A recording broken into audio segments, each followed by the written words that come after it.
tutandikira awo. Inshallah, bannanga batuliza balungi. Chronicles nga ntera era aliko ye chairman wa Chronicles. Kakati tugambye nti wadde gwe chairman naye olina ate gwe wennyini chairman jangu olaga abantu obuulira abantu lwaki oli chairman wa Chronicles. Lwaki gwe otukulira ku Chronicles. Bannanga ffenna fesi eri familia kubanga mu luzungu olutuufu ndowooza Usama Sheikh Kayira is a celebrity, isn't it? Kubanga is not an ordinary person. Is not extraordinary. We look up to him. Muntu what TV omuntu mugenda kulaba gyayise Arabic. It's a thriller today on Zoom. Sheikh Kayira nze mumanyi kubadda manyi Sheikh Kayira now for the last 28 years. 28 years, yeah. 192. Alhamdulillah. Nga mwegomba okuva pako lwaleero. So omuntu gwe wegomba nga tomutuuka otuuka watuuse ate ye neeyongerayo. Ogoba tokwata. Ye mulungi yakuwa challenges in life. Look, I have to be like this someone. Nega Sheikh Kayira, alhamdulillah, yasomere katwe ebagenda bitugamba kubira alisinza background alisinza jua naye nga mukulu mu community yaffe mu Bungereza wonna waali toyinza nte butabira mukulu wonna waali kwamba kizibu nnyo okuyana Sheikh Kayira ate n'atatwala position ya bukulembeze kubanga oba tujja kulaba nti balala balinga ye. Mungu subhanahu wa ta'ala yachimuwa. Tusaba Allah subhanahu wa ta'ala achimuwe ku dunia ne ku akhira. Mu elevating status wano ku dunia ate ne ku akhira era abantu babeeringa balobera mu janna. Naffe nga gye tuli erizi lyeza waggulu. Sheikh Kayira yuli. Naam, alhamdulillah bingi nnyo byayiseemu. Stories nyingi nnyo zayiseemu Sheikh Kayira. They are those that is keeping at the edge of your seat. Nge Kongo agenda tunyumizaayo, Italy agenda tunyumizaayo, amazzi gabadde Kongo akola journalism agenda gatunyumiza.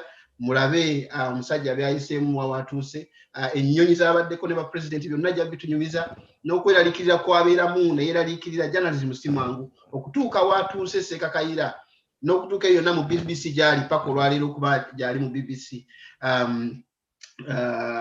Tugenda kulaba lwaki atuuseeyo. It's not just lwaki tumuyita wiisi KK nti top journalist, no, akoleredde ekyo kyali. Kale sijja baluisaayo.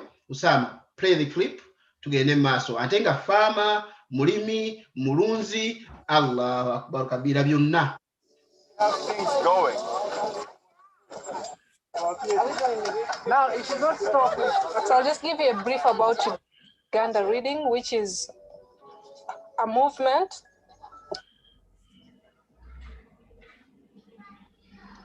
Ngate biplaying Usama biganyemu. Biganyemu neba nange. Sheikh Kayira oyo gwe mulaba alina hard drive mu mutwe.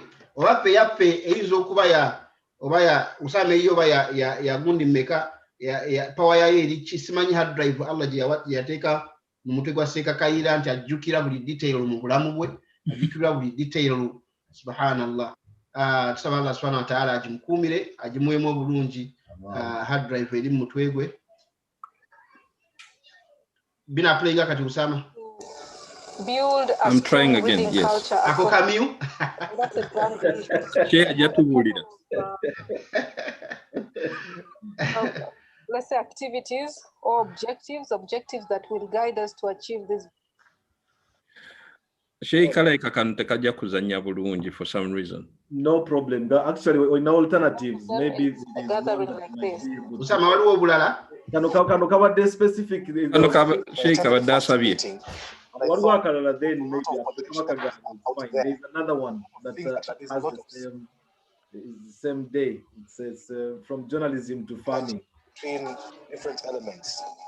Synergy being, I mean, let's try and see if this will work out. Wakanagana will play the other one. So the writing becomes a very essential element of that. And then sometimes some of us have a lot of stories, with us, but we're not good at writing, although we can read. So storytelling for me actually is the basis. And while Razia thinks about Uganda reading, I'm doing Uganda storytelling. And that's my dream. So the idea was have a place where we can come, sit, no formalities, no bureaucracy. We just sit and talk. When my brother told me about this, I said, it's like I was very happy. And I said, this is what I need actually, because I need to be known to people. I need people to read my books and what have you. Like, for example, I have this moral injection book. I've been supplying it in schools. It's about morals generally. All the discipline is here, like sitting.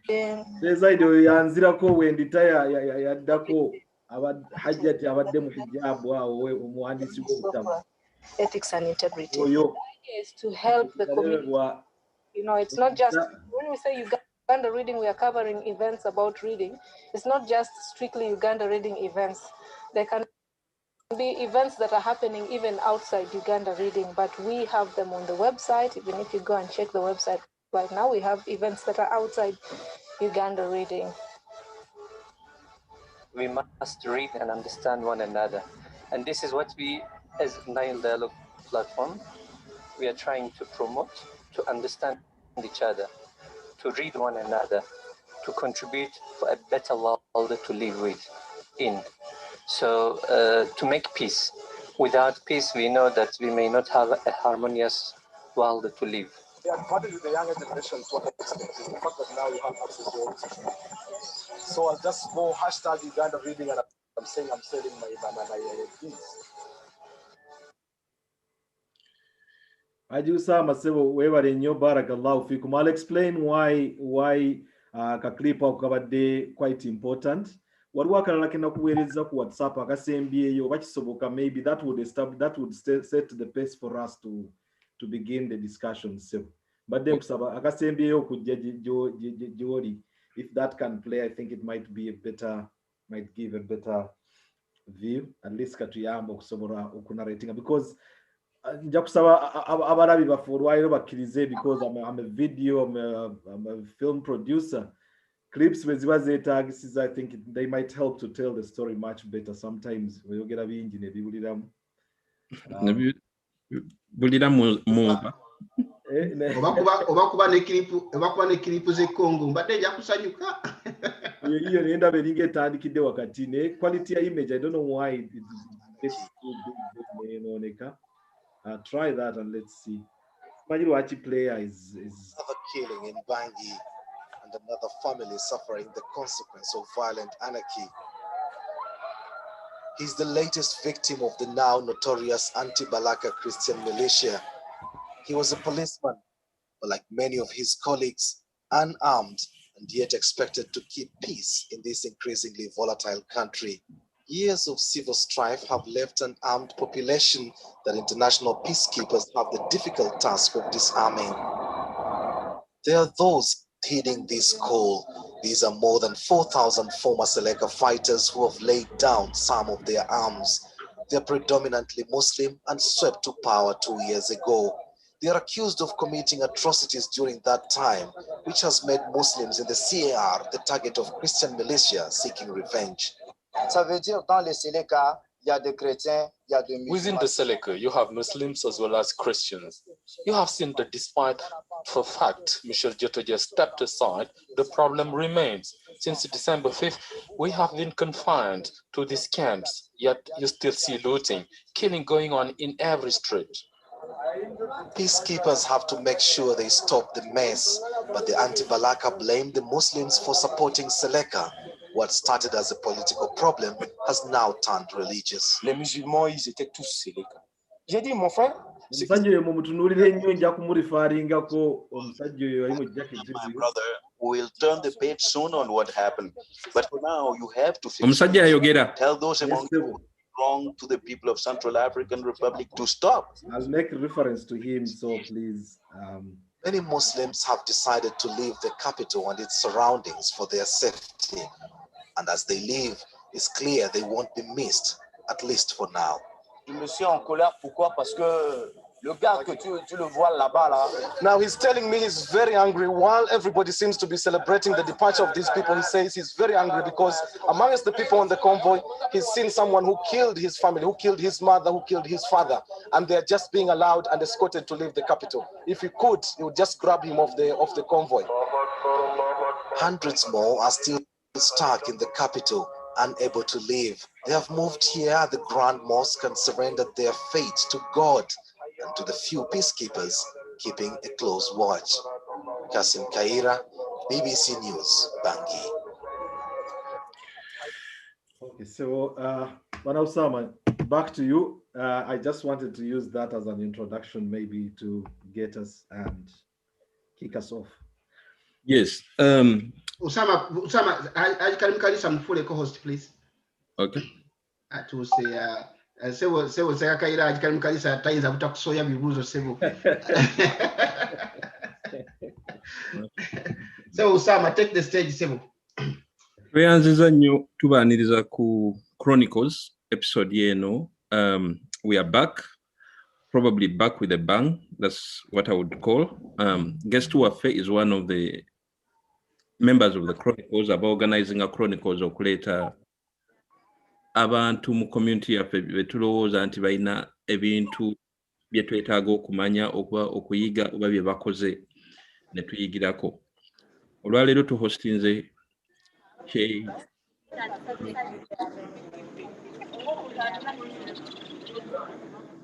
Sorry. Get a mass Osama. Okay.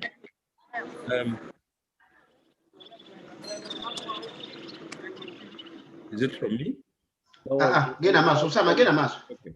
So to hosting our brother, our Sheikh, Salongo Kassim Kayira, a very well-known journalist, a farmer, a father, and a member of our community, a leader in the community. Brothers Sheikh Zaid were to Gambia. Kakati echibuzo ekisookera ddala. Who is Kassim Kayira? Your life, your family, your education, and your career. That is a starting point. But and if you give us a background, probably a moment to joke with questions that to joke kubuza mumaso. Over to you, Sebo. Amin. Assalamu alaikum wa rahmatullahi wa barakatuh. A'udhu billahi minash shaitanir rajim. Bismillahir rahmanir rahim.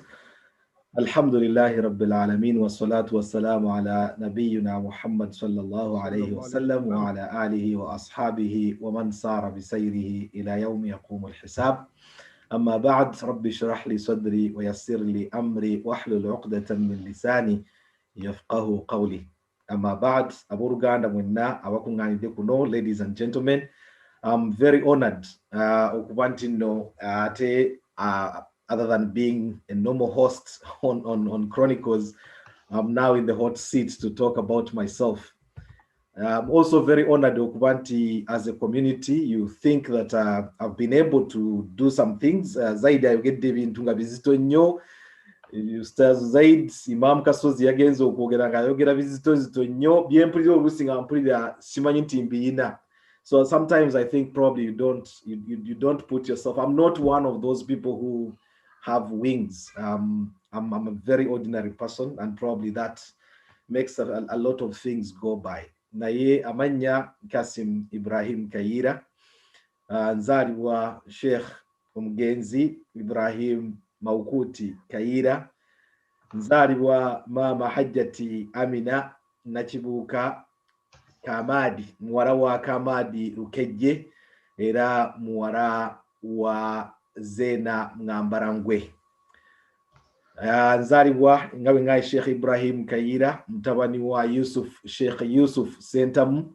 Sheikh Yusuf Sentamu Dr. Nkongerwa ali ku history of Uganda y'omu ku bantu bayogerwako Nakasoga abaina abatandika essomero abasomesa abantu abawalimu abanje nnyo abava ku mugongo gwe ninga ne bakadde bange namwe mwe bava okubaate ba masheikh ate nga naye yali mutabani era wa mujungute era muyizi munaddiini ow'amaanyi Yakubu Lwanyaga naye omugenzi eyewase Nakasoga.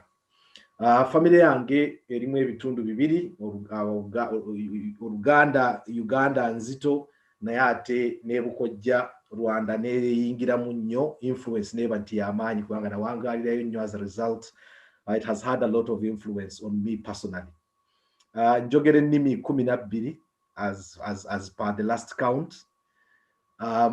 But could be more kubanga waliwo ennimi ezimu ezirina relationship nga bw'osobola okuwejjesa olumu oluwejjeseza mu lunnaalwo ezo, especially bw'oyingira nga mu Congo. I speak about 14 languages just within Congo itself.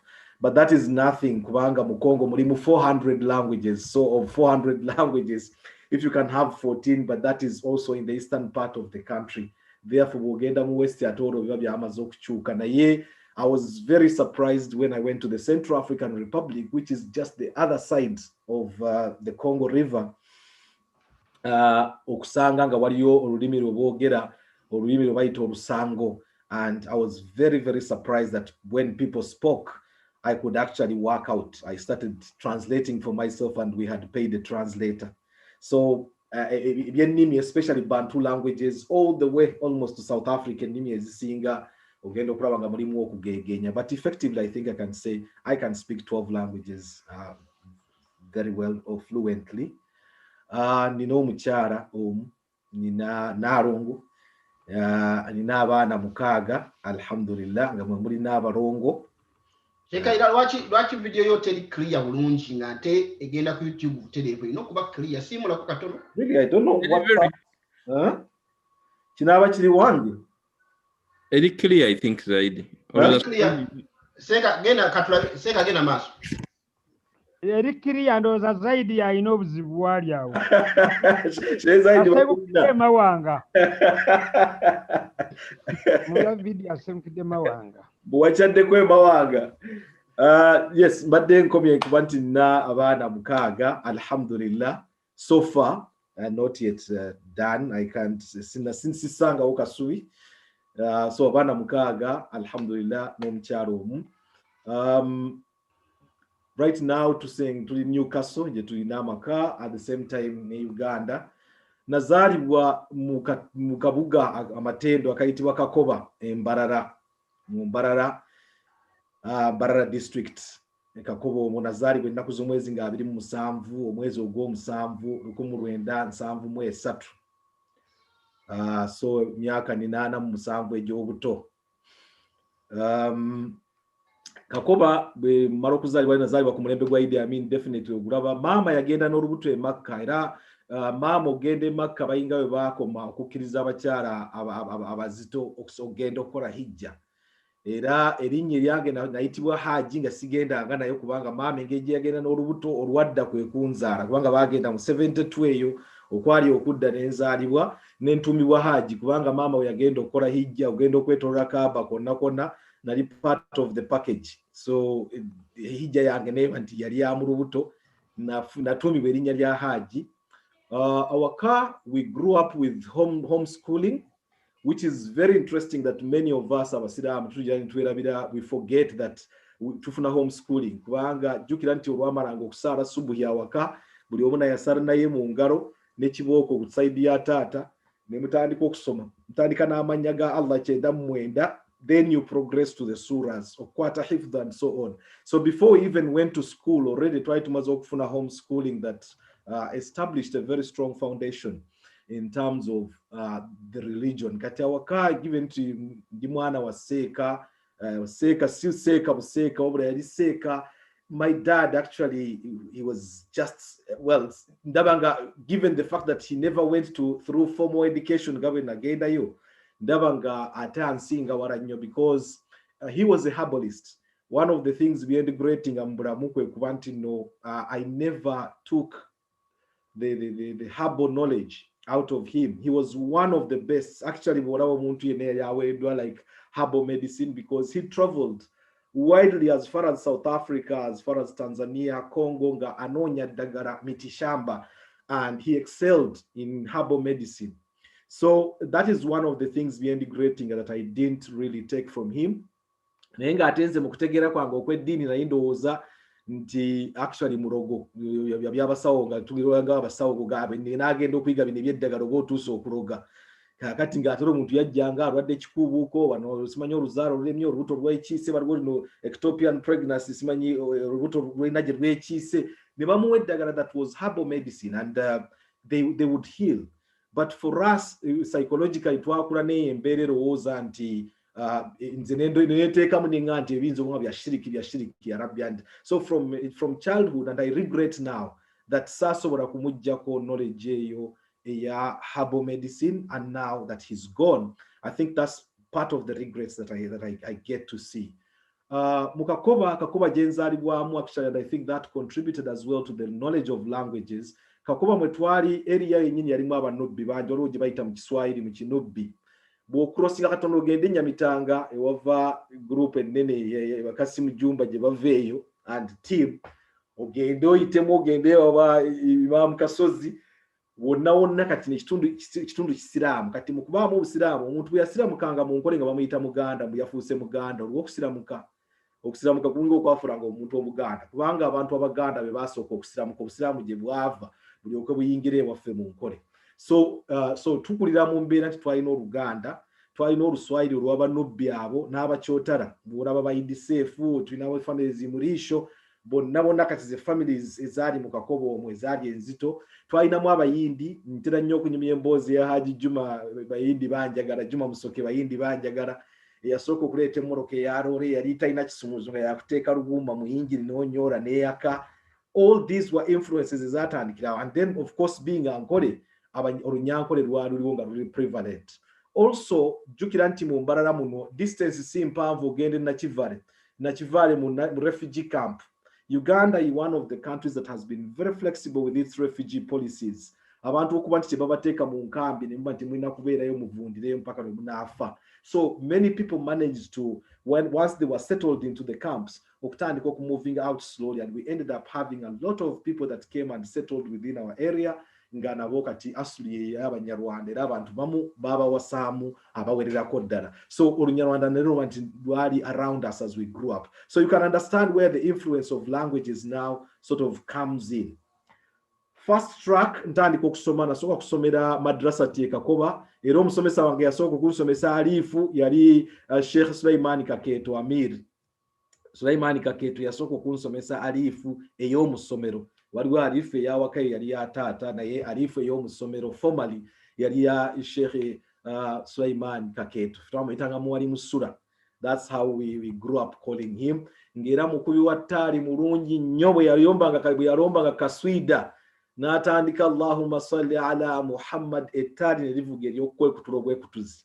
Okumulaba kati nga mutabliiki muzito nnyo nakasero ffe tumumanyi nga tutandikira ku foundation that was there. Awo katono bwe navaawo ne ŋŋendako Mbarara Municipal School. Mbarara Municipal School somero ya Kiprotestanti. Era awo we had, actually that is first tracking zemu katono, because before anything settled, our family yajja nefunamu influences ezaali ez'amaanyi, and I think that is also important to mention. Mama wange adda ku mama wange, sister wa mama wange, ajja n'afumbira omusajja gwe bayitanga Jumako, mbasajja abakakku abanobbi abaaliwo ku mulembe gwa Idi Amin, yali general manager wa Uganda Commercial Bank mu Mbarara. So that I think is establishing kindeese ekyo kugezaako ku establishing how powerful we got and how this really influenced where we went. Amuddako number 3 adda ku mama omulundi ogwokusatu wajja Tyasiati mama wange, n'afumbirwa ambassador wa Uganda mu Rwanda Abdallah Rex, naye yali mukakwa munubbi beera be bamu gobawo bwa ambassador kubeera ambassador wa Uganda mu Rwanda. So I moved, kubanga bayite bana bakuzaala mwana, they moved me to Rwanda to go and live with them ewa ambassador, mbeera mu ambassadorial environment. That also had a bit of impact on my upbringing, kubanga nganze as a sole child that was there. In fact, twali neighbors ne ambassador wa France at that time.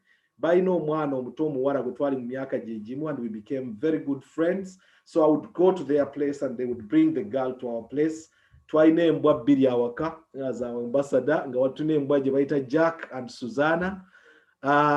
Bino ntandika okuyiga French at that level, at that exchange, ku level y'abaana abato, but that is really into the late 70s.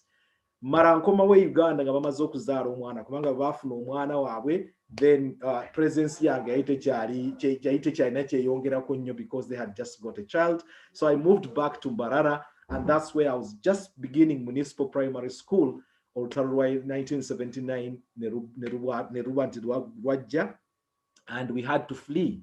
Ambassador Rwanda, of course, Idi Amin yali amaze okubeera overthrown. He escaped. He went away and ended up in South Sudan or in Sudan. Then era gye yamala najja agenda n'ajoininga movement yaba anyanya gye yajja okujja n'afiira oluvannyuma yalwanako ne Moses Ali as part of the West Nile Bank Front. Oluvannyuma gye yajja n'ajja okufiira. Oyo yali ambassador, and then Juma Mbarara ye Kasaba amala okuwamba naye n'adduka. My auntie went alongside n'agenda mpaka Sudan. Yabonaabonerayo nnyo oluvannyuma n'ajja akomawo. Ffe tuddukira mu Rwanda in 1979, but by that time already my sharpness yali emaze okutandika okugenda nga yeeraga kubanga tumala okutuuka 1979 e Rwanda abantu baali basiraamu nga mwebali mu Swahilini bw'otuuka mu katundu ke bayita Nyamirambo, that's where you find all the Muslims. And my granddad ye yasooka okugulawo restaurant mu kitundu ekyo. Mzee Kamadi Lukejje ye yasooka okugulawo restaurant mu Kigali mu Nyamirambo. Era n'afuuka very popular place abantu gye bagenda okugenda okunywa ka chai n'okulya ka piraawo. Ewajjajjaawo 1979 tudduka olutalo lwa Amini. Mu kudduka tudduka kubanga bali batandise okutema abasiraamu gye bajja okuttira families, gye bajja okuttira omugenzi taata wa Imam Kasozi and other Muslims bagenda okuttira ab'Enyamitanga bakasuka mu Luzi and so on. Tudduka fe family yaffe waliwo Haji Abbas Cheyune yali mu Luwalo. Family yaffe nene nti erimu ewa Haji Twaha mu Luwalo. Tulina Haji House Kibirige enkoko njeru. Taata wa mukwano gwange nnyo nfanfe Hussein House Jingo, era buli muntu yarabanga Kayira ku biraali ng'omanya woraba Kayira ogenda kulaba Jingo. Next nga bona araba nti olumala okulaba Kayira ne Jingo Yusufu Mubiru yaddako owokusatu awo. That's how we moved, and then abalala ne bagenda nga bajja mu line up. Tumala okutuuka e Rwanda in 1979 abasiraamu baalimu. Gaddafi yali amaze okuzimba omuzigiti ogw'amaanyi Allahu rahimahu, omuzigiti gwe bayita ogwa Gaddafi. Ntuuka mu Kigali ntandika okulaba nga we are bored kubanga jjukira twali tubaana abagenda mu ssomero tuli mu kusoma kaakati. Natandikirawo obukujjukujju kubanga wakange gye twali tuvuddewo nti nali nayiga edduwa, nalina edduwa yange rabbana atina fi dunya hasanatan wa fil akhirati hasanatan wa qina adhaba an-nar wa qina adhaba al-qabr wa qina adhaba al-hushr. Edduwa eyo Omunyarwanda omusiraamu yamalanga okuwulira ng'awulira ng'edduwa ya Kamulali. Ntandika okusonda ssente nga nina omufuna nalinako jja wange nga twenkana mu myaka bamuyita Muhamudu yali omukwasi w'ensawo nga nze nomba dduwa naye nga ye yareceiving ssente account soba yaziresolvinga nga atya Allahu alam. Naye ntandika okwetooloola mu Kigali nga twetooloola mu mijini, genda Majengo, genda ku 40, genda Nyakabanda, genda Rwampara, wonna Kigali nga twetooloola mu kafuufu awo ak'ekitundu ekyo nga ngenda nomba edduwa. Abasiraamu abasajja abakulu abazeeyi bonna gye bakuŋŋaaniranga ng'olundabako mtoto wa Sheikh Kayira nga bantwalirawo omujukuu wa Mzee Kamadi ne ngenda okulomba edduwa. Naye ng'olumala okulomba edduwa bampa sente ezimu nga twagulangako bajjiya ne tugenda tulya bajjiya nga kyekyokwejala byakyaffe. So already naye ntandise okuyingira mu business, naye nga business eva ku ddiini. Olaba nti alifu rabbana atina yo yali emaze okuba nti etandika okuleeta omugaati yali tekyali mu kusaaka. After 1980 bamaze okuwamba okulonda kuzze kubaddewo mu Uganda. Before kulonda awo twalaba embeera ng'ezaayi mu Rwanda ne tudecidinga aye tudde tukomewo e Uganda. Tumala okudda okulonda kuba kwakamala okuggwa ate tabbu eva. Twalina Rwakasiisi ne Lulangaranga bo bajjira ddala mu Land Rover waka e Kakoba ne bajja ne bagaa nti bagenda kugoba Banyarwanda kubanga bamala okuwangula akalulu ka 81 ak'ekinaana abantu batandika okugenda nga badduka batandika okutagetinga Abanyarwanda babakwate babazzeeyo ewaabwe. Quite a number of Rwandans actually battibwa baasuulibwa mu mugga Akagera because now we had this Rwandan linkage to us, to our family. Definitely twali target, and because we were kind of influential kubanga we twali e Kakoba tumala okuva e Kakoba eri mu Kiswahili jjajja Mzee Kamadi yagula wano ku muzigiti gwe Kakoba, era ku muzigiti gwe Kakoba lwatuka ng'omanye wa Hajati Mama Amina because awo nga wewaka okumpi newa maada era mukadde omugenzi mukadde maada yali neighbor nga oluvannyuma ojja wane waffe kati waffe waali wamanyifu nnyo nti abantu abajjanga abantu abatambulanga abavuzi ba trailers abasajja abagagagaga abanyarwanda abayitanga nga bazze mu Uganda bagenda across, they would come to visit, and that of course put us in the limelight. Abemparana abefitina na kingura nti bakiraba lulangaranga ne lwakasisi bajja waka ne ba instructing nga bwe twali tulina okuba nti tulina okuddayo waffe Rwanda batuteeka mu kigaali ekyali kirina okuba nti nno kigenda ne kitwalibwa okudda e Rwanda. Of course, because our family was mixed, it was difficult to quantify that. Naye as a result, many people were ending up nga badduse ne bagenda ne bajoininga revolution ya Museveni, rebellion ya Museveni, and they went along to fight.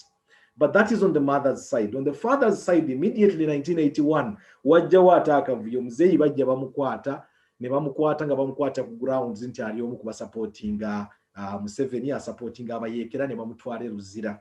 I've spoken about this story before, where amala okutwalibwa Luzira naye yali amutargeting ennyo yali Paulo Muwanga, ye yali amwetaagirako ddala. Paulo Muwanga instructinga naga nti omusajja gwe banaasanga n'enkofiira n'entalabuusi ku mutwe oyo gwe baba batwala, they were not given a name, baga nti ye Musiraamu ayambala entalabuusi gwe banaasanga n'enkofiira y'ejjuuni oyo gwe baba bayoola buyozi batwale.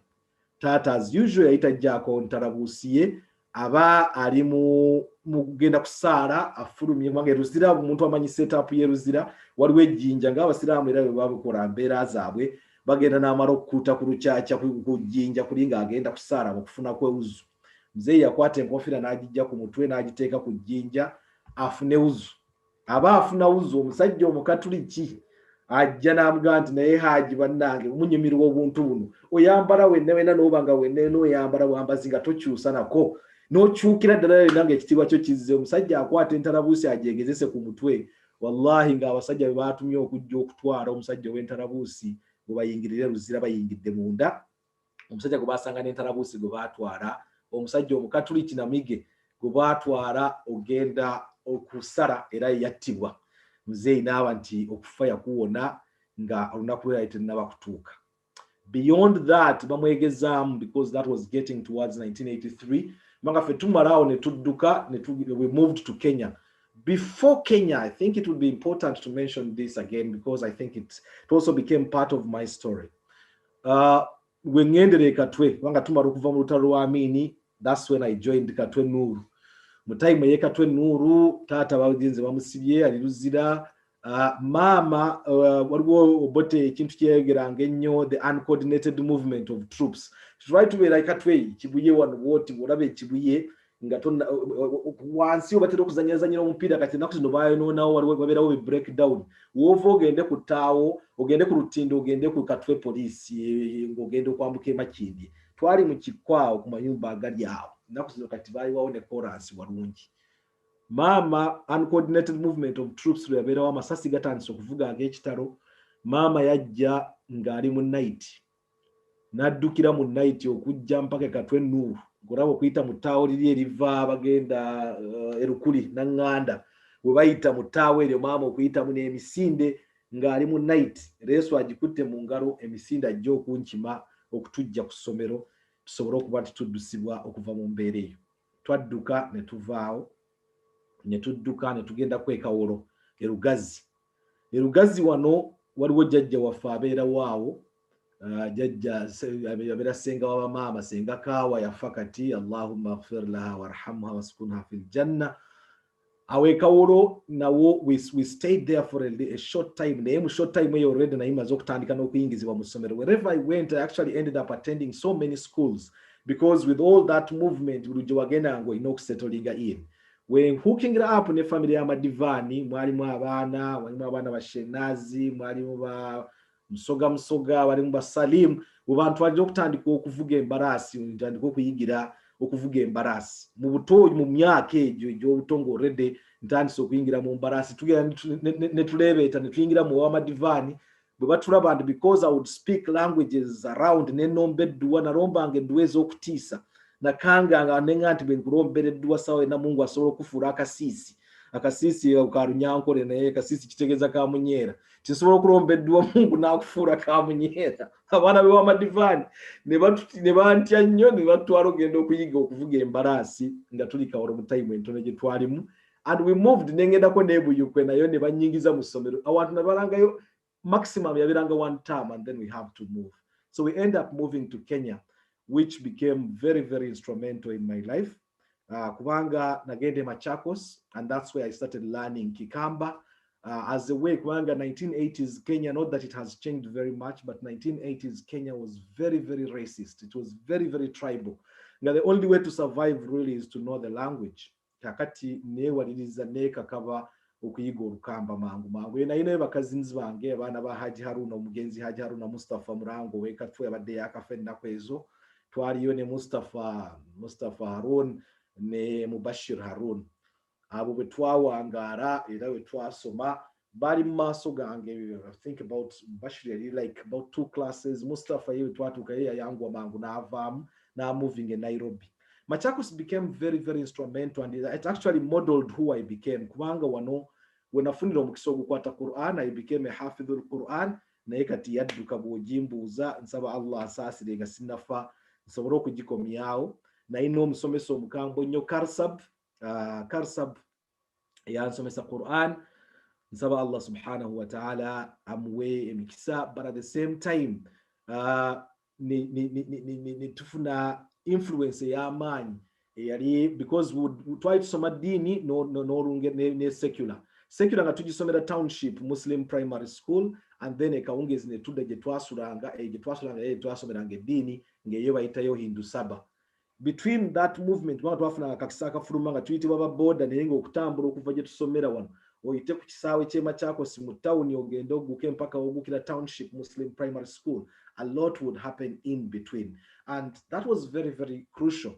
Kubanga yampanga chance fights zaberanga wezo obutonga between okuorganizingira fights ebyekitonga waliwo omuntu waliwo omuvubuka bamuyitanga Azizi Ndende mujjukira nnyo yamparana nnyo mukumparana ne baganda kati kye tulina okukola tulina kulwana bwe tulwana tusobola okuba nga twetereza tusorting out differences zino ne batwala ku kisaawe kati kisaawe kyali between town era bwe twalabiranga mu firimu wafu b'emisana bwe batambuza mobile phones babitanga kamvenya ku kamvenya wetubasalawo tuteekewo fight yaffe n'engenda okulwana ne Azizi Ndende ne twekuba ebiseera byali firimu za Jackie Chan. Those are very critical because they also became a part of the story. Waliwo film yali yakafuluma nga bagiyita Jack Nero and the Day of the Cobra. Ne Bruce Lee biseera ebyo nga yeekansa kakati twalina okufuna amannya era n'empeeko erinnya erya Cobra because I would make moves as a Cobra moves nga mu kulwana kwonna nakulwana kwabeeranga kwa moves za Cobra. I ended up fighting with Azizi Ndende. Allah n'ansaasira kyenamukuba teyavaawo kubanga kati katabi ndeetera omutawaana namukuba eya Cobra nenkuba ku ddokooli kataazirike kwali kumurondawo obulonzi ate okumwetikka fate fighting yali illegal in the manner that it had happened. But that opened up a new chance kubanga buli lwowangula okulwana ng'okwo kwekito okwalimu ani n'asala akalayini kano, immediately it changes the status. Ofuna abawagizi ofuna abasahaba ofuna abaleebeesi abalina okujja nga bakwasi bansawo abalina okonfaminga kyotuuseeko. Machakos became very instrumental. This was we entered in 1984. 1984 ye yalimu the Ethiopian famine eyajjamu oluyimba lwa Michael Jackson and all the other singers, Live Aid or We Are the World. That was very crucial because that song related a lot. Newankubadde enjala yali mu Ethiopia, it spread out in Machakos. Nejja twabeera mu mbeera ey'obuzibu ddala nti bwe mwabanga mulidde akawunga nga temujja kulya bijanjalo, bwe mulidde ebijanjalo temujja kulya kawunga. It was a difficult starving period. Abamu twatandika n'okukwata kasooli, bwe nayigira okukwata kasooli nga mubisi n'omuvumbika mu ttama, bw'alwamu alina engeri gy'agonda n'afuuka very edible. Of course enjoka bwe binaadiringa nabyo is after naye olubuto oba olina ky'olutaddemu. And that of course now had an impact. Oluyimba olwo We Are the World for me relates not just with the Ethiopian famine but also what was happening in Machakos. In Kenya, but in Machakos in particular. Kubanga Machakos Ukambani is a predominantly very dry area. Kakati mukuba dry ate ne wajjamu n'enjala ne drought. Of course, you know what that means. Amazzi ne gabula, you know, in taps and so on. In fact, mugendo okukima amazzi lumuntu agenda kuluzzi okukima amazzi again kati waliwo fight eyokubiri yali egenda okuntwala obulamu. Omuvubuka luyantwala n'antwala ku waterfall agenda asale wanzite ono muganda tumuwe. Allah antasa nti yansika n'antwala n'antuusa waterfall amazzi we gayiika bwe gati wabeera so deep. Wajira omwana omu Ethiopia omusomali gwe bayita Abdul Sattar yajja n'ansattara ye yajja n'ansika n'anzija nga ngenda kubanga naye maze okumira ogusooka n'emmira ogwokubiri ng'ekisigadde nza kufa gwa kusatu. Bwe yajja engeri gye namubuukiramu ali nayeŋŋa nti bw'oddamu okunyweza bw'otyo nja kukutoofe.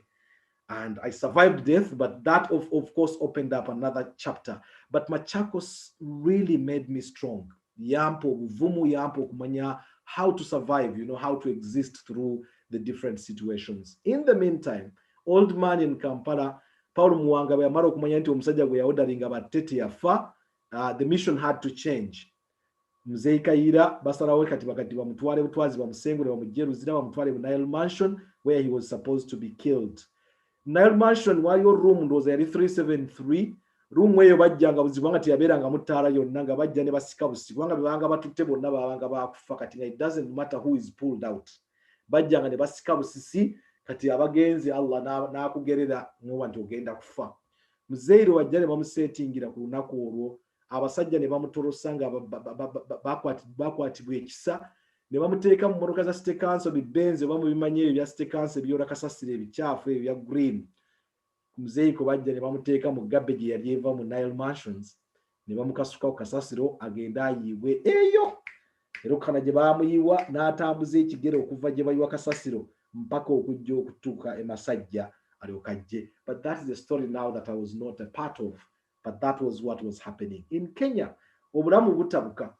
Mzeeyi kubanga we had moved with my mom. Mama nafuna obutakanya ne mzeeyi and she decides to move back to Uganda. Old man gets married to another woman, a Congolese woman who was not much older than we were. Of course, yalinga like 18, 20, but we were around 13, 14. So of course, almost 20 myaka jejimu, we were all teenagers. N'atuyisa bubi nnyo omukyala kati given twabanga mu boarding school we would only come once a year nga tujja mu December tuwumula holidays endala tusigalayo ku ssomero. Mu kujja waka mara okulaba embeera emaze okujja waka I decided to escape, and that is very crucial because again it defines who I became. Kubanga mara okulaba ng'embeera ensobedde maama yavaayo azze Uganda.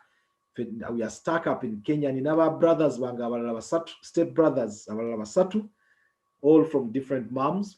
Era nga ffenna tiwayo omuntu omu maama omupya gwe yali azaala. But for me, I don't know why teyanjagala. She was very particular on me. Obanga araba nalina olugezigezi lungi, I'm not sure.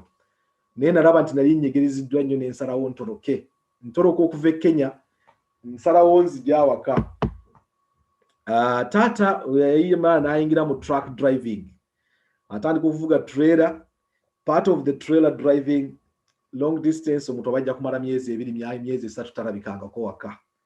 Mzee agenda kati yakubanga essimu n'aga nti nja kutuuka ng'enkya. Nze I'm not aware. I escaped from school nenzije Nairobi ne muga nti omanyi balina ekitabo kye batutumye geographical sciences for future studies. Amanya ago atakikola kwawanika omukono. Atalimba bitabo ebyo manya ge twatuumanga amazito zito ag'ebitabo okukanga abazadde bali batabitegeera. So nsaba ekitabo omukadde mukyala alina okunoonya ssente, anoonye ssente. Ate bwe yawulira taata bwe yakuba essimu n'amugaa nti ajja kutuuka enkeera n'alwana nnyo afune ssente ezo. But she didn't tell me nti muzeeyi yakubye essimu n'agaa nti ajja. Kati alwana okufuna ssente nga nze ndowooza nti asazeewo annejjeko nzireyo ku ssomero kozi ayagala ajja akuleetinga ekifaananyi ekirungi mu maaso ga muzeeyi nti omwana namulwanyeeko n'addayo ne ku ssomero. Nga nze ekigendererwa kyali kimu ti ssente ze bagenda okumpa ez'ekitabo ekyo geographical studies for future benefit. Allahu a'lam. Ye yali egenda okukola transport enkomyawo e Uganda. Jjukira nti I had never left Uganda. I had never gone back to Uganda from the time I left. We are talking about early 80s, tuli mu 86. Museveni yakawamba. Bali mu kumanyira bumanyizi government ya Uganda bonna bakyali mu kwevuyavuya tebannabitegeera bulungi. Omukyala maama ampa ssente amperekera antwala mpaka ku taxi amaking sure nti nyingira mu taxi ansiibula yenena n'omukwano sente amazo zimpe ez'ekitabo kye nnina okugenda okugula nga ntuuseeyo. Kaakati munnange namala okulinda amaze okunsiibula bw'ati asiibudde taxi eri kumpi kugira bagaye abantu muveemu n'agenda. Mara okumubazaabazaamu ne neefuula alina kye neerabidde nga subhanallah nina kye neerabidde ne nsaba kondakita. Mbuuka mu taxi munzireyo genda okukima kye ngenda okukola kye neerabidde. Olwo mission ey'okutoloka etandise. Baasi ezatambulanga mu kiseera ekyo waaliwo baasi ya Kamba, waaliwo baasi ya Mawingo, waaliwo baasi ya Gold Line, waaliwo baasi ya Coast Line. Nga ze baasi zimmanyifu zino. Coast Line, Gold Line zigenda mu Mombasa Coast. Ezajjanga eno ku boda Uganda, Mawingo ne Akamba. Ngenze nsasudde sente mu baasi naye nga safari ya mpaka Nkeera. I had to find somewhere to sleep overnight. Tulina omusajja abantu abamanyi Haji Beka Ssenyonga eryawo ku Kisozi House e Kampala, Allah amusaasire ya Rabbi, mpulira yafa. Kakati alina mutowe Baba Musa nga muwalimu Epangani, yasomesanga Epangani bana Uganda abagenda edda mu Bayindi ne beekwatira Abayindi n'atandika okusomesa. Gy'asomesa mu Bayindi bamumatira okufa obufi. Kati ye Baba Musa ngenze wa mwalimu Epangani mbagambye bannaye nvudde ku ssomero ng'obudde bunzibyeko, mbadde mbasaba nsuleko wano enkyankeere ngende yawaka nkime sente nsobola okuddayo ku ssomero. Nga it's home nga banjalira baleeta kapiraawo kalungi nnyo. And very crucially, actually, I love my food, but that is something that probably I'll touch on later because I'm very passionate about my food. Nti mukwagala kwange mmere nsobola okulaba emmere ne mmanya effort omuntu gye yataddemu n'omanya omuntu bwe yassizaayo omwoyo ng'agifumba oba nedda. So when I say that this was good food, it was really good food. Mara okusula Epangani Nkeera kumakya nina okugenda nconfirming my travel. Taata lwe yatuuse mu kutuuka kwe maama yayite yaŋŋambye nti no taata lwe yamukubidde essimu nti ajja atuuka waka salaamu alaikum salaamu pole na safari Kasim naye yabadde wano twamuwadde sente nalwanye ne noonya ssente ne mufunira ekitabo n'addayo ku ssomero. Alhamdulillah. Taata nga tayinza kutuuka n'amala lunaku nga tannagenda wa mwalimu Pangani eno gye nasuze yennyini nga tannajja kutoora ku salaamu ng'abantu abalina omukwano omunywevu gw'abakadde baffe. Muzeeyi amala okunywa kacaayi amaze okumaliza ebyawaka ebisookerwako agende Pangani okujja okukyalira Pangani eri kumpi ne Isli abamanye Nairobi. Agenda okujja okutuuka wano salaamu alaikum wa alaikum salaamu. Kakati ate ya Rabbi nti Kasim yasuze wano munnaye era ndooza akeddeeyo kujja. Kasim yasuze wano. Nnyina gwe yawerekedde jjo n'alinnye emmoroka n'agenda ku ssomero nti mulimba. Kati ono bw'akomawo wano mumukwate mumusibe emiguwa munkubira essimu. Muzeeyi ng'olwo atandika muyiggo ng'addayo awaka ng'abuulira maama mugamba nti oli gwe wagambye nti yagenze gwe walinyisiza takisi nga yasuze Pangani nti apaana. Omwana n'abamuwuyayi ng'aleka atumye bw'akomawo awaka be mwe muggalewo bugazi kisaakaati mumusibe emiguwa asigadde munkubira essimu.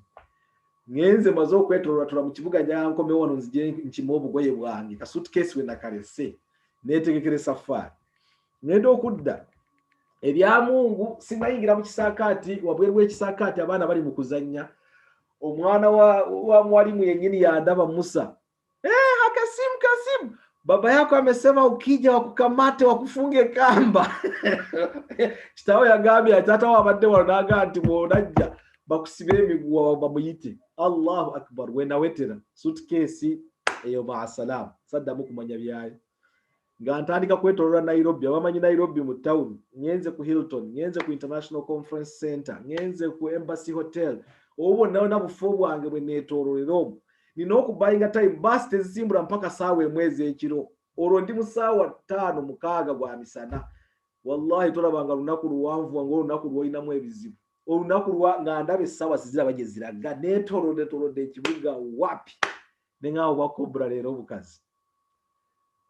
Allah akigera sawa nezigenda mpola sawa zimara okubeera 12 nga nogenda ngende ninye basi zabanga za kubookinga tickets before basi tezayingira Uganda that is now kutandika kuingira Uganda nga mukoma ku border then you would have to board. Maro kuingira basi ntudde namba yange eri waggulu baasi za kalina waliwo abali wansi waliwo abali waggulu wallahi nga ndi bwe taata simanyi mutima gwamuyingiramu ndowooza n'alowooza nti ono mwana ye bayinza okutoroka n'ajja ku mawinga ngenda okulengera mu ddirisa bwe nti muzeeyi mulaba ayina n'omuguwa gw'embuzi mu kibuga Nairobi mu kibuga Nairobi n'omuguwa gw'embuzi neŋŋaa nti lubaze ntandika okulomba edduwa zonna ze mmanyi mu bulamu nalomba edduwa zonna wajaalna min baini aidihim sadda wa min khalfihim sadda zabeera alombera abantu nga mulaba nange neŋŋaa ku luno nzikukuba Allahu akbar so okakana mzee ayingidde mu baasi mwenyini mwendi atandikidde wansi agenda analyzinga ntebe mutto ku mutto abatanamalize wansi nga baasi batandika ebye Kenya abamanyi baasi ze Kenya ngeje bawoganya bakuba bakona baasi mufulume sawa ya kusimbula ngandi kunasu na intuse nenganti ya Allah mbuke bubusi mudirisa nekube wansi kikakatenti ekyo nafudde mfide mu jihadi oba. It was a difficult decision. Anyway, Allah wa buyinza nnyo kubanga mzee abatanda kutuuka waggulu nga bamufulumya mu basi nesimbula singa wanda bisabwe nali nfaanagana. Element emujenerabidde that is also crucial here. While in Machakos, business ntandika okulowooza ku business wanga ngeri y'okusurvivinga mu kisulo ya buzito. Walingawo biscuits. I've actually never seen any cookies that are as sweet as those ones. Bazitanga House of Manji. Bayindi bali bakola biscuits nga really bazikola mu mutima gumu ebitali kuchupura kwonna. So I would buy box yange ya biscuit n'entunda kamu ku bayizi abagala okufuna banywekereza chai mu kisulo whatever. Now these biscuits become crucial. Ngenda okutambula mu safari naganti sente ze bampadde nga sente za kekereza simanyi safari naganti sente je zikoma je ngenda okukoma naye nga nalesedde nniya. One, mama yamala okuva Kenya afunye disagreements with dad ajja asengeri antonde kubanga agende embalala aba sisters bamugamba no gatigende antonde oli muntu mukozi wa hoteli, go and open up a restaurant and that is where you start from.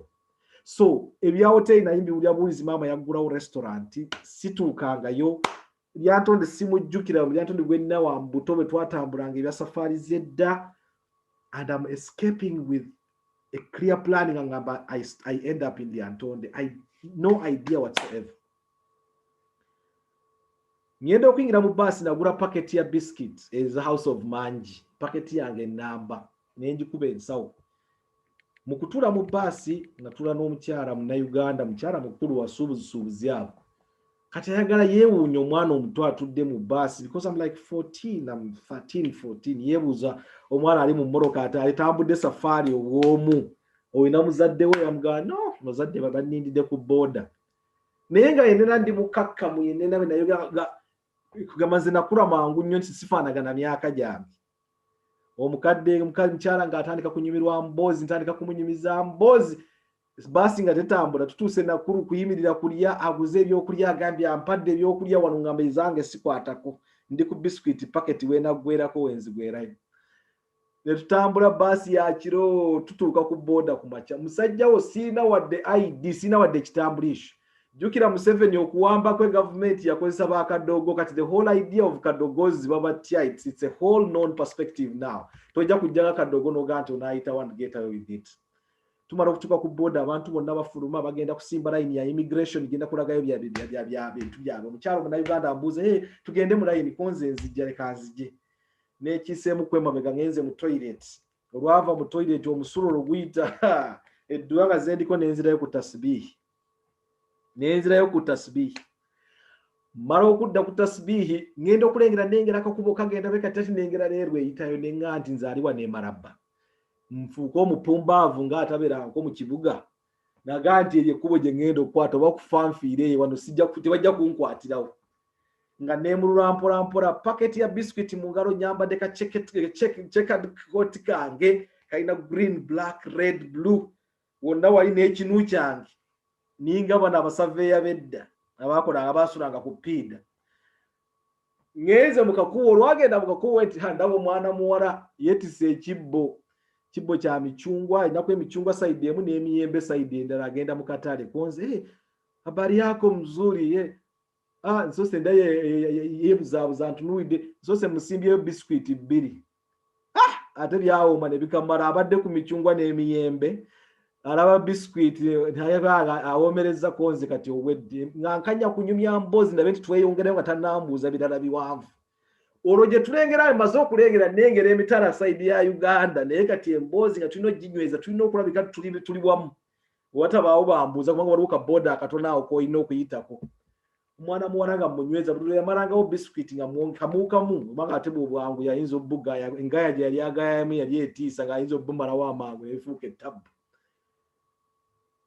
tugenda omwana yankanya kumusimba biscuit safari tweyongerayo ngenda okulaba tuli mitala neŋŋamba alhamdulillah kyuka naye ntuna bweti neŋŋa nti Kenya esigadde wali ndi Uganda passport siina wadde ekitambulisho mara okutuuka emitala kyenakola ku sente zange nga ngenda nga mpanyisa ebyo byonna agamagezi gonna like emyaka giri bazzeyi gye batambulanga abatrailer bonna batuukiranga waka banyumya is embozing as in the recorder. I just internalize information because you don't know when you need that information. It is very critical. Abantu baturanga ne banyumya no vira obuvizi ngoseka busitso ino kuba mu buntu wo picking up anecdotes that can become very critical for you later on. Mvunjisiza sente zange. Waliwe moroka ya rabbi Nissan ezaliwo minibus zali ngazi Costa zasoka Costa ne yali Nissan nga we know we indo bibi nga nkalinya kavaawo maraba mpaka Kampala nga ninya mpaka Kampala watuka Kampala mu parking kadde sawa 7 awo mbuza waliwo ku moroka zeri Antonde toyinza kufuna moroka zeri Antonde wane nakulinya Masaka then okuve Masaka ojo kufuna ku Pijot ogende ina akutwala esente zeyongera okkendeera biscuit basigaddewo 3 mwana muwala ya meketa biscuit wa packet ku rent where ngata ino kugusa so tumaro nyingira mu Kampala sawa nga 8 awo esente nenzikwata nensasula eze Masaka mara okutuuka Masaka nga ku sente zensigaza ndo zaliyo ba 10,000 nga nine 2,000 zensigaza sikyawera waliwo dereva nga bamuyita Waswa naye yafansa ba Allah musasire jali Waswa nga mukwata nga muganti waise ngenda lya Ntonde n'ensimbi zenina balance bajja mukuwera waka wakaje ngandi bajja mukuwera waka tebamanyi nti nzija simanyiyo like ngenda kutuuka nga mbuuza bubuuza kubanga kubuya nti ewa hoteli ya Hajjati Omunyarwanda other than that siinawo kirala kyonna naye nga kusiba mutima kasitoba nti omaze okutawakkala ebisigadde byonna bya bbule nga nyingira taxi lya Ntonde ku petrol station wengine ku Ajip wetutukira ate wali restaurant ngerinnya yondi manyi Pasonic Hotel watu kanda ye Pasonic restaurant nga mugati sebo kati mwami Waswa nindira kwawo ngenze wane wa Hajjati ye agati Hajjati mumanyawo nganziruka wakamama okunda bakwali kwekanga bweka subhanallah yo salamu alaykum kusabaze muzihaga mbagala ngate muna haginga soke mulete balance wezi soke tumalirize ekintu ate olutuse soke tumulete ebbiri nga bazimpa nganzisasulayo musajja Waswa nga mmaliriza nga tudda mu mboozi konze ntoroseyo subhanallah otoroso otya kitawa agenda kunzita kakati nga ntura waka obulamu bwange muri Antonde bwe bute utandika Antonde becomes very very critical in my life setting yeno njagala nsoke njiwo omuntu araba wano orabe nti sometimes tulemenga kujudging abantu nga tunamanya muntu gyayise because you don't know someone's history, you don't know the circumstances under which they have been. Kababere abamanyi bana abamanyi ojja kulaba Imam Shafi for example bw'olaba fatwa gye yali atora for example ng'okukwata omukazi mu ngalo ng'akyali Madina amala okusenguka okujja Misiri nga agenda okutuuka nga bali babuuza ne haga ne bagiwa ate Imaamu n'agenda n'asaaza nga tazeemu okufuna udhu nga cultural differences, the circumstantial differences can determine what someone becomes. Kakati it is crucial for someone to understand context ya Antonde in the bigger picture. The Antonde is this one town zirimu nga satu nyamu Uganda ezefaanagana bwe zityo. Va ku bode katuna jangu entungamu jangu eri Antonde gende Rukaya ve Rukaya genda enaruwerere obe mbiko katono mbiko gwayingiramu katono naye kati gende naruwerere gende Bujiri gende naruwerere genda Marababusia Somoke Nsaro. Towns ezo zonna one important thing about them is that they are transit points. Abantu abatambuze naddala truck drivers, long distance drivers mubayina okubawumulira mu distances mu batambula nga ate ebiseera byali bizibu nga amakubo gakyali mabi ddala. nga abantu womanyi wonna nti you have a convergence of long distance drivers. Restaurants thrive, hotels thrive, lodges thrive. Awali lodge wateeka okubaawo prostitution or sex workers and so on. This is the context in which now I come in okutandika okuwangaala when I'm just in P7. I'm just in P7 at that time. Your context gyenzijamu, your environment gyenzizeemu. Obusiraamu alhamdulillah nga busigala nga bukyali bunywevu. Maama musiraamu. One thing that was really standing out is obusiraamu bw'okuba nti yasigala nga she is an epitome of that. Nsaba Allah subhanahu wa ta'ala amukuumira awo era amuttira wanaaba nti agenza atuusiza okumujja mu duniya. Ntuuka mu lyantonde and lyantonde ye context erimu. So bwamalaya buli thriving nnyo era AIDS yajja natta abalaalo nadda kubanga kati ate yali capital city ey'abalaalo. Museveni wonna this was their capital city kubanga Rushere Rwakitula bino byonna bikulaakulanye luvannyuma buli bwe yajjanga kabeere Museveni ng'aze agenda Rwakitula abasirikale kumpi bonna baasulanga mu lyantonde nga bwe bava ne bagenda Rushere nga ka distance ka kumpi. Eno Rushere nene ekuze luvannyuma nnyo naye lyantonde yali capital. In fact, mu time gye tuli mu lyantonde, our restaurant now starts thriving very much. Twalina customer relations. When I get to kintu ky'emmere now I can come back to it because I was very passionate. Nayagalanga nnyo okufumba, nayagala nnyo okuyiga okufumba. Nentandika okunyiga omuwumbo, nentandika okufumba akatogo ak'ebyenda early in the morning okufumbira ba customers. I was coming in with something that was unique, ekyali with customer care. For me, that was really important. Ng'ojja n'obuuza omuntu n'akalimirimi, twabeeragawo n'akantu akaga nti leeta y'akalimbalimba ba customer. Customer bakyatumiza mmere nga tendaba kujja n'obaamu ka juice k'omusimye nga kabwerere sikaakusasula. Bw'oba oyagala okumutomeza ng'olaba kati ngenda ddala ng'Abasomaali, ojja kuleetayo akagiraasi akatono akabbongo. Omala omuwa bbongo atandika okwekombakomba asaba giraasi ennene, already otunze. You know, these were marketing skills that were already coming into play. And I was picking a lot from my mom, but at the same time also adding my own value to this particular process. Story tunajimaro olwaleero. So, naam wana usaba. Tuli redo kesa. Mbera very passionate. Njizo okusiba omuwumbo, ogunyiga, pirao, that was one thing. Chapati, we started cooking chapatis kubanga zino ebyebikomando byonna. These are new innovations. Omuntu omuvubuko wakakati katayinza obutamanya ng'alaba chapati mu Kampala. Chapati yabanga ya Baswahili ng'olina kumala genda Jinja okulya chapati. It was rare. Gabiranga mu maka Maswahili, maka Masiraamu nga jojja okusanga chapati exceptionally. But we started kubanga nali nvudde mu Kenya and that used to be our food. Nentandika okufumba chapati nga waliwo abajja mu hoteli nga bazze kulya chapati. So amata, hoteli yaffe yamanyika lwa amata. Omunyarwanda alina akagero kaga nti amata agira gitereka. Nga bonaga nti emmere eba n'omukono kugamba oyinza okukwata emmere n'okwata ingredients zezimu n'oziwa abantu babiri oba basatu, same ingredients, same instructions, naye ogenda okutuuka ng'empooma y'emmere ya njawulo. So emmere ebaamu omukono. Kati n'amata galina omukono. Waliwo kati amata ge waffe bongo. Era maama wa Museveni agenda okutandika okujja okusetolinga. That was her stopping place. Ever nga waffe wajja. Ever.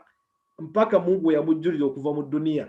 Maama wa Museveni yajjanga eryantonde ng'okuyimirira agenda wa hajatu wa matehariya amatega makamu nga wajja ne musavinga personally. So we started attracting those sorts of customers ng'eyazze leero enkyajja kudda. Hoteli mu lyantonde zalina differences nti twalina ba customers ab'enjawulo. Waliwo hoteli Sabena yali aba posh abebbeyi kubanga yali eruddewo yali amusajja mwami Peter mu Italy. Awo amu ku bakasangwawo b'eryantonde. Waliwo restaurant Moonlight kati yalondanga bano nabali abasuubuzi b'ente abakyakya. Restaurant yaffe Pasonic yali specializing mu truck drivers abannamawanga kubanga ffe twayogeranga Oluswahili fekka. Nga tulina Oluswahili tulina Olunyarwanda kati bali bajjanga nga bajja bawulira they are comfortable, they are home. Oda yakawunga ka muogo nga bajja kafumba nga ate wali hoteli ndala ejja kafumba. So we had that specialization for try specializing mu truck drivers. N'abasuubuzi abaleeti ekiro. Waliwo Central Hotel, Haji Central yali specializing mu buses. Bus zino zinvambarira nvaka baale nga gye baliira. So all these distributions are critical in how the business run. And for us that was critical. Ati tujja tapping a market yaffe that was much bigger kubanga truck drivers basulanga munnyo naye tapping ne mbana abalala. and that was really, really important. Abantu abasinga bajja okumanya Lyantonde nga bamumanyira, especially in our restaurant, alhamdulillah. Ne restaurant ezisinga zaali z'abasiraamu, ng'oggyeko eyo Sabene yali eyamuyitale, ezisigadde zonna zaali z'abasiraamu. Oluvannyuma wajjamu ne restaurant eyamwangaaza, abo baali bakyotala, baali bavudde e Kasese, abajja ne basenga mu Lyantonde nga bagula maliba, then ne batandika ne restaurant, and that nefuuka specialization yayo nga ya piraawo. Lyantonde now becomes a real crucial place. Mzee amala okumanya nti ndi Lyantonde yatabuka ng'asitula amakanda ajje. Ngenze banoonyeza essomero kubanga P7 onajja natuuke naku z'omwezi nga 18 July 1986. My birthday is on the 27th of July. Registrations for PLE already zaali zagwa mu May. So ntuuka ku ssomero ngenze balwanye okugezaako kundigestaringa nga waliwo omwana yaregestaringa baali bamuyita Bukenya Alex n'amala n'agaana okusoma mulaalo n'agenda mu nte. Olwo ntuuse ngenze erinnya yange bali pushinze baagadde banfuule Bukenya Alex ogenda okusobola okusitinga PLE not to miss a year naye saagala kugenda ku missinga mwaka. Nga bapushinga Bukenya Alex naye ng'obufaananyi bwali tebunnagenda mu UNEB, obufaananyi nga bugenda. Change of names bajja bagikola adjustment later on naye nga nze ngenda okuyingira mu ssomero wali nga nnyingidde nga Bukenya Alex ogenda okutuula primary 7. Alhamdulillah nali mu bantu abasinga nali wakubiri yafuna first grade. We had five first grades. Nali number 2. I had 6. Yatusinze yalina 5 eza P7. Kakati awo mzee agenda okujja ebbugumu obusungu bantuuziza bampozesiza ki ekyantolosa nga sina nabiyinza nakuwoza. Mzee kati ng'ateekawo gundi bagenda kunkuba kibooko 20 zibansalira olw'oluvannyuma ntegeka engoye zange nkya ku makya ngenda kukeera kuddizibwayo Nairobi. Wonna sina we nawakana. Maama ng'ajja nga ansimba gama ya bongo awo sooka ogigotomere mangu. Waliwo anzijukiza Sunshine Hotel. Sunshine Hotel ejja luvannyuma nnyo ya Haji Karuna Sempala. Ejja luvannyuma olwobadde nkuwa setting ya 1986. Sunshine is a very, very late kubanga waliwo neya maama wange omuto that was there. But Sunshine ejja luvannyuma kabisa.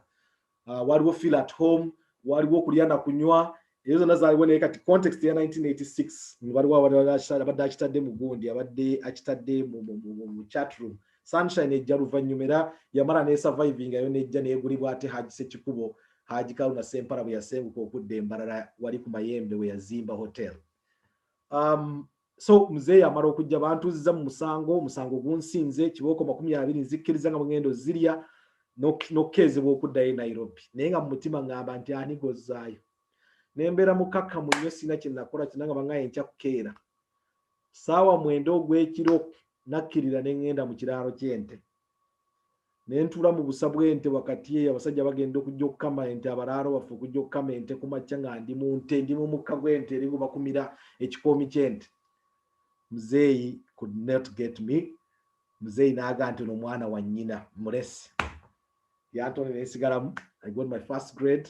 First grade egenda okujja nga bamaze okunsabira ebiraali abamu kubansabira essomero era bensaba Allah subhanahu wa ta'ala nababasaasire. Ye mukulu wange abadde yakafa omwaka guno Sheikh Abdul Wahid Mwebe. Sheikh Abdul Wahid Mwebe maama we ne maama wange bazaalibwa mu kitaabu omu baawula bannyaabwe ddala Sheikh Abdul Wahid Mwebe. So ankwata ne Sam mutabani wa Haji Ruzegu Embalala bwe bantwala ne bantwala ku biraali nengera ne nfuna ekifo ku biraali.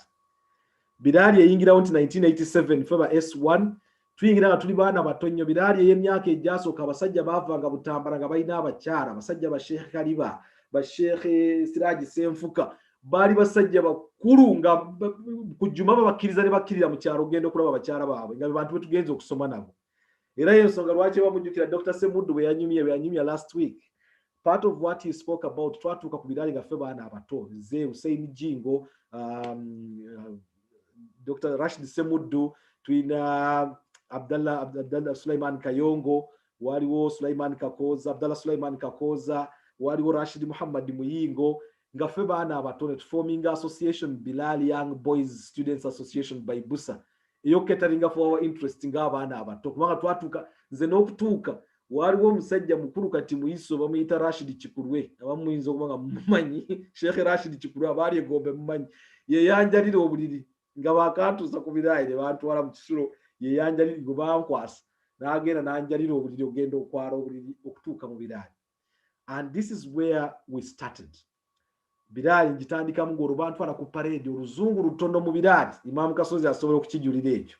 Era natuuka nga ne bantwala ku parade ku makya ne bannyimiza ne baŋŋa nti akaana kano akava Kenya kaliwa oyo yona yabanga Suraiti Kaliba akaana kano akava Kenya kaliwa ne bampitayo ne nzija ku parade n'engatto yange bata yenna ngikubya kalangi eshayininga ne bantwala ku parade mutwogereremu oluzungu omanyi okuyita ku parade y'essomero ddamba mbwe obwogereremu oluzungu kati oyogere ki This is the Bilad that I entered, but it was very, very interesting. Nefuna challenge kati yokutandika okupiking olwarabu ku pace y'amaanyi because we had studied Arabic, but not to the extent y'abalala gye baaliwo, and we became very, very competitive. Actually, class yaffe yali twaberanga very, very competitive. Adinani Adikata bonna basinga kati bafuuse ba doctors gye bali waliwo Shabani mu Kenya.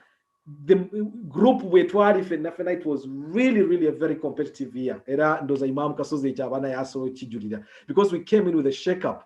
Twalina omwaka gwatuli mu maaso gwalimu wa Badruddin Fuad Salabi, walimu wa Faisal Baswan family, waliwo abawera kati panga timyako rugitandika Ausi Sentongo, Dr. Ausi Sentongo bonna kati bebali mu mwaka gumu mu maaso gaffe kati fe tujja mwaka gwafe gwe gugiramu n'abawara mwali Radhiya Hajati Radhiya Sheikh Radhiya twalinamu Jamida walimu Jamida walimu nani walimu n'abalala babiri ya Rabbil Alamin amanya ganze walimu Halima n'amatovu oyabula nnyo mu community naye nga wano musawo wajali mu East London yeyo naye Sheikh ati Mulamba erimu agituliddeyo bwe twalinga ekirasi erimu eyo twalimu so tutandika bidali myaka gya bidali gibera very interesting tutuka mu S4 I was the only person okusooka okukola literature mu history ya bidali then asooka okukola literature ngenda okusalawo okukola literature. Well, I loved books. Ekyo mbalina kirabidde mabegeri naye I used to read a lot.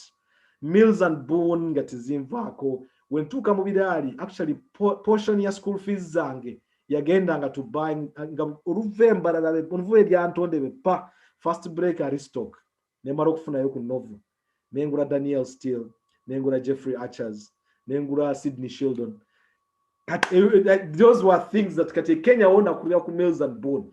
Mara okutuuka ebidali jukira twali mbasajja bonna n'abazze ng'oluzungu lukyawenyera n'enfuuka omuwandiisi w'amabaluwa ayina muwala gwayagala okuwandikira kwe nabisunso oba ekibuli oluzungu lungi n'eggombe nga balina kujja bansasule nzije mpandiika obubaluwa nze nina okuwandika obubaluwa obugende liwandika ku luzungu luli shekhe olutatuswaza mwewala okuwandika olina agasubuha tabbati yadda okubyevoka nga bye bigambo byaberanga ebizitawo ku kigambo kyoyogedde. I loved reading a lot, and I think that really informed Olusungu it's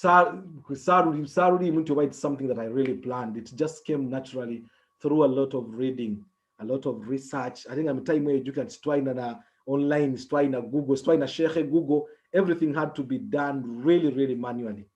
Alhamdulillah, time where you kubirari headmaster yari Sheikh Sulaiti Kabali, deputy nga Umar Juma Sereko Dr. Kati.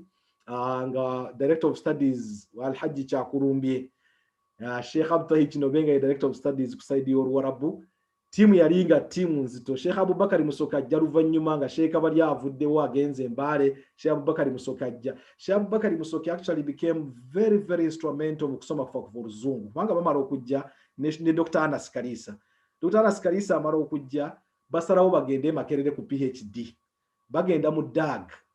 And I would go to visit. Sheikh Abubakar nanzikiriza ngendemba visiting mudag. Ogende Makerere no maro kurambura ku Sheikh mwenyini bwanga Sheikh Abubakar mu bantu abali abasajja abali bakwagaza okusoma. Nga inataba we yanywanga taba we Dunhill. Akabeike nga neka perfume akagendera mutaba wamuliranga no maro kulya perfume nora wa Sheikh navuga Toyota Corolla naita wino ganja alhamdulillah kusoma kwe kuno.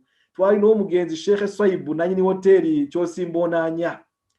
Oye akuwanga sente nakuvuma abasere okulaba Sheikh Segganga yarabire ennaku ku Sheikh Swaibu yajjanga ngo Segganga wallahi yambadde amasanda jangu kuba ekiboko nkuwe sente namukuba kiboko namuwa sente namuyiwa invitation egenda ku restaurant y'ekyosimbo nanya Allah musasir.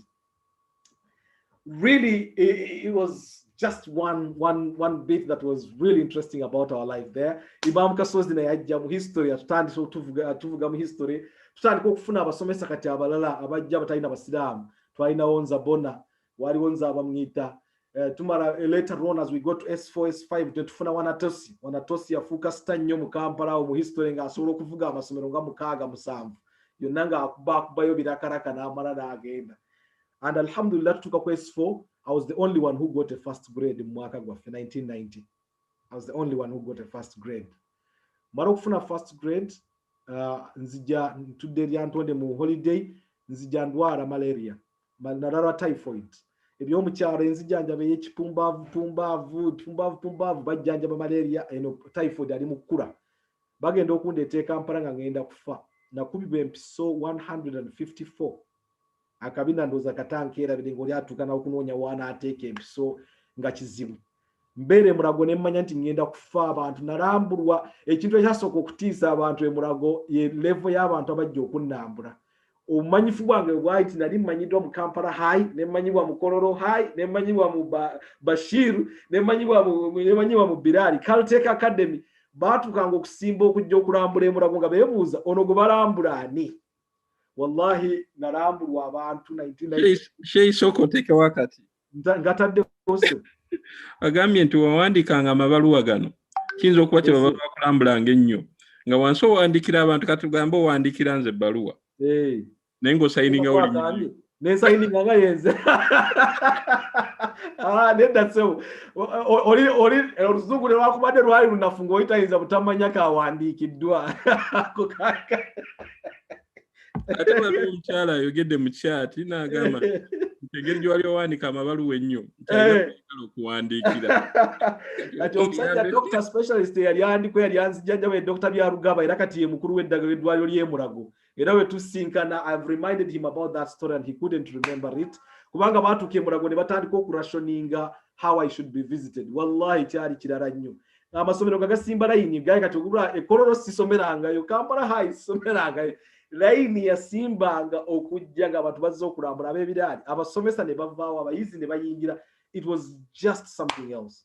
Anyway, Allah marantaasa ne mara cerebral malaria neewona ne tutandika senior 5 ne tuyingira S6 ne tuuka ku university Makerere wagenda Sheikh Bukko namwerabidde Abdallah Bukko oyo yatuuka n'afuuka watutumu nnyo ku ssomero nga yali cameraman baali abantu babiri Muhammad Tusuubira ne Bukko nga bakubi b'ebifaananyi bamuswawiru ate cameraman mu masomero mu biseera by'ebyo ng'oli wa bbeeyi nnyo okulinda ekifaananyi kyo kijje n'osanga negative yafiiriddeyo ne bagaa nti yabulidde ekisuumu ng'osobola okukyawa omuntu ila yawmul qiyama.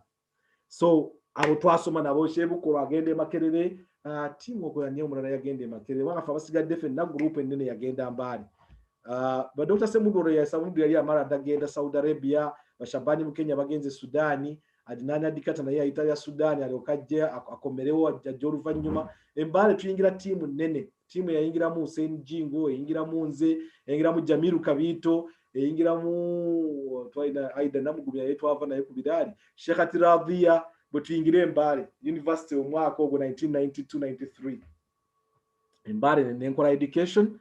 That was my first degree. Nze nasooka okufulumya newspaper ya university Embaale ng'eyitibwa The Comet, which we used to write articles nezifuluma twafulumyanga nti newspaper ya mu ngalo yabanga yakuteeka ku notice board nga technology gwe tulina mu kiseera ekyo. I ended up becoming a minister of information towards the end of our term, I think in second year. Abdul Sekindi ali ku embassy yaffe ali mu OIC ne embassy ya Uganda mu Saudi Arabia oyo yali guild president waffe nga nze minister of information. Musa Senkubuge atera okubeerako kuno musawo waffe owa mental health twali naye nga ye general secretary mu government mu cabinet yaffe. That was the government. Nga sinavaayo nkulembera H-course because that's 1996 tugenda mu kalulu ka 1996. James Wapakhabulo ajja afuuka critical because Mbale was big. Politics etandika okuyingira mu university. Mu time gye tuli ku university I was approached by mutabani wa Muzeeyi Muhoozi Keina Rugaba through an intermediary. Yali atandise okurecruiting abaana abagenda mu majje atandise okukola campaign yagikola campaign nene nnyo e Makerere. So they reached out to us in Mbale. Part of what nakulembera ekikosi ekyagenda okumeetinga Museveni era nitumeetingira ku International Conference Center ekikosi kitwalimu nze ne Julius Rubagumya kati yakulira Uganda Revenue Authority Mombasa ku port, mukyala we ye mukulu wa revenue mu legal department ya Uganda Revenue Authority. Anyway, tugenda okumeetinga President Museveni, after which Museveni at promising a basi yaweebwa Islamic University in Uganda ngevudde mu team gye nakulembera era nze nayogera eri president on behalf of the other students betwalinawo. Tumala university 1996 akalulu tukayingidde tukavuddemu. Akalulu ako kaalimu bingi nti as we finished but twalina ne Madia bu Kenya badde mwerabidde. Madia yali Gombe naye tugenda nga tuba family friends. Taata we mugenzi Haji Twahabu Kenya yali very very deeply family friend. Ate nga aba muganda wa Sheikh Kassim wani ya Rabbil Alamin. Sheikh Kassim naye mu basomesa b'ebiraali erinnya lyevuddemu endala ya Rabbi Kassim bu Kenya. Kassim Jumba ateko kubanga amumanyi. Sheikh Kassim naye aba muganda wa Haji Twahabu Kenya. Bwe baali tiimu eyo y'abantu abaali bava embalala. Sheikh Kassim bu Kenya. Sheikh Kassim bu Kenya, yes, mbadde nzige kati ye connection yao. Sheikh Kassim bu Kenya kati abamuto wa Haji Twahabu Kenya yazaala Madia bwe twalinayo ku university bwe twagenda awo bwe bava ne bajja ne bayingira mu Revenue Authority. Emboze eyo mu revenue nja kugisummarizing olw'ensonga nti obudde bugenze, nja kugireka out naye ngambe nti bwe namala okusoma saasobola kubeera ku list y'abali abagenda mu Revenue Authority, and it wasn't the fault of anybody else okujjako omu ku be nali nabo ate yayita emabega n'atwala list erinnya lyange nga deliberately alijjeeko, yaye yali qaddara Allah, kubanga Allah mwekyo mwe yayisiza oze ogenda okuyingira mu Rwanda, because awo wennyini bampita Rwanda maama wange omuto yali akola mu UN, yali amaze okufuna omulimu mu UN, genocide yakagwa mu Rwanda, serious business to do with demining, kutegulula bombs, and she was working there. Ampita mu Rwanda ngende nangamba waliwo bank eyaguddewo empya BCDI, ngende nfuneyo omulimu. Ninnya nva mu Kampala ngende Rwanda, ngenze ku interview omulimu gwa bank. Twali abantu 6 abasooka. I was number 1 mu interview. Ne batemako kuva ku 6 ne basigazaana mu 5 ne tukola interview ey'okubiri. I was number 3. Ne tukola interview ey'okusatu ne basigaza abantu 15. I was number 1 again. Ne batema tusigala abantu 5. Ku bantu 5 twasigala abantu 10 nga baagala ko abantu twasigala abantu 5 nga baagala ko abantu 2. Nze go basooka okuyita ne ngenda muli yali director general bank nga bamuyita Kalisa Albert. Kalisa asooka kumpita ne bampita munda ne banga Kayira, you've performed very well in interview, obadde consistent, your language skills very nice, your customer relations brilliant, but we have a problem, toli munyarwanda. Siri munyarwanda kubanga mukola CVs omanyi bwo wakamara kusoma wano zi CVs okola amabasa gotandika okutambula nago brown envelope abali batambudera zonka kasabanyi. Brown envelope beina CV eziri ready made ngoli gwosanga gwosimbirawo kati CV mugendo giwayo nerabira okutiza akaraga nti nationality Uganda ni jinajje Uganda bwe nagitwala emisinde nenjiwayo ne bankwatira ku kyokuba nti siri munyarwanda. Ennaku yanzita naganti ya Rabbil Alamin obunyarwanda obusinga bwe nemanyiiko bwe buliwa. Nayagala okkaaba nefuna akazito akamaanyi nnyo. Nina mukwano gwange bamuyita Muhammad Medi bagenda makanika wa ma TV n'ama radio e Rwanda. Mukubira essimu ne mugamba nti muganda wange Allah ageze. Tikiki Allah mukugera kwe omulimo despite okuba nti nsinze performance yange is good, bagunyimye nti siri munyarwanda. Omusajja nanga kati jangu Kassim toto baako bingi byokola. Take away eyasooka mu Rwanda bali bagiyita le glaçon. Antwara ku take away eyo le glaçon tutuula ansabira chips and chicken nsoke mpeweere mu nveemu ennaku eri ebadde ku mutwe. Chips and chicken mara okutandika okujjekatankira nga yenna njekatangisa busungu. Tutuula ntandika omunyumiza interviews zonna nga bwe twazikoze. In the middle of his chat wajja omusajja tutudde ku tebo yaffe y'abantu bana tuliko 2 atusaba ati bannaye, do you mind if I sit here? Ne tugaa ati tufaayo. Nga ffe tugenda mu maaso na mboozi yaffe, so omusajja ali mu kuwuliriza ayambadde civilian clothes. Nga omusajja awuliriza nga bwe ndi mu kunyumya n'ennyumya n'awulira ennaku ng'alaba what I had gone through. Kwega okuba nti bannyimye omulimu nti siri munyarwanda. kakati omusajja amara okuwuliza bera ne mugaa nti munnaye nabadde wano ku TV ekiro nendaba omusajja ng'asoma amawulire ku TV mu Lungereza nempulira nga ajja kusesema amawulire agasoma mu Lunyankole lwonna teruvaayo mu kamwa ya Rabbi ne nga nti omuntu n'amala akola ensobi n'anteeka ku screen eyo asobola okijjamu enjawulo. This man is listening. Agenda okusituka amazeewo ka juice ke ne chips naga nti hello I'm sorry mbozi amwe sibaddeemu naye mu nsonyiwe kibadde kizibu obutawulira ebadde interesting and I had to listen in. I think I can help you get a job to the TV. Mutima ne ngamba nti nze ngenze mu competitive interview ebadde nsobola ebyange ne bannemesa omulimu gwe mbwa ya mwebe gwendaba wano ongaye nti ogenda kunfunira omulimu. Anyway ate nze gwe talina kubisala nga ngampa CV nga nzijayo CV nga ngimukwanga naye bana akamusimba CV nzijukira nti ate ekyaliko nationality Uganda iwanga nkyalina copy nga nziruka mangu ngenda ku counter ngamba omuwala cashier nti inawo ka white out nti ye nga nsimba ka white out nga nzija nga nsimula white out nationality Uganda nga nfuuka Rwandan nga njiwandisa na pen ngenda walawo na typing. Omusajja nga muwala papula nga ampa namba ye agenda okutuvaako nga erinnya lye Captain Eugene Ntambara nsaba naye Allah musaasirire gyali. Omusajja atamanyi talinaako obuzadde talina wadeki atwala papers. 1 week eyitawo nengana naye omusajja yandekera enamba ye. Why don't I call him? Gasina chinsara chichi nga mukubira ngenda mukubira naga Kasim I'm sorry number na mispressing kakati dayo wali ku restaurant we twasinga na kule glaso nalesewo kanoti katwale ku TV ojja kulabagana ne director wa TV immediately genda yo as soon as possible. Omutima sakkiriza emisinde mpaka kule glaso mwara wa cashier ndara banze ntuyanye abuza kikigonze nti naye wali wakapapula ke bandekedde wano omusajja kanoti yakateekana ku post-it akayero post-it ye note wala bemirimu abantu ko bagifunira ngo okyali eyo wasoma ebitabo byo mandazi ka post-it message kwe yali nga nkwata ka post-it nga nkatwala TV ya Rwanda nga bagigadinga olwo Rwanda teyalina TV before the genocide. They have just established a new TV. Everything is new. Abantu bonna kati bakutandika ku training like TV bali bakatandika okukola test signals olutalo we lwajjira everything was destroyed. So nyingira mu environment nga we are starting from scratch. Olwawayo ka note director tibyatwala dakika 2 nga musirikala akomyewo na nganti akuyise jangu.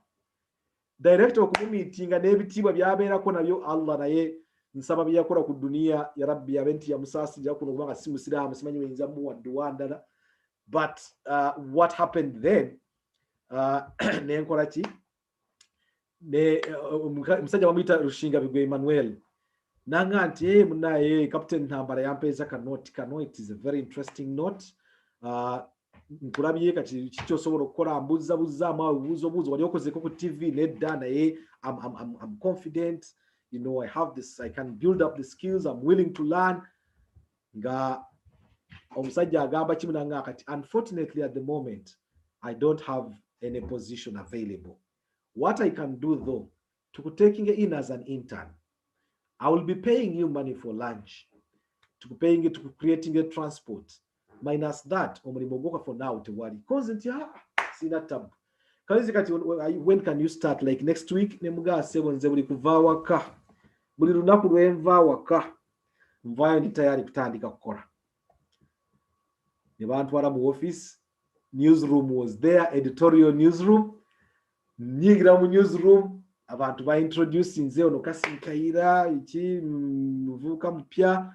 Abantu bonna bantu nangenda okuba facing antunu y'omusajja wange oli yasomya amawulire gajja amafunga mpulira nga mafu. Ne mutunulira naye ate bamara go bankwasa ne banga agenda ku briefing y'oluzungu. Nga ntwala agenda ku briefing nanga akati y'oluzungu rondi wulide mu kamwa lungi mu.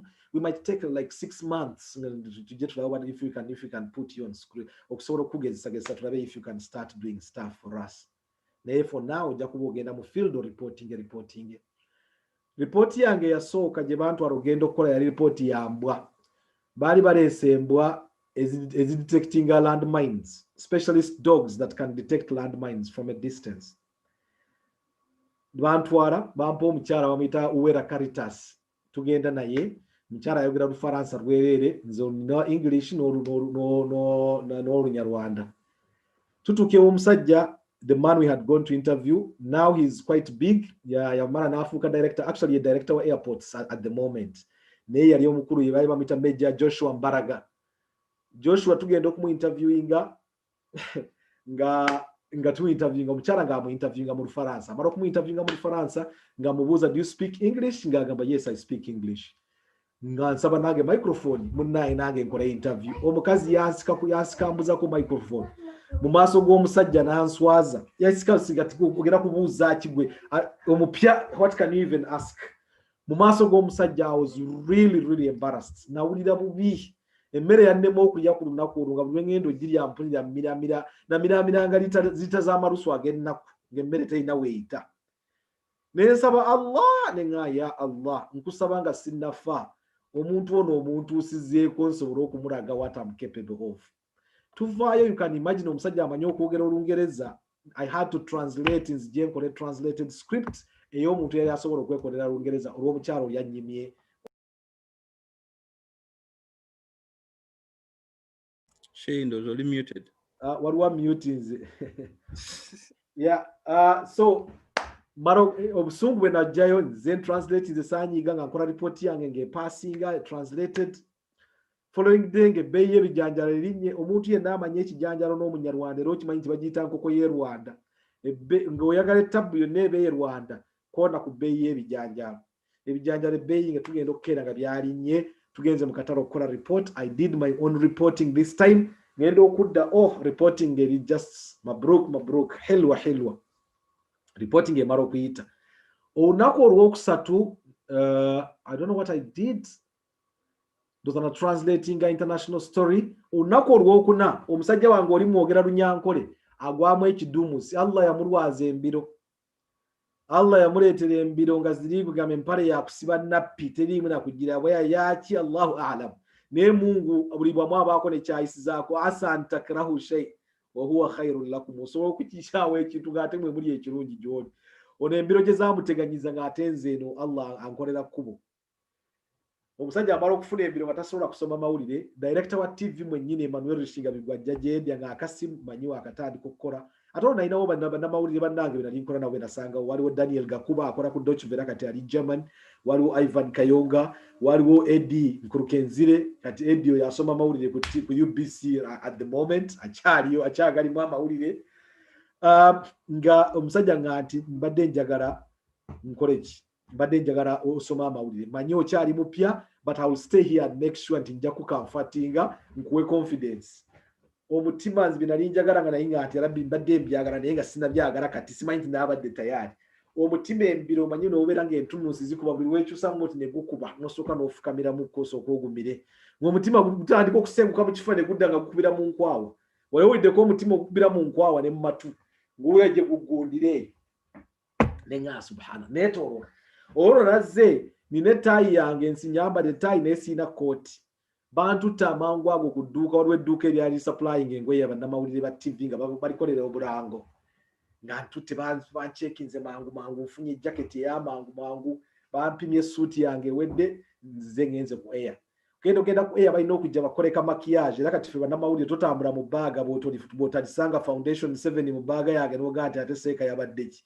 Ffe bannamawulire bwe olina okubeera ne ka makeup toyinza genda ku screen nga n'ogubaganya. Nga bantwala wali nga batandika kukuba powder. Tolo bali batukuba Johnson's baby powder. Bantute mu ruumu bantadde ku teleprompter bwegenda okutambula machine n'omukazi agitambuza nga mutamivu muzibu. Ng'alina bwatuuka n'alinnya layini ezitambula nga nnya omulundi gumu nga bwate wabikutte olwo bukukeddeko. The director ng'ajja ng'ayimirira amabega eno nga bantwala ku screen. Ssaawa 3:30 ting! Allahu akbar. Edduwa z'essaalombo ezo nga teziriiyo. Nenga ya Allah byonna bitadde mu mikono gyo. Byonna bitadde mu mikono gyo ndeese wano lwa nsonga nyamba nkigusi. Subhanal Malik al-Quddus. Amawulire gatandise. Eddakiika nga 2 ezisooka nkyamiramiramu nekanga naye confidence. Omuntu yayimirira ku kituuti era actually kintu kye nerabidde nti mu biraali emyaka gye twamalayo, one thing that we did very efficiently kwali genda kusomesa. Ndira mu kusomesa twabuuliranga ne tutambula mu masomero ag'enjawulo mu mizigiti. Twayagalanga nnyo ogenda okusaalisa Imam Kasozi Sebo masjidi y'ema wange eyo yali nnene nnyo mu wantu gye twayagala ng'ogenda okusaaza. Imaamu waayo ng'abeera n'ekyennyanja ekiri tayari, omuntu yavudde ebiraali ku kawunga n'ekijanja. Okusanga ekyennyanja ekitegeke ekyennyanja kiramba kya imaamu eyasaaziza n'ettooke lyo nga tewali kitwagala agenda kusaaza ng'eyo. Awasigadde awalala waalwanirwanga twagendanga mu masomero Kibuli Nabisunsa, era Nabisunsa eyo Naalongo gy'ava yali mu Bandaba nga ndi mu basomesa irimu ye gy'atandika oggiriira eyo. Tujja oluvannyuma kujja kusinkana ku Jamia gy'alira irimu ye. So Nabisunsa, Gombe, amasomero gano na Kibibi, Kabasanda twagendanga mu masomero gano amasiraamu Gombe nga tugenda tusazaayo, after which time so participating in seminars and all of that. So omuntu yenna yayimirira ku kituuti n'abuulirira. Jjukira n'edduwa zange ze narombanga ez'Ennyamirambo ezaaliko ssente nga already ekintu ekiyitibwa confidence. Ate nga nze ndi muntu wa nsonyi nnyo, kizibu omuntu okikkiriza, but I'm a very, very shy person. So mu kuba n'ensonyi naye ng'ate nga bwe mba nayimiridde ku kituuti n'ompa eddakiika zange 2 zimala bumaze okuba nti ekigambo kitambula. Maze okulinnya ku screen, maze okusoma amawulire eddakiika 30 gawedde, essimu n'evuga. Director bajja ne bamuyita, ajuusa amatoko wangenda kumala mu dakiika 5, then esigadde binadda mu kibugu. Sisobola kuwano ne kakyayinka yina kalinze bulinzi paka kumakya. Amawulire gamala okugwa essimu evuga. Director bamuyita ku ssimu, tamanya ani amuyise. Ani akubye essimu? Wallahi President Paul Kagame. Kuba essimu kudabuuza nti abuuza director ani asomye amawulire ga leero. Director n'agamba anfudde. Kati director jjukira francophone si wa Lungereza, Olungereza alumanyimanyimu ng'Abafaransa bonna bamanyimu Oluzungereza. Kakati bamugaa nti President Kagame akubye. Kiseera ekyo yali vice president ne minister of defense naye nga in effect ye president. Obukambwe bwaliko nga buli muntu amutya. Bamara omugaa nti president Kagame yakubye. N'amugaa nti sebo ani asomye amawulire. N'agaa nti muyizi ali awo just intern. Ani asomye amawulire. Your Excellency sebo muyizi sinnabuuza birala ani. Bamuyita Kassim Kayira mupya jasa azze kati director nga yarooza nina ensobi ze nakoze amanya agenda kuba kati Kagame problem emubeerako. Muyimirire mu maaso ng'olina nonsense oli oluyirwo nga terulimu na kwebuuza. Ate akuba luno lwa advance kubanga lwaba tolusuubira omuntu alenga bw'ati akuwa obudde obwetegeka. MP ezisinga ez'okobizi zikubisa advance.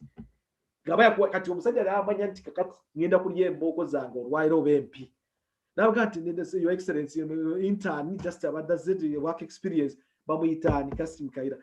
President yaragirira naga taddanga mukuva ku screen. Nze yazze intern 4 days into a job.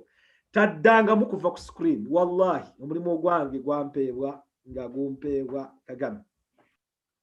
Naga nti kati Rwanda, these are the people we need. Be bantu betwagala abawa image eggwanga. Era wiki teyawera kubanga olwali lwakuna kulw'omukaaga nga Kagame agenda Zambia n'aga nti bampeerezi oli omunnamawulire nga n'erinnya tannalikwata.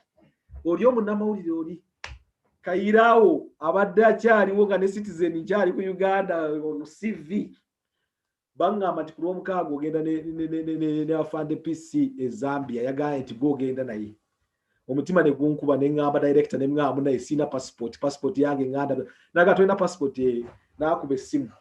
Director wa immigration, yes. Tulina Kassim Kayira passport bagitegeke nti ajje n'obufaananyi.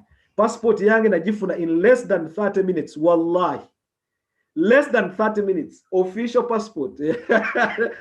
Allah bw'atandika okugenda ng'asoma kati lowooza amusinga n'agenda mu revenue nga gyenzirukidde Uganda singa kati nkyali mu nguzi nange. Owulidde. Allah, that is my Saturday. Passport nga njijjayo on Friday 30 minutes. Passport nga bamaze ogikola nga nina ogenda okusayininga freedom mission sente ze za mission ne bampa $1 oba lwali $15 $1 etandika okukwata mu ngalo zange esiiwamu nga ngenda mu safari nga olwagenda okuva e Zambia nga reporting gye mmaze okukola olwo tugenze twali tusula mu Intercontinental Hotel olwo Kiruba bakamunominatinga yabadde akalondebwa kuba president nga nkola ki kuba president nga Kiruba akyayo kyabatute mu State House tugenze olutandise okulya ebitiibwa ebyamangu gye mbadde you are flying in the same jet with the president. Allah watandikawo, and this was just the starting of so many trips that I would do with the presidents, Pastor Bizimungu ne Paul Kagame continuously. Allah n'akigira mpaka osijja kulwayo nnyo kubanga tuleme okuwanvuya nnyo mboozi. In 2001 I left the national television then joining an American organization called Internews Network. In between, actually, nasoka kubeera public relations manager owa National Tender Board procurement company eggwanga. Namarayo emyezi mukaaga. Abantu ba Internews of America ne contacting through the British ambassador to Rwanda, Mwami Graham Lawton, His Excellency. Yankubira essimu nanga nti Kassim, there is a job and I would want you to have it. Allah omulimo ne guva mu America nenga baguyisiza mu Bangereza, and I got the job as the chief editor of Internews Network. That really was very, very critical in my work. Kubanga kyembuseemu wali nti olutalo lw'e Congo lujjanga n'akayingira mu TV. Nafuuka war correspondent kubanga nayingira e Congo tukubeerera amagye ga Rwanda mpaka ogenda okukwata Kinshasa, walking on foot until Kinshasa. N'olutalo lwonna Kabila amaze okubeefuulira ate Mobutu amaze okuvaako, olutalo ne covering until 1999 until 2000. Tugenda okuyingira mu Sun City ya codes eza South Africa. Ebyo byonna saagadde kubiwangaalamu kuba bowa. But it was quite critical because that established really a very interesting link eyajja okunyingiza ate mu another life. Internews Network was very crucial kubanga yampa a chance and try to call a project on justice, post-genocide justice. And we were looking at the 3 judicial systems in Rwanda. First of all, the national courts, the International Criminal Tribunal Yabera established in Arusha. So I would fly between Kigali and Arusha to do reporting on what was happening in the courts. And then very importantly, Gachacha, court matoputi ya Rwanda gye baatandikawo ya traditional courts ogezaako solving the many genocide cases that were in place. This allowed me to visit. I have been to all the prisons in Rwanda, all the prisons, as in working inside the prisons, including okufuna opportunity y'okufuna n'abantu abamu abatta abantu b'omu family yaffe. Walonga kojja wange Isaac Kubatta Ishaq ye baamutta bubi nnyo, baamutira mu Ruhango. Enzita gye baamuttamu nti baakwata emmoroka baamala baamukuba akafuuni ne agwa wansi. Akafuuni bamukamanyi bwe buno obukumbi obukaddiye, obukumbi akatuuka gye balimisa ne katuuka ne kaggwerera. Kati bwe baabutisa nnyo abantu mu genocide. Baamukuba akafuuni amala ogwa wansi ne baleeta emmotoka stout ne batandika okumulinnya okumufuna nga chapati on tarmac. Now I got an opportunity of meeting the killer in prison, and we had a discussion, quite an in-depth discussion. Okumubuza what exactly happened, because a lot of the people abattanga abantu were relatives, people that you knew, people that were neighbors, actually not relatives, but friends, people that you had known before. And what exactly happened? Kasim, all you need is to kill your first person. A story kubali interested, you can go online, just look for Kassim Kayira Internews Network. You will see some of the projects that we did. Haju samba ngendo kingira muka break kano nja kusaba uja playing one of the other videos. I think is just part of the stories, but that's when I come to the BBC because I wanted to get to the BBC. Then ebisiga dembele kele question time. Mu Internews Network muno nafuna access ya amanya. I would negotiate with government officials. Jukira nti already na yima zo kuzimba erinnya mu Rwanda. In fact mu Rwanda ninaye whole minister tayi na Musiramu yatuma omwana we ne bamutuma Kassim Kayira. Abantu batali kugenda mu maka nga bagamba Muswahili ngotuke Nyamirambo Muswahili bagamba wallahi mimi sijuagi Kiingereza, lakini ule mtoto wa Kayira anaposema Kiingereza mimi nakisikia vrema nga wakula ili antinze simanyi Lungereza naye mutabani wa Kayira oyo bwayogera bwati Olungereza nze ndutegeera Baswahili b'Enyamirambo mu biryogeri. And there was a lot of support because for once abasiramu baali babera so despised for a long time in Rwanda, tebakirizibwanga kusoma kusukkawo ku level. My uncle was the first Muslim to become a minister in Rwanda. Sheikh Abdul Karim Harerimana, abamumanyi yaliko lecturer in Mbale. He's my uncle, zalibwa ne mama. Yasoko kubeera minister omusiramu. Eyaddako yali minister Andre Bumaya, yafuuka minister of foreign affairs. Ne wajjawo minister Musa Fadhili naye bwe tulina obuzadde obw'okumpi ennyo, yabeera minister of internal affairs for quite some time. Naye kati as a Muslim now was sort of coming into the limelight. Erinnya ly'obusiraamu ne likyuka. Nga you are speaking a language that is not just the Swahili or the Kinyarwanda that people would be knowing. It was a language that was international. Kati nga wajjawo conferences zino ani agenda okuhostinga, I would be taken there to go and MC, and that really was quite critical. In fact, party emu gye mbaye neerabiddeko nga sinnava mu Rwanda kuyingira BBC, which is where I want to end. Mara okuva ku TV ngenze mu National Tender Board, Internews Network emaze okuntwala nkoze nabo for 2001, 2002, tugenda okuyingira up to 2003 entandikwa yaayo. something happened. Kubanga namara kuva ku TV nga navairwa fitina. Abantu bali bafitina nga fitina zimazokulinnya nnyo kubanga natuuka nenninya maze okufuuka chief editor for the national television nayambuka mangu nnyo. Within 3 months bali bamaze okumpa editor wa Lungereza. Within 9 months ne bandeeta Cardiff University. I did a postgraduate fast track customized okujja just to handling management and media production okujja okuyamba okubuilding a capacity for Rwanda. Nenva ngende Brussels in one of the best schools is a photography, is a cinematography. I did video production. From there, nenkomawo ekigali tiimu nga batutwala twagenda nga tuwerawera nga batusindika abawera, but in Cardiff I was there alone at the University of Wales in Cardiff, and through Thompson Foundation program ne bagirunning omwo gye basobola fast tracking so that we could actually be in a position to manage. That was a postgraduate in Asoka journalism. After which, and badinga ati kibadde crucial, President Kagame atuuka n'abuuza n'aga nti Kayira ono yaragawa. Fitina bwe zaamala okujja ku TV, I just quit, I just resigned. Nengenda, and when namala okuvaayo immediately National Tender Board ne bampita okubeera public relations manager waabwe. And within 6 months, that's where the British ambassador Kasim, I've got a job for you. I would think you'd rather take it. Gutwara omulimu ogwo newankubadde gwali funded by USAID.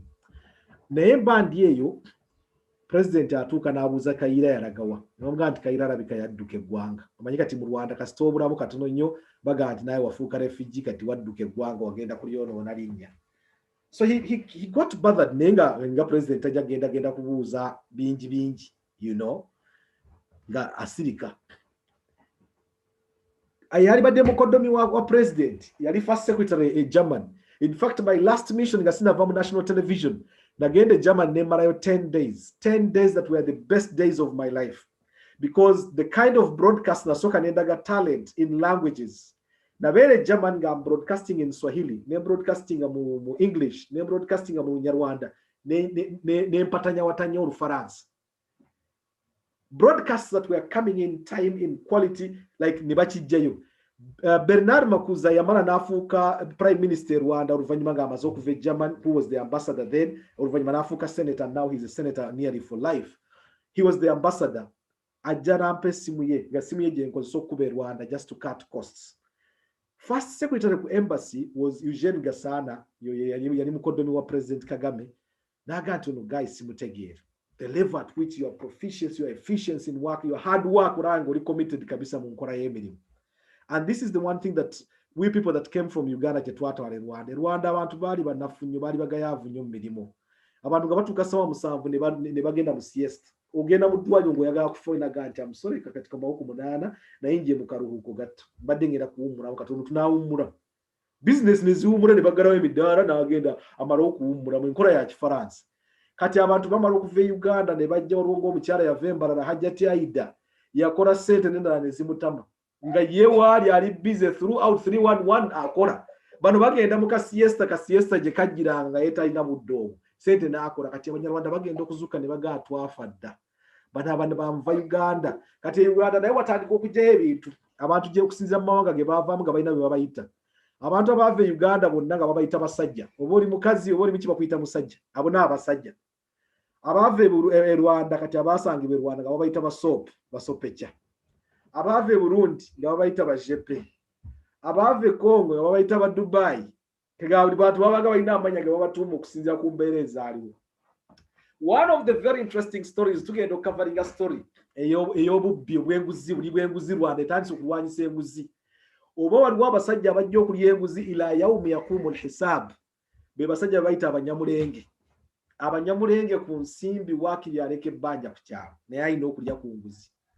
Nga waliwo jaaji omunyamulenge bamala okumwesimbamu ne bagamba nti ono alya enguzi. Ne bagamba balina okugenda bamukolera olukwe bamukwate. Bakwata omusajja omusuubuzi akwata miliyoni 5 ez'Amanyarwanda. Ajja azireeta mu kaveera gy'asimba jaaji. Haji Zaidi mpulira Osama mpulira.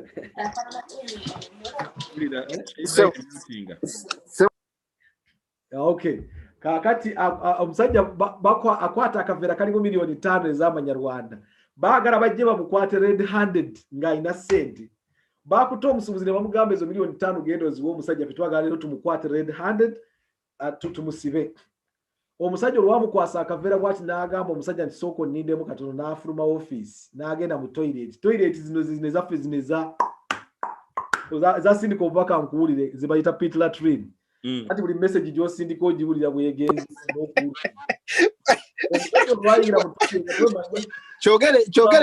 kyogere mu Lunyarwanda ezazita buli bubaka bw'osindika mbuwulira wabwere otuula mwenyewe n'owulira message gy'osindise bwefaanagana n'obuzito bwayo.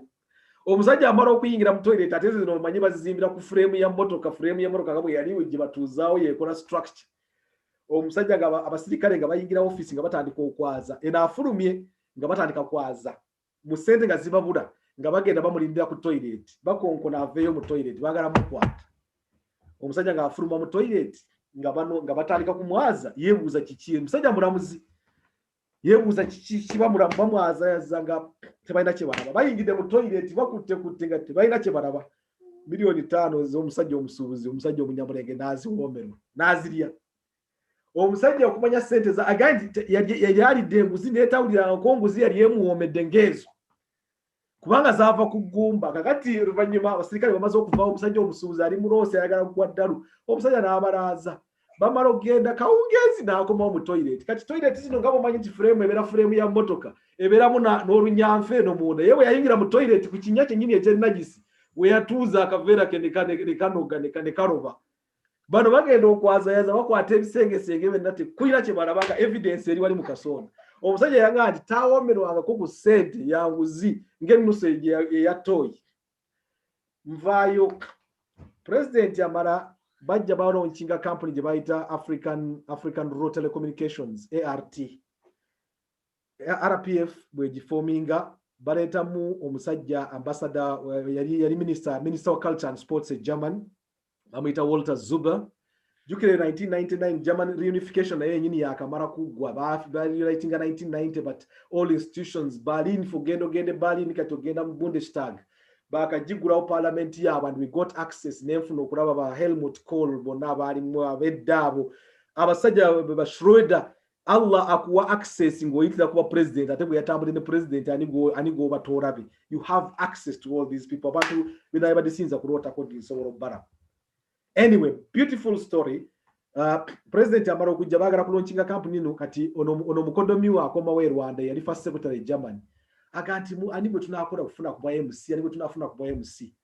Mutabani wange Makin first born atumutute mu somero erisinga okubeera ebbeeyi mu Rwanda or by that time eriya Green Hills eriya mukyala president. Kati mukodomi wa president agenda okutwala naye omwana we kumacha ku somero nange ntwala Makin ku somero tusinkana. Kasim chichi chagati chimangati we watoroke gwanga ningati ate yatoroke gwanga ngandi wano mwana asomera wano ngaseka ngasanyuka nyonga ngakati his excellency babadi twali twebuuza ani anakora obwa MC ku mukoro guno ogwamanyo gwo kulaunchinga company eno ekatukuteekeko kankube abategeka abatestesi ntegeze his excellency ntiwoli ngabanga mugana yenze munaye ndi mu office ndara kati nkolera balala ntiya tujja kusasula sente meka konze $4 bangaye 3 hours of work $4 yanga ganti ezo nazo tujja zisasula nga Kayira bantwala oromaze emyaka 2 siri ku TV banga na via 2002 October December ngenze mukoro bagenzo kulaba national TV it has to broadcast ate mukoro kwa president ate UBC na aburawo RTV weri nga bagenda okujja nganze master of ceremonies abantu bonna bali mukwewunya baga Kayira yabulira kubanga bana mara okuveri kasana tandi kukola bintu bya prisons bichi I just went quiet. I wasn't making any noises at all. Serious. Kati ngomuntu yali popular star in the whole country nga I'm the name that shouts.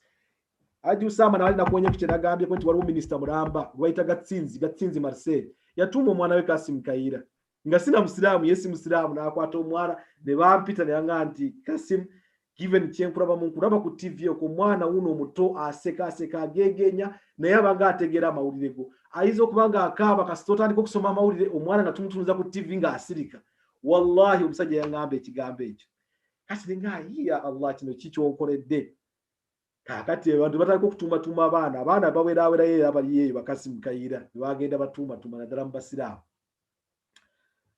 kakati ntuka ku mukoro nkozo kwa MC kakati tuwa tuli kwa MC ndi makati mazo genda nsoma program gabwe nabeera biki ngero kuraba escort wa president najja nantu nanzija nanganti president akuyita orojukira TV za kambe TV zo nazala ziri live buli president kwekyusaamu buli kyakora babagize ngenzi wa president batudde mutenti bati sijja genda kumuyimirira kumwesimbako tuli baana bampisa twakulira mu mpisa nga nsitama naye mu kusitamene yenvunama eyokuteeka eviviri mu wansi mara okuteeka evivi wansi president ajja mu kutu kwange nanga nti Kassim waragawa nga nti excellence nga wendi naga kale bye tujja byogerako oluvannyuma kakati ekisooka ono minister we German Walter Zuber abadde agambye nti alina akalabo kayagala okumpa kati byabadde mu programu nsaba omuyingizeewo nga nsinajja kwogera like that is something that the president would have sent someone like a judge kole naye ebya Allah kati abantu jukira bali ku TV baraba live bebuuza president kiki kyagamba Kayira mu kutu owembiranyi kati awo badde alinamu akantu kona kana mu mutima oyinza okusanga omuntu nga yanywedde obutwa n'abwenywera yekka n'abwewa doozi ye neyetta. Anyway, ngeze programu njadi justinze Walter Zuba murese president Kagame yagala nnyo tennis. Yali yamuleetedde tennis rack na tennis balls azayo mukwasiza ng'ekiramu. Kakati ye programu president azayo gedde tuvuddewo tuba tusimbulawo omusajja ajjankubira essimu nanga nti alo Kayira ugamba otya muganda wange gyebaleko nze bampita kano keke konze nanga nze wa keke security konze nkuwulira ssebo nanga nti kati munaye tomumanyi naye nja kubulira ebintu bibiri that are very important. Taatawo ye yatolosa taata wange mu Rwanda nga batta abantu in 1972 lwali batta abantu enyenziro zagezaako kulumba Rwanda nga zivudde Burundi. Taatawo ye yatolosa taata wange yamuteeka mu buutu y'emmoroka. Taatawo yali musuubuzi nga asuubula ebyennyanja nga abitwala e Congo nga ava Uganda abijja ekatwe Katungulu abijja Kasenyi n'aleeta Ssemutundu n'azireeta e Congo ne mu Rwanda. Kitaawe yatolosa taata wange amutadde mu buutu y'emmoroka. Kati kye ngenda okubuulira njagala omanye nti nkyogera kubanga I feel like I owe you something. Balina position gye baagala okukuwa, do not accept it. Erimu fitina nnene nnyo. Balina position gye baagala okusindikira naye waliwo abaasetinga abantu baabwe abaagala babawa ekifo ekyo. Tokikkiriza ne bw'aba president nga yakugambye. Nenga omusajja kino ekisajja gye yali atandikidde kyali kimmala. Boxing Day, Christmas evaamu 25th, that is 2002. 26th Boxing Day tuba tuli waka lwali lwakutaano. Fenga buli waka waffe Naalongo yakola program, tuba ne program yaffe emmere tugirira ku menu. Omanyi lwakumeka leero ngenda kulya kino lwakulya kati Juma yabeeranga yakapiraawo nga ne kapiraawo kaffe. Kapiraawo akalya akali enfumba eri yaffe ey'edda ey'okumala okufumba kapiraawo n'oteekako olusiniya lwe lubika kungulu n'oteekako amanda ge gakaza omuceere ne guvaayo bulungi. Mwana muwala omukozi tulina abakozi babiri awaka, tulina omukozi alabirira abaana, tulina omukozi ow'okufumba. Omukozi agenda okufuluma awaka ebweru agenda ayiweeyo amanda g'omuceere tutuuse okulya, ayiweeyo amanda gaali ku lusiniya waggulu ng'abasirikale waliyo abantu babiri n'emmundu nga bamukwata nga bajja naye mu nnyumba. Tutudde ziri ssaawa 3:30 ez'ekiro, ndaba amawulire maze okusaarayisha, ntudde mu sofa bwenti ndi ku TV ndaba oluggi luvaayo bwenti. Ennyumba yaffe yali nga it's a flat but it's also a bungalow. Kati bwengeri Rwanda gyeri ensozi enzimba ozimba mu steps, kati bw'obeera eno wansi oba olaba nga flat naye ate eri waggulu ebeera nga bungalow because ku level eriko otambulira wali nnomu.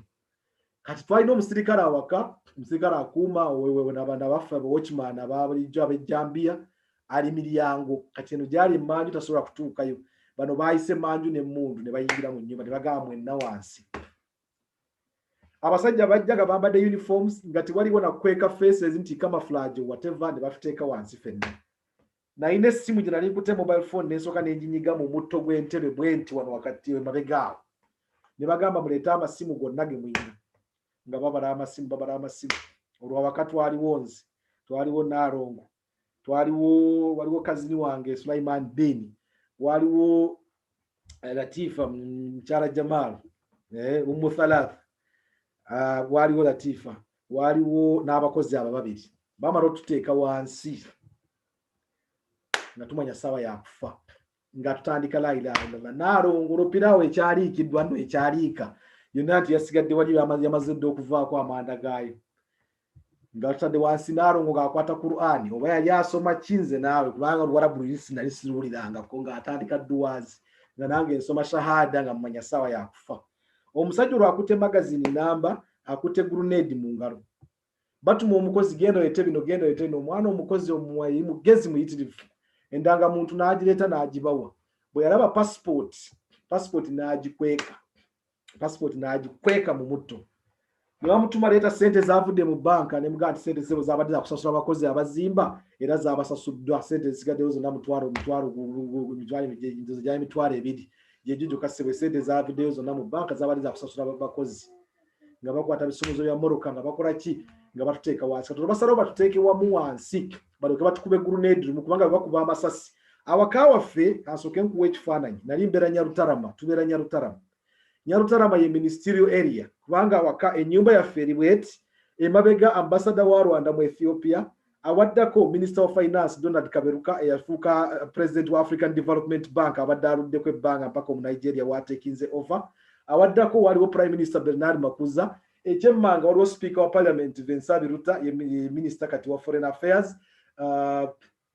affairs esaidi y'ekyemmanga we yali chief escort wa Kagame Tom Byabagamba abadde mukomera kakati olwo mukuwa ekifaananyi kya where we were at kati ngolawo omuntu okujja ntajja abakuba esasi limulimu nga bijja ku attractinga kubanga gamaka gonna galimu abasirikale basalawo batukube grenade lumu ffenna tufe lumu omusajja agenda okusumulwa grenade bw'ati olwo omuzaamu waffe omusirikale akuuma awaka ng'alina waalingiriza mu ddiiro bw'ati ku ddirisa n'alengera TV nga talina ddoboozi naye alaba bifaananyi amala okulingiza bw'ati agenda kulaba mukama we bamutadde wansi ne famire ffenna tuli wansi batwebasizza wansi omukozi nga lwaki tatandika kuba nduulu omusirikale baraduteeye olwakuba baraduteeye nga abasipiika ne bakubayo amasasi 2 mu bbanga abasajja ne bapanikinga kati bagenda kulanga mugenda otutta biki bijja kupapa Allah ng'olunaku terunatuuka omusajja agenda okusumulwa grenade n'egaana magazine lwagikuta olwatuma munne genda olabe ekiri ebweru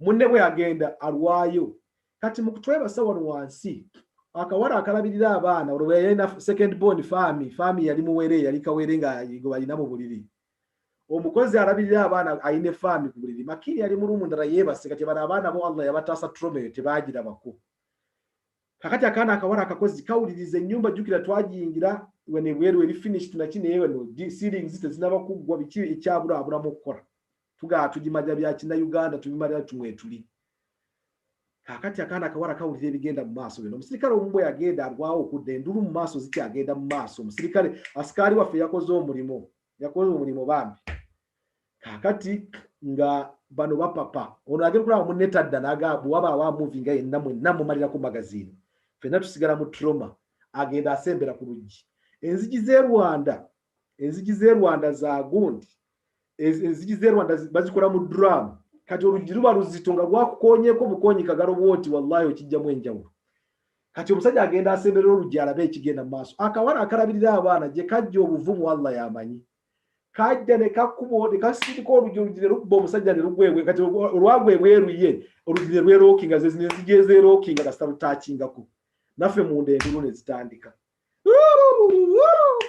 nga tukubira polisi kiro ngenda okubira polisi twalinayo omusajja yali spokesperson wa polisi Tony Kuramba nga tulina naye zadde obwewala ngenda omukubiranga nga nti Kassim twali bali tusobola okujja muli balamu nti tuli balamu kati wano tulina emergency balina omusajja gwe bayingiridde ne barepinga mukazi we ne bawalabe mu ddiiro nga omusajja alaba kagamba trauma eriwo kati we are trying to handle the situation omukazi ayagala kwetta ayagala kwewa butwa kufa.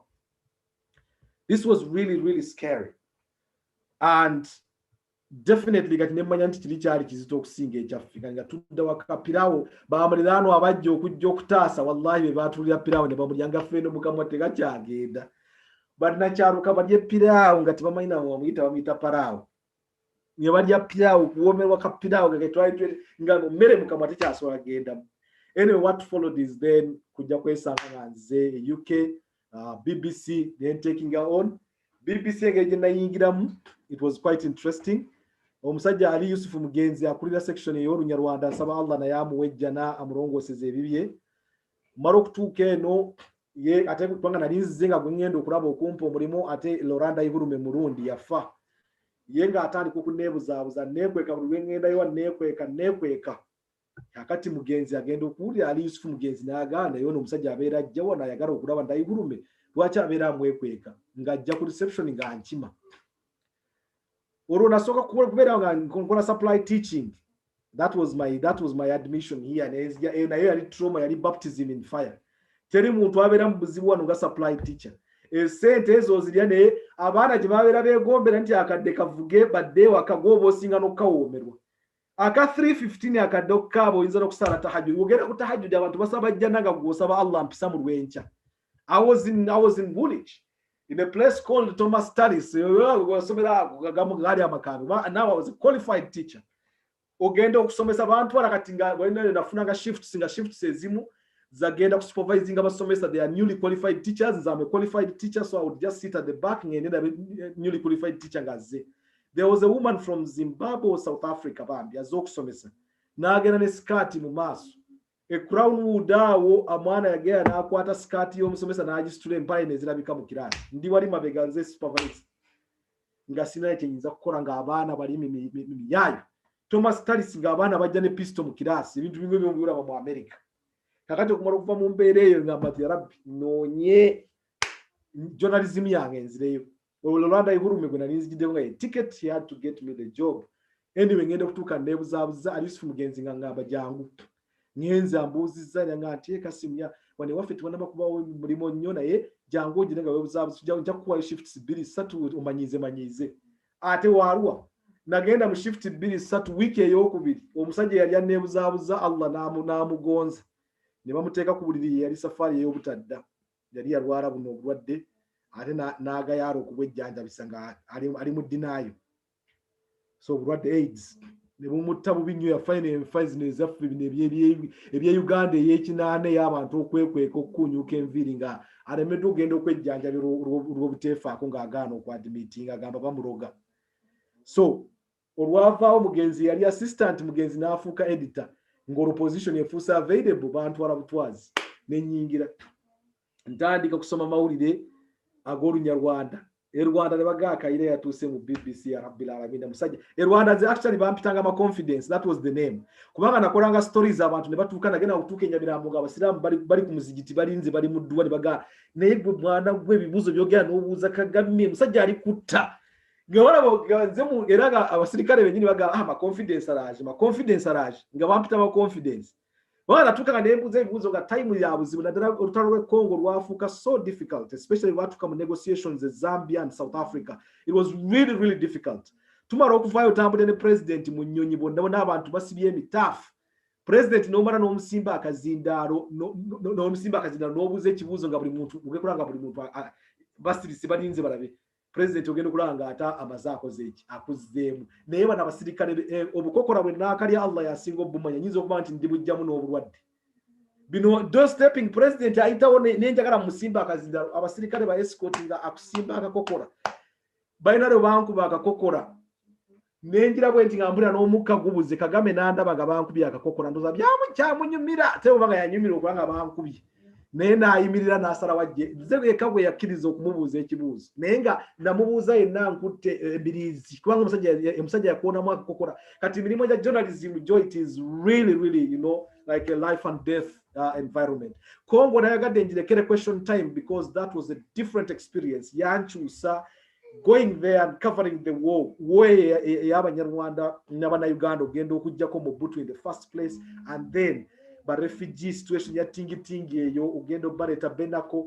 These are stories that actually would take another time okusobola okuzidiscussing. Anyway, mara okwingira mu BBC within 6 months bali bamaze okunziba focus on Africa ne bagaa nti ono omusajja with his talents zalina ne qualities we cannot tusaba mumutwazikeko ne wanjazika mu focus emyezi 6. I ended up spending 10 years there gobayazika emyezi 6 because once I started moving onafuuka world service ne bafuuka Great Lakes expert ebintu byonna on Congo on war bano ba rebels bajjanga ba general Nkunda baani Kassim kokanga kastawulira Kayira nga interview bagituwa that gave me like the presence yampa presence yampa importance yokuba nti now I'm a person I'm a to go to person And that was very critical. BBC ngene kutoka with the languages, that really came in handy. Until now, this is the time to go and polish and push.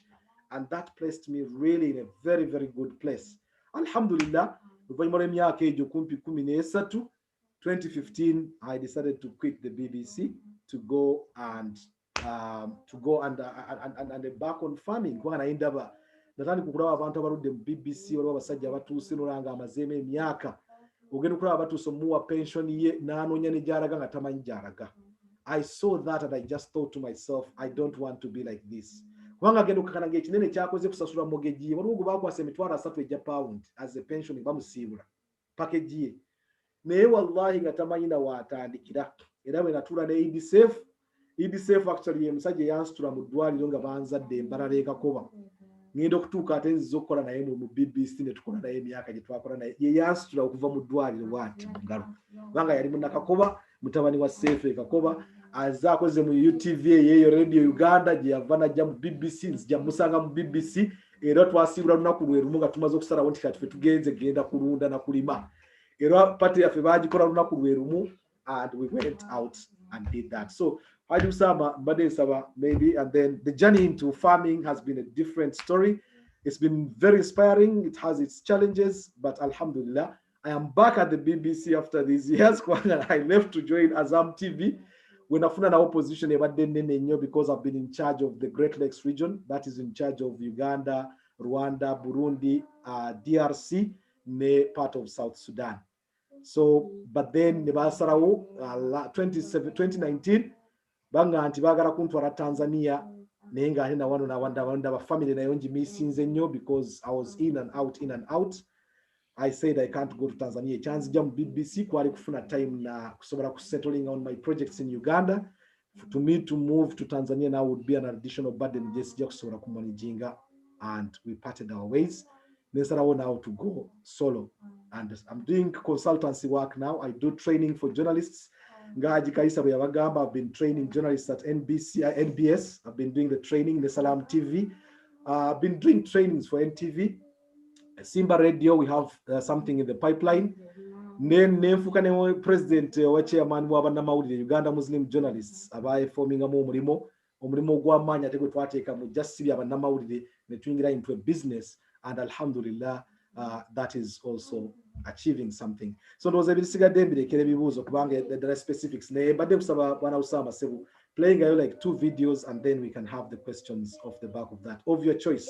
You can just choose whichever. One way more that is very nice, because I've been doing like different stories, and for me I like human interest stories.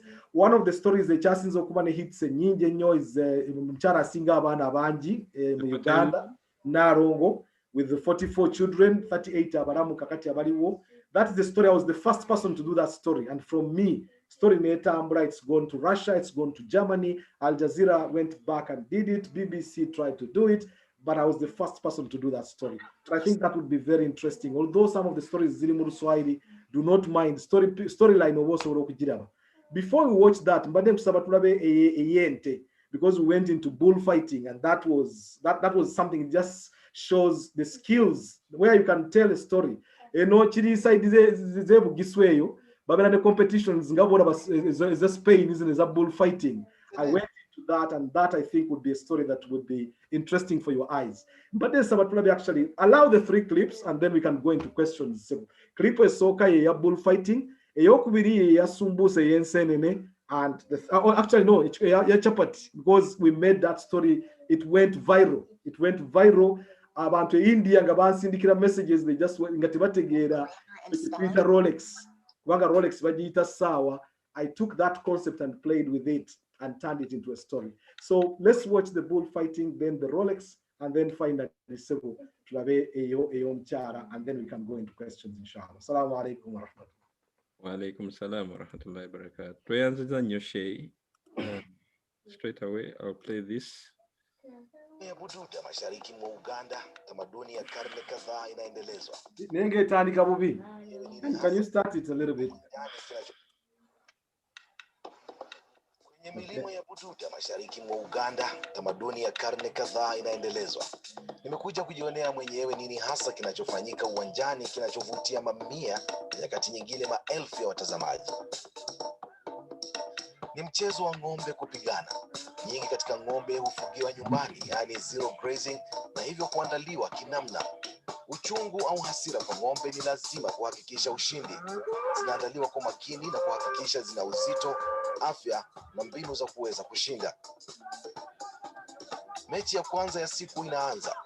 Ng'ombe zina uzito mkubwa, nyingi zikiwa na kilo 300 hadi 600.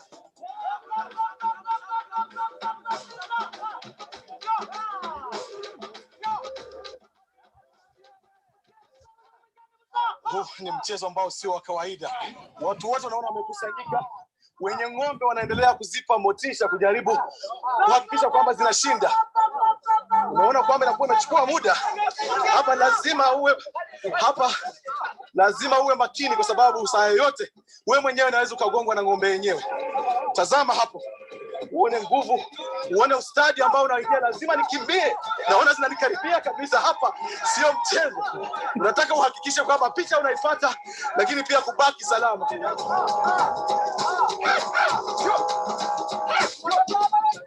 Kwa mazoezi, ng'ombe zenyewe ni kama zinajua sauti au kelele za mashabiki, kiasi kwamba hata katikati ya uchovu, nduru za mashabiki zinazisukuma kuendelea kwa nia ya kushinda.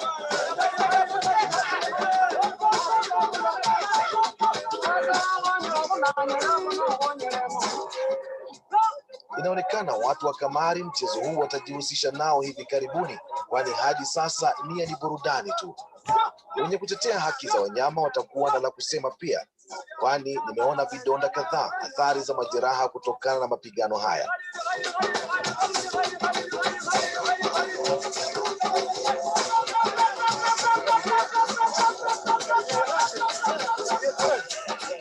Mshindi wa kwanza anaibuka.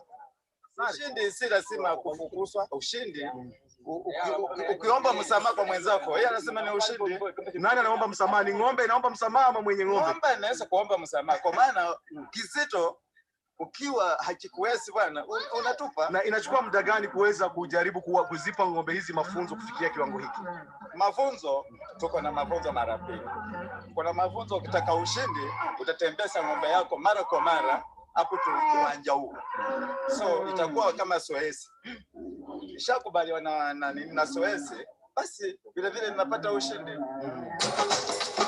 Mechi ya pili tayari. Idadi ya watazamaji pia imeongezeka. Bonge la ng'ombe kilo 480 linaingia uwanja wa mapigo. Tofauti na ng'ombe maarufu Uganda za Ankole zenye pembe ndefu, ng'ombe hizi za vita zina pembe fupi zinazoziwezesha kuvaliana.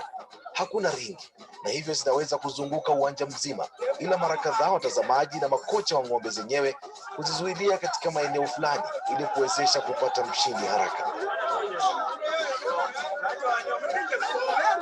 Kila ng'ombe ina staili yake au mtindo wa kupigana, na ushindi mara nyingi unakuwa sio rahisi kujua kwa mgeni kama mimi.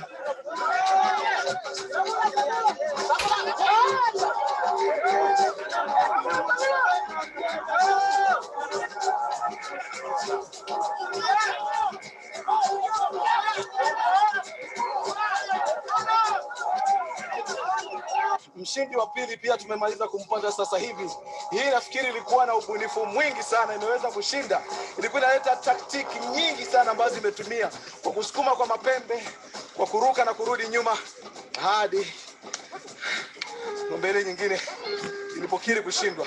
Mchezo ya sisi katika Afrika tunapendelea sana kulinda ng'ombe zile zinapigana.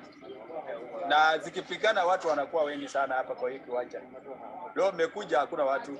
Furaha yako wewe ni ipi ukiona ng'ombe zinapigana? Nafurahia sana hiyo mchezo wa Kiafrika sisi. Ukilinda ng'ombe ni furaha kwa wewe mwenye unachunga ng'ombe. Lakini kuna mtu atasema kupiganisha ng'ombe labda zinapata hata majeraha fulani katika kupigana. Wewe kwako furaha ni ipi ng'ombe ikipata majeraha? Sisi tunafurahia ng'ombe ile inafunguza ingine, alafu watu wanapiga makelele. Lakini mechi tarajiwa ya siku ilikuwa haijafanyika hadi mzee Manana alipoleta bingwa wa mabingwa hapa. Mara 5 ameileta na mara 5 imeshinda. Je, leo itakuwa tofauti? Kilo 620 dhidi ya kilo 590. Kwanza kupimana kama mpiganaji yeyote mzoefu, na palipo ndovu wawili wakipigana na nyasi au katika hali hii watu huenda wakaumia.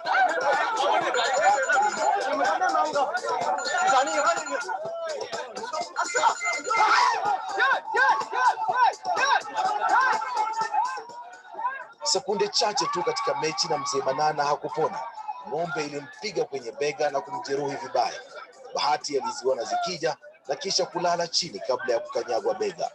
Mashindano yalisambaratika na juhudi zote zikawa za kunusuru maisha ya Manana. Tunaelekea hospitali sasa hivi. Mzee mwenye ng'ombe yenyewe ambaye ni champion amejeruhiwa na ng'ombe zilipoanza kupigana. Ni mchezo ambao kwa kweli una hatari zake. Tuliweza kumpeleka abarategera Ruswahili yao embozi je gweredde na competition eno nanyi ninte ono yali mzee Manana nanyi ninte champion naye ukakanente ya mutomera atefu abali bagenzo okulaba ahetu afuka badereva kumutwala mu ddwaliro awatali ambulance.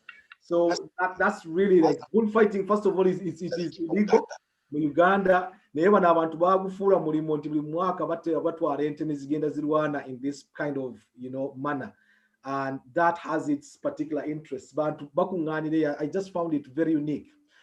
Something unique about this is as well, ntinze filming personally. I just had my camera and my phone. I filmed that entire scene with the phone, going in and going out, being able to time moment to sort of call a story. And this is really going into where we are going in the future. Simply because you have you don't need the camera person when you can do some of these jobs. Of course, professionally, a cameraman, but in situations where you can't, then you'd rather find a way out of that. At least you can get the gist of the story. Kono district in central Uganda. Here, Mariam Nabatanzi is like any other woman if you walk past her. But get to her home and you may be forgiven for thinking this is the boarding section of a school. Nabatanzi is 39 years old and has mothered 44 children already. 38 are alive today. You heard right, 44 children, all delivered normally.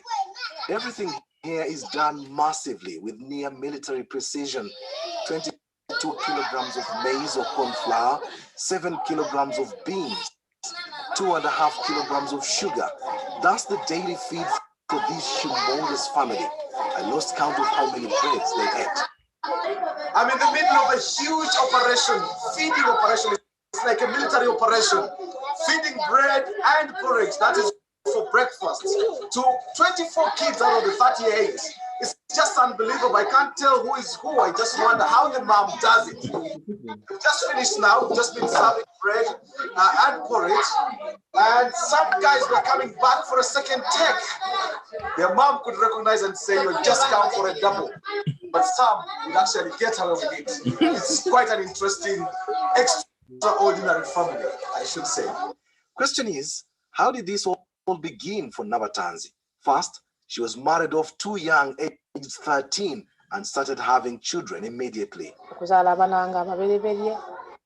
In my heart, I wish to have 6 children. I gave birth 4 times, and on each occasion, I had twins. 8 children were more than what I had bargained for. I went to hospital to ask the doctors to stop me from having babies. The doctors carried out tests and said it would be risking my life if they stopped me. I was too fertile to stop. I went back home and conceived quintuplets, 5 children at once, and then 2 times more. With 23 kids, I thought it was too much, and I went back to hospital, but the doctors said they couldn't stop me without risking death.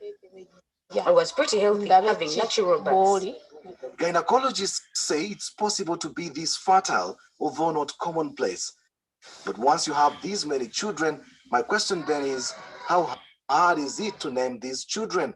We both break into a bout of laughter.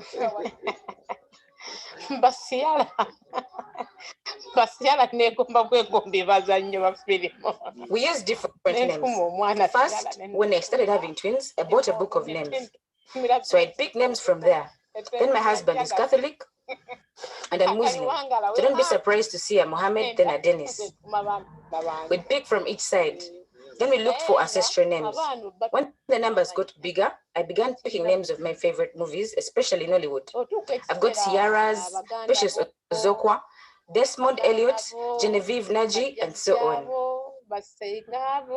When you hear this kind of story, you must be wondering where the man responsible for all this procreation is. Well, when I posed this question, Mariam's lead face suddenly turned sad. I have had to put up with a lot. He's tortured me so much. He abused me, beat me up sometimes, and threatened to kill me once. He pays no school fees, nor does he even know what we survive on. Unashamedly, he comes and eats what he didn't leave home. He's not part of these children's lives. Where we are now, I bought with my own money and from doing little jobs here and there. He was in utter shock to learn I'd bought and built this place. Our biggest challenge is looking after these children with an absentee father, foremost of which is school fees and feeding the children. 14 of her children are in primary school, where she has to pay more than 5 million shillings in school dues per term. This is equivalent to around $1,500. Another 10 children are in secondary school. Some have been forced to drop out of school as the bill spirals out of control. Her dream is to educate all her children so that they may get a better life, not like what she's been through.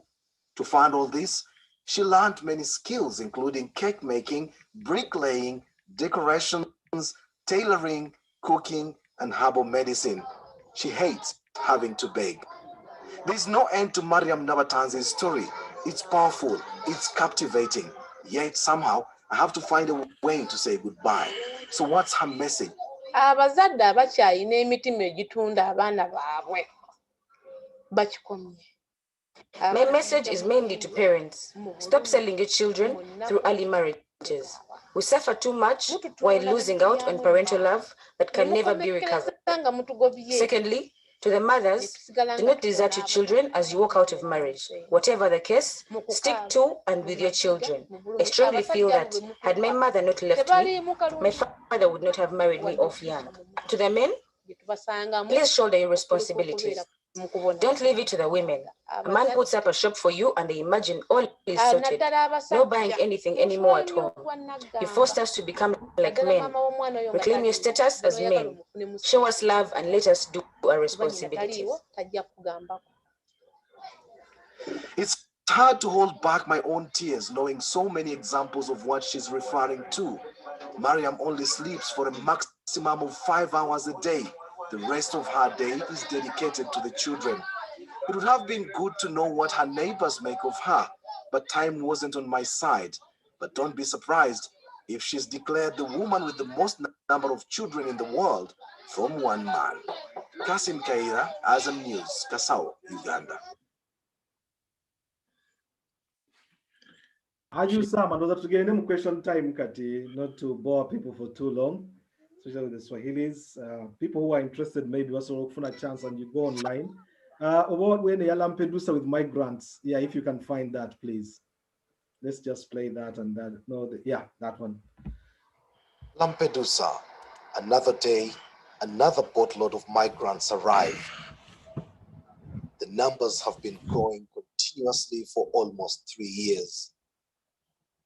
Local residents have been watching almost helplessly as the once unique tourist destination turned into a temporary refuge for thousands of asylum seekers. As a result, many have lost jobs, and even for those who have the work, it is very slow.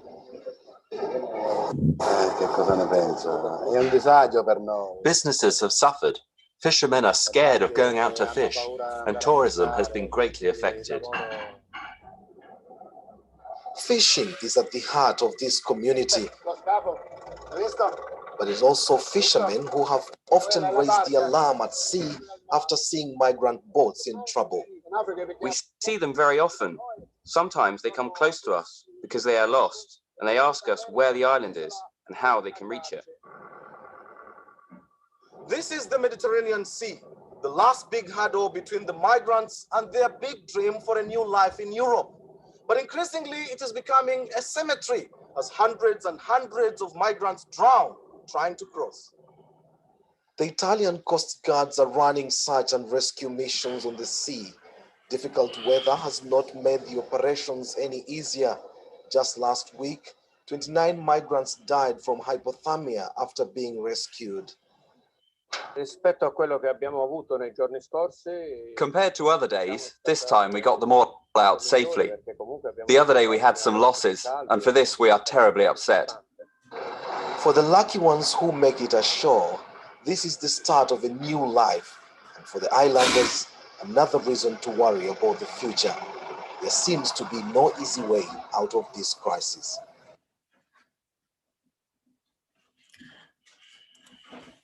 One of a kind. Now, Sheikh, I feel humbled, honored just to be the host this time. We're hosting is a serious host. But then, a few questions. Let's mind whether they will be necessary now because I think so many people have questions. And I'll ask the audience. Waliwo ebimu audience beba bibuuzizza, ebimu nabirowoozezaako nga neeyiiya. Nga wenzigulawo flow abantu bayinza okuwanika emikono. Waliwo abasabye nti stories like teziweddeeyo. Waliwo atugambye nti twasoose okulaba video eyasoose. Waliwo omwami yabadde ayogera n'ogamba nti no ojja tuwulira. We should note that person. Oh, yes. And then Nwabao azze mu inbox badde babiri abasatu ne basaba nti no you come back for part 2. Era tusaba okirize part 2, maybe ojja genda into details better than more than whatever in the interest of time. Then just a few things that I wanted you to tell us, maybe ebimo bikonyeko. Personality you a bit different. Demo so many things. Basically, Cobra, my confidence. Basically, personality you tell straightforward. Why? Kubanga tetumanje kigwero geno klante musajja ali wanato kati abadde journalist ate kati supply teacher ate kati ali mu TV ate kati ali mu radio ate ali mu kusika chapati. Basically everything is a mix and match, but I think that has humbled you. If you could change one thing about your personality, what would it be? Wanga basically katinze sola kuga nti oboli journalist, oboli Sheikh, oboli parent, oboli I don't know basically. Well, in the description those it's best provided by somebody else. It might be difficult for me to sort of describe myself. But what it is na statement if someone picked up that nagainti the environment that we live in, the different environments that we live in kind of shape who we become. Okuyiga okufumba for example comes in quite handy kubanga one kiba kitegeeza nti bw'ojjanga ebulaaya n'embeera ze tubeeramu omukyala akooye oba okomyewo waka before they come back home you can handle that. Neba tuva mu mbeera ziri ez'okuba nti omwami akukajjala nakutuula butuuzi. But it also as a man gives you some power nti omukyala batajja kusobola kwepankirako on grounds eyoga ntajja kukufumbira because you can do that for yourself. Bwe bijja mu bino ebyokukilinika kubanga n'obutabaako kati naye no variety y'emirimu erimu okumanya nti one of the best courses that one can do is education as a degree, because it is the most flexible course. And from education you can become a journalist who is specializing in whatever, in history, you become a historian, a science journalist. You see, like I did education, but I could go to a bank and compete, very competitively. Twina abantu twasoma na education who ended up in Greenland Bank. Of course, that was a different story. Whatever. But once someone is in there, they perfect the job. Education is the most flexible course. It gives you a starting point. It provides you a sort of a tabula rasa, an empty slate that you can use now to put in whatever you want. And so for me, while my first degree was in education, all my consequent work actually got into journalism. How to do whatever, supply teaching, these are just in income. Income, no making a sure degree together just to waste. But at the same time, I realized the kind of challenges. Yeah, I decided to be able to do that. Nsigara flexible in that sense. But humbleness, actually, humility is because you've been around. Like took circumstances. Tukura, for example, ngaffe bojjanga mu mbeere zaffe ez'Abaganda twatunulyanga abantu mu nkole ng'omuntu atali mu munyankole naddala kati abantu ab'omu north ya Uganda nga tubayita abakooko ogwe n'omukooko ogenda okakana ng'ate gye ngenza okuwasa immediately you see it changes the kind of perspective unless ng'omaze kutambula n'ogenda n'otuuka mu bantu you never understand. E Buganda twepanka n'empisa zaffe ez'okwaniriza n'okufukirira omuntu amazzi naye amazzi agabugume e Buganda matono okusanga omuntu yabugumiza otuzi twakunaaba mu ngalo. Mu north it is rare, absolutely rare oganti omuntu bagenza okuwa amazzi g'okulya okunaaba mu ngalo ng'amazzi si mabugumyeko. Kati nosanga those values until you travel era kye Muganda kyava akugerera akagero n'aganti atanayitaayita yatenda nnyina okufumba. Until you travel n'ofuna perspective y'abantu then you start appreciating things. Wakuwonya ku kintu ky'omusajja gwe nayogeddeko mu video eyasoose. That was Central African Republic, where for the first time in my life, actually, bulijjo ogenda okaddiwa threshold your risk threshold etandika ogenda ng'egaziwa.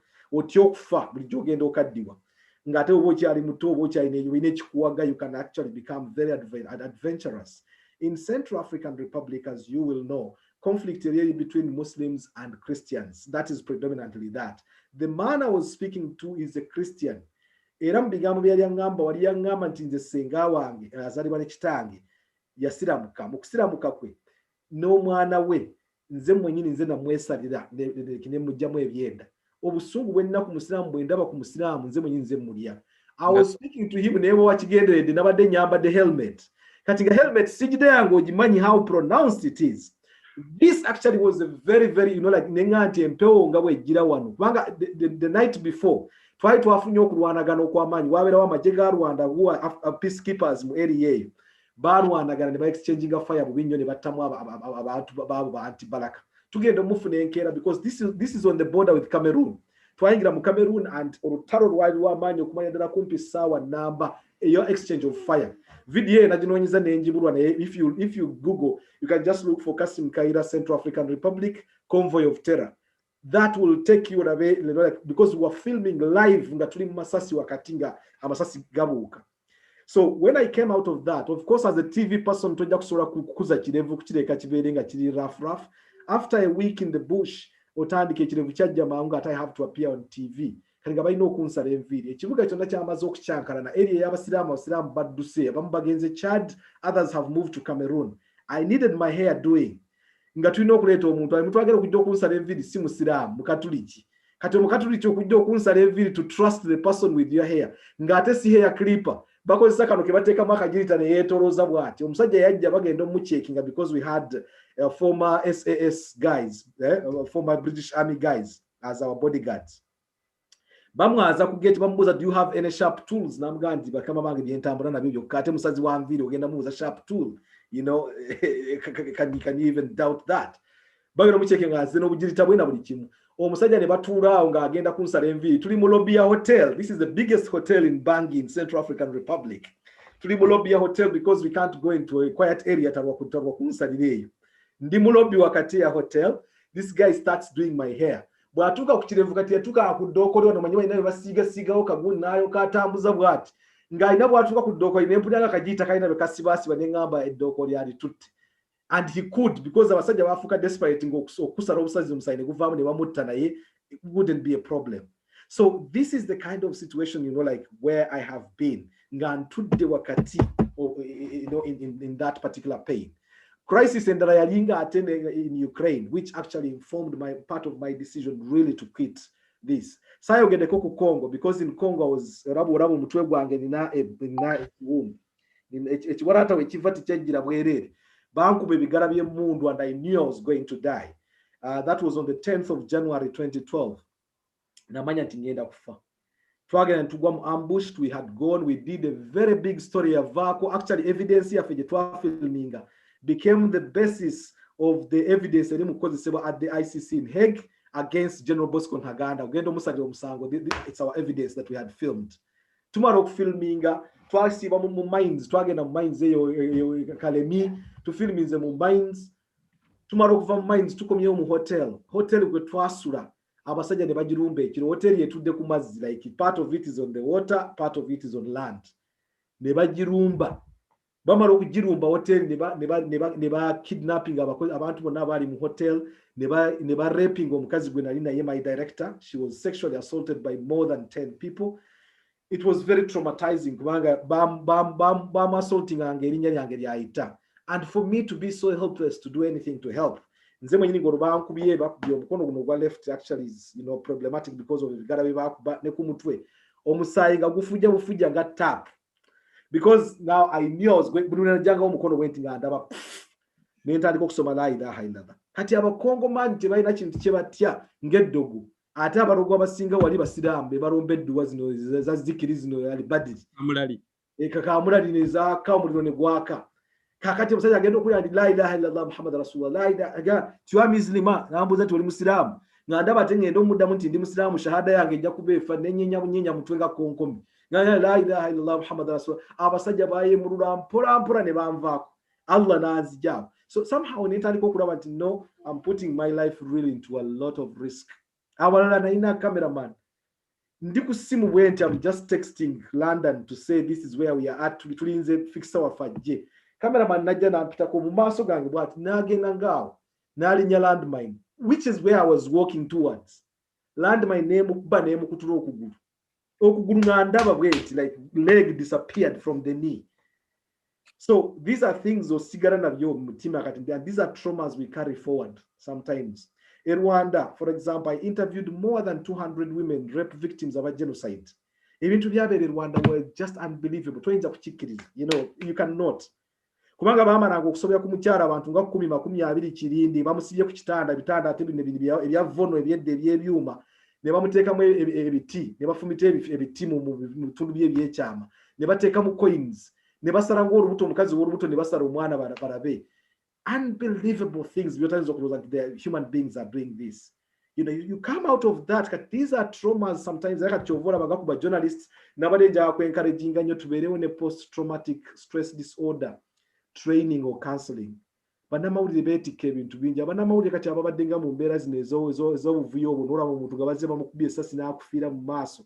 These are things byosobola okulowooza nti okyali muvumu okyali mugumu. They build up. You get to an age where these things start coming back and fukira trauma, and that can be very dangerous. Kati banama uli of abasinga tebalina support in that area. Oli abeerawo ne erabanga wakabi, and you are building up with the trauma. So these are things kati abamufe eddiini yetu yamba n'ojja n'osoma omuswafu gwo. Quran is very, very counseling. It's very, very consoling and counseling at the same time. There is nothing that would do that. Naam, Sheikh. Wali omukono gwa Imam Kasozi njamua incidentally just a few minutes. Waliwo omuntu eyabuuzizza ate I'll build my question on that. Ku beginning yakubuuzizza nti nga watugaye nti perfectly omanyi 12 languages. Linaabuuza nti what language do you think in? Basically, I would think it is your mother tongue or something. I think we think more. What is my mother tongue? Based on that, I believe everybody here is accepting that you're unique. Unique in what you've done, unique in your lifestyle, or unique. Basically, you have some uniqueness. Is it the languages you know? Is it the education you've had? Or it is that interracial mix that has made you unique? Interracial and upbringing as well. Interracial and upbringing. Kubanga makambo tukulira gaba makulu nnyo. Singa okulira mu maka nga galimu a bit of racism. Ate sometimes we are racism gye tuba tutamanyi na kumanyi. Sometimes it is inadvertent. Nobeera ng'oli racist in a manner that you don't know. Naye kati buli lwojja ng'okulidde wakati amaka twakula mu maka ebintu bino biweddewo mu mirembe gino, and it hurts me so much that we cannot afford probably in our circumstances to do that. Trust eringa eyagenda efa. Naye tulina abagenyi abajjanga omuntu n'ava ng'e Burundi n'ajja waka n'akuba emyezi 3. Waliwo omusajja gwe baali bayokya baamuyira asidi nga yakwana muka musajja. Omusajja ne bamuyira asidi. Ajja waka n'amala emyezi 6 nga ze wati wayagala ewaka atandika okufuna treatment, agezeeko okudda face ebeera reconstructed mu mpolampola nga bakozesa even natural herbs. It's not even surgery. natural herbs bakozesa omubiri gutandika okudda. We never had an idea as to how long this person would stay. We never had any idea. This person never paid. Nga baamulaga bamuga agende wa Sheikh Kayira najje wa Sheikh Kayira n'atuula. Like you do not even have the right to question a person bw'ogenda kumalawo how long. These are the sorts of people omuntu najja kati ogenda wa Haji Haruna ekatwe. Haji Haruna abadde yakafo omugenzi Allah amusaasire. Abantu nga bava ng'ekkonge oba muntu n'ava e Zanzibar yawulira muwulizi Haji Haruna y'okuwulira nti musiraamu olutola salaamu alaikum. Ebisigadde 2 days later or 3 days bakubuuza abantu nga muzira okutula kati banamubuuza gwani kubanga omugenyi aba mugenyi n'atuuka waka ne babuuza ne baaniriza ne baala basi naku bbiri amaze okuwummula amaze okuvaamu ekiwugwe ekye muzeeyi n'atula ne batandika okunyumya. These are things that we grew up around, and you cannot tell me that those things don't have an impact on you. Kubanga naawe otuuka naawe gy'ogenda odda n'otandika okugenda ng'olina by'olaba. Certain values n'ogenda ng'ozpeaking n'olaba abantu bwe beeyisa. A lot of things sometimes ebituyinula n'owulira ng'oli wa bbeeyi oli w'amaanyi nnyo are useless. Kubanga ogenda n'olaba kati n'otuuka twali mu refugee camps n'osanga omuntu ne bagamba nti abadde asuubula Dubai nga ye mugagga w'oku kitundu nga yazze n'akafaliso ka inchi emu mu maali yonna gy'alina akafaliso ka inchi emu ke yazze nako that is the wealth. Kati okkaka n'omuntu asuddewo amaduuka ne stoke abadde alina hardware store nga abantu bonnako bajja okugula narrowing it down to his passport and a 1-inch mattress. That gives you value n'omanya ebintu ebituteganya ne tukuŋŋaanya mu bingi byabyo what you actually take with you. Bwe bagamba nti sawa yakufumutuka what can you carry? Then all of a sudden ebintu bitandika making a sense. So I think for me maybe omuntu mulala ayinza okubaako bw'andaba, but I would think that environments omuntu z'ogenza obeeramu kubanga ogenda obeera mu mawanga ag'enjawulo n'olaba abantu n'omanya how to survive. A lot of times nawe nayiganga ennimi nga bwe nagambe like in Kenya it was a survival thing. Kubanga somala okuzala Machakos nagenda okuvaayo nga mpita Kilonzo. I'd got a name Kilonzo erinnya lya Bakamba. And they knew that I could comfortably speak the language nga maze ate nga faces zaffe otuuka n'owulirayo nga gy'olaze osobola okubeerayo n'owulirayo comfortably n'owulira mu bantu no blending.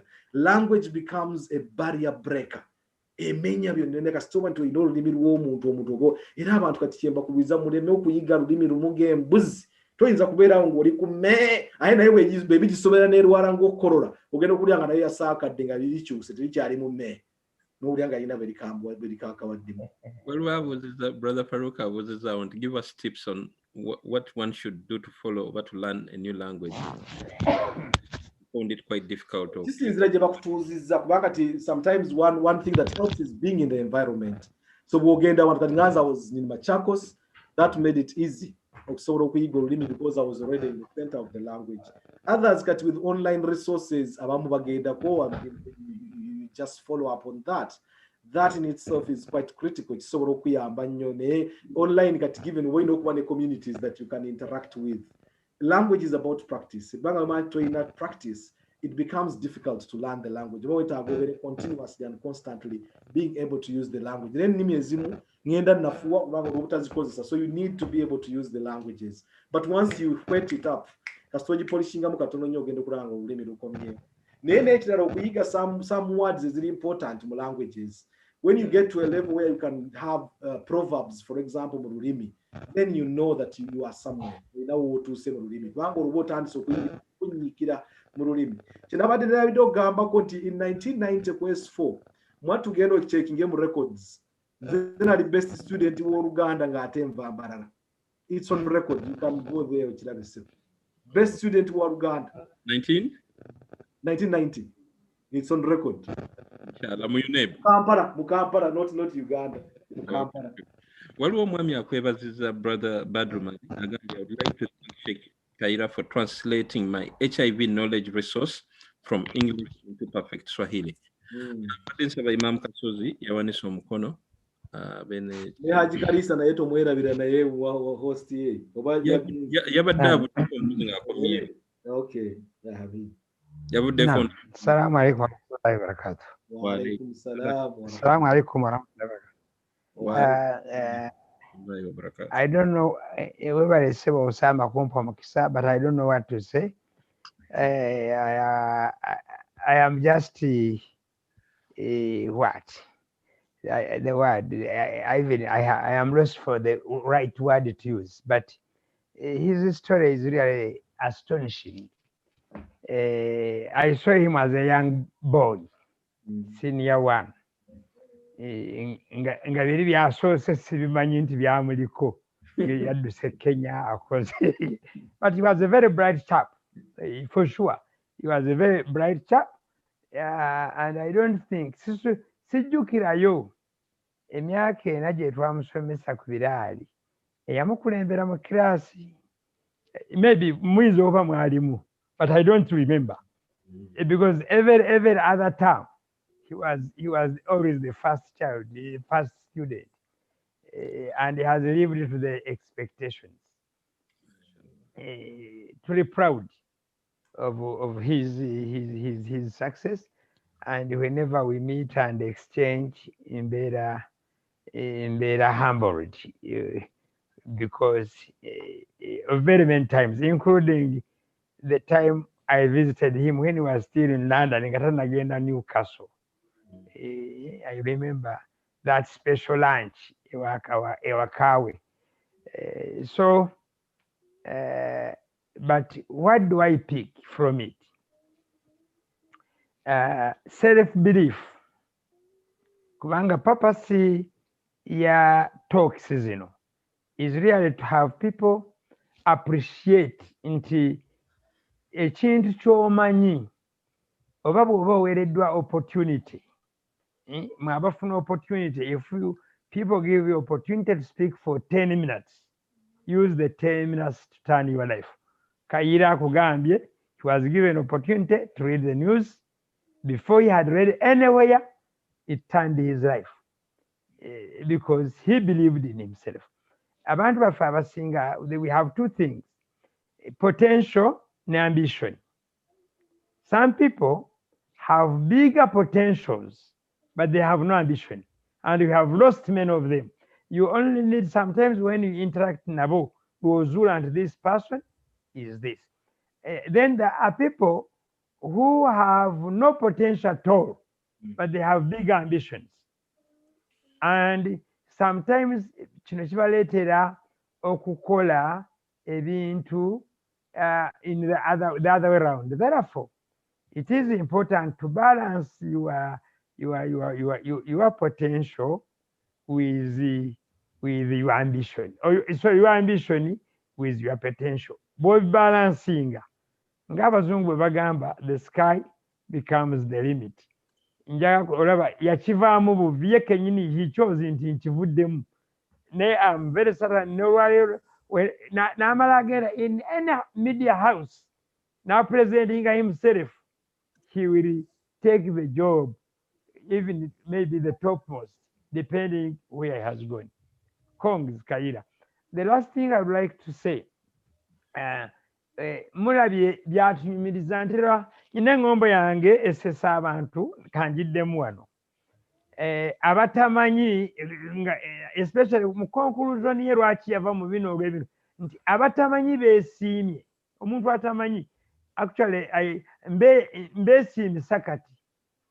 Kubanga nga bwe ngamba bwe bagenda mu buliri beebaka otulo ne tujja. Now with all those stories, n'abamu byenda byemu postinga ng'anyumya byeyayitamu, ng'andabira ddala mukankana. Owulidde kakati omuntu amanyi ebyo byonna yeebaka ddi, yeebaka eki. Era that's why sometimes Wanda ne mbuuza ebibuuzo nti Kayira weebaka ddi? Okiwulidde, he has no time to sleep. Era buli lwafuna that opportunity to relax, ndowooza n'akola ki? Therefore, abatamanyi kyebanga beesiimye, bwe babawo emmere ebawoomera, bwakunyumiza eyo story, oli ne munno, mugenze kukola mwenna, bamurepinze in your face. Okiwulidde? Whenever you recall that, can you eat food n'owulya ne bwe beewooma etya? Oba story gyakulaze, emmere ye baakagijjulaawo, ateebereza egenda kumuwoomera, he is attacked. Ne family ye n'agiraba. And a young family by that time. Kayira ne Nalongo we n'obwana bubiri. Both of them less than. Kati bw'otandika okuimagininga banzite n'obwana bwange bufe, obanze bwe banzita ne busigalawo. What next? Therefore, it is important. The last thing njagala kumugamba nti taata wange teyafa mu 1979. By 79 it was already 11 years after his death. Yafa mu 1968 mu struggle ya Uganda Muslim Community ne NAM, National Association of Advancement of Muslims. That event took place at a mosque called Kemshego. Awo nyini we nasomera primary school wange yangira ne tata wange bamuzika. If you go there next to Kemshego Mosque, Kemshego Primary School, Kemshego Senior Secondary School, in between those three institutions we wali makbar erimu abantu abenjawulo including I think omukuba jajja Jumba baba jajja Jumba nga babiri waliwo Juma Bakireka, waliwo jajjawo omukulu Adamu Mutaasa, waliwo jajjawo omulala aba endozo oba jajjawe oba taata we Musa Mugerwa we bayintanga Moshi babo waliwo taata wange n'abantu abalala. Nolwekyo but thank you very much for the presentation. It was wonderful. It is encouraging those people. It encourages us. Those people who are still young in the city. At 61, I am in the evening of late evening of my life, over early night of my life.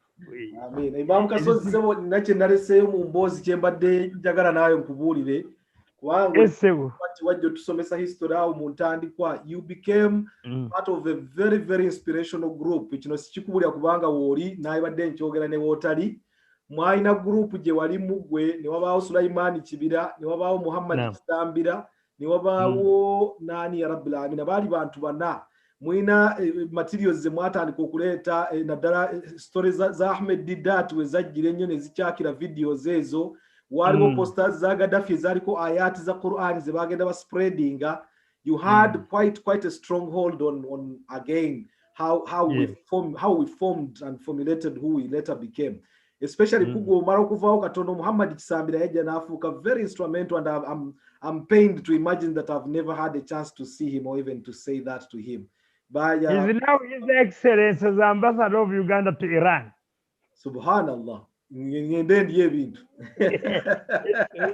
Yes, yajjanga kubirai na what talks, and these talks are very very important. Yajjanga after Magharib yawo ne bamuyita najja ne ebigambo byayogera ngogenda okulanga naffe bitu inspiring. We started ourselves. Yasulanga wawo mu flats ba Sheikh Shaibu we basulanga awo. Yes, absolutely. Opposite what second. So barakallahu fikum sir. Afikum barakallah. Assalamu alaikum wa rahmatullahi wa barakatuh. Wa alaikum salam. Wa alaikum assalam wa rahmatullahi wa barakatuh. Sheikh tukwebaza kubanga munange ebigambo byotugambye bimu bima by'amaanyi omulimu gw'ozookola nvuddeewo ye gye wavudde nga imamu bwagambye ebimu bikankanya ne bitiisa naye nga tumwebaza Allah okubeera nga akutuusiza okubeera nga mpaka kati okyali mulamu. Alhamdulillah tumwebaza.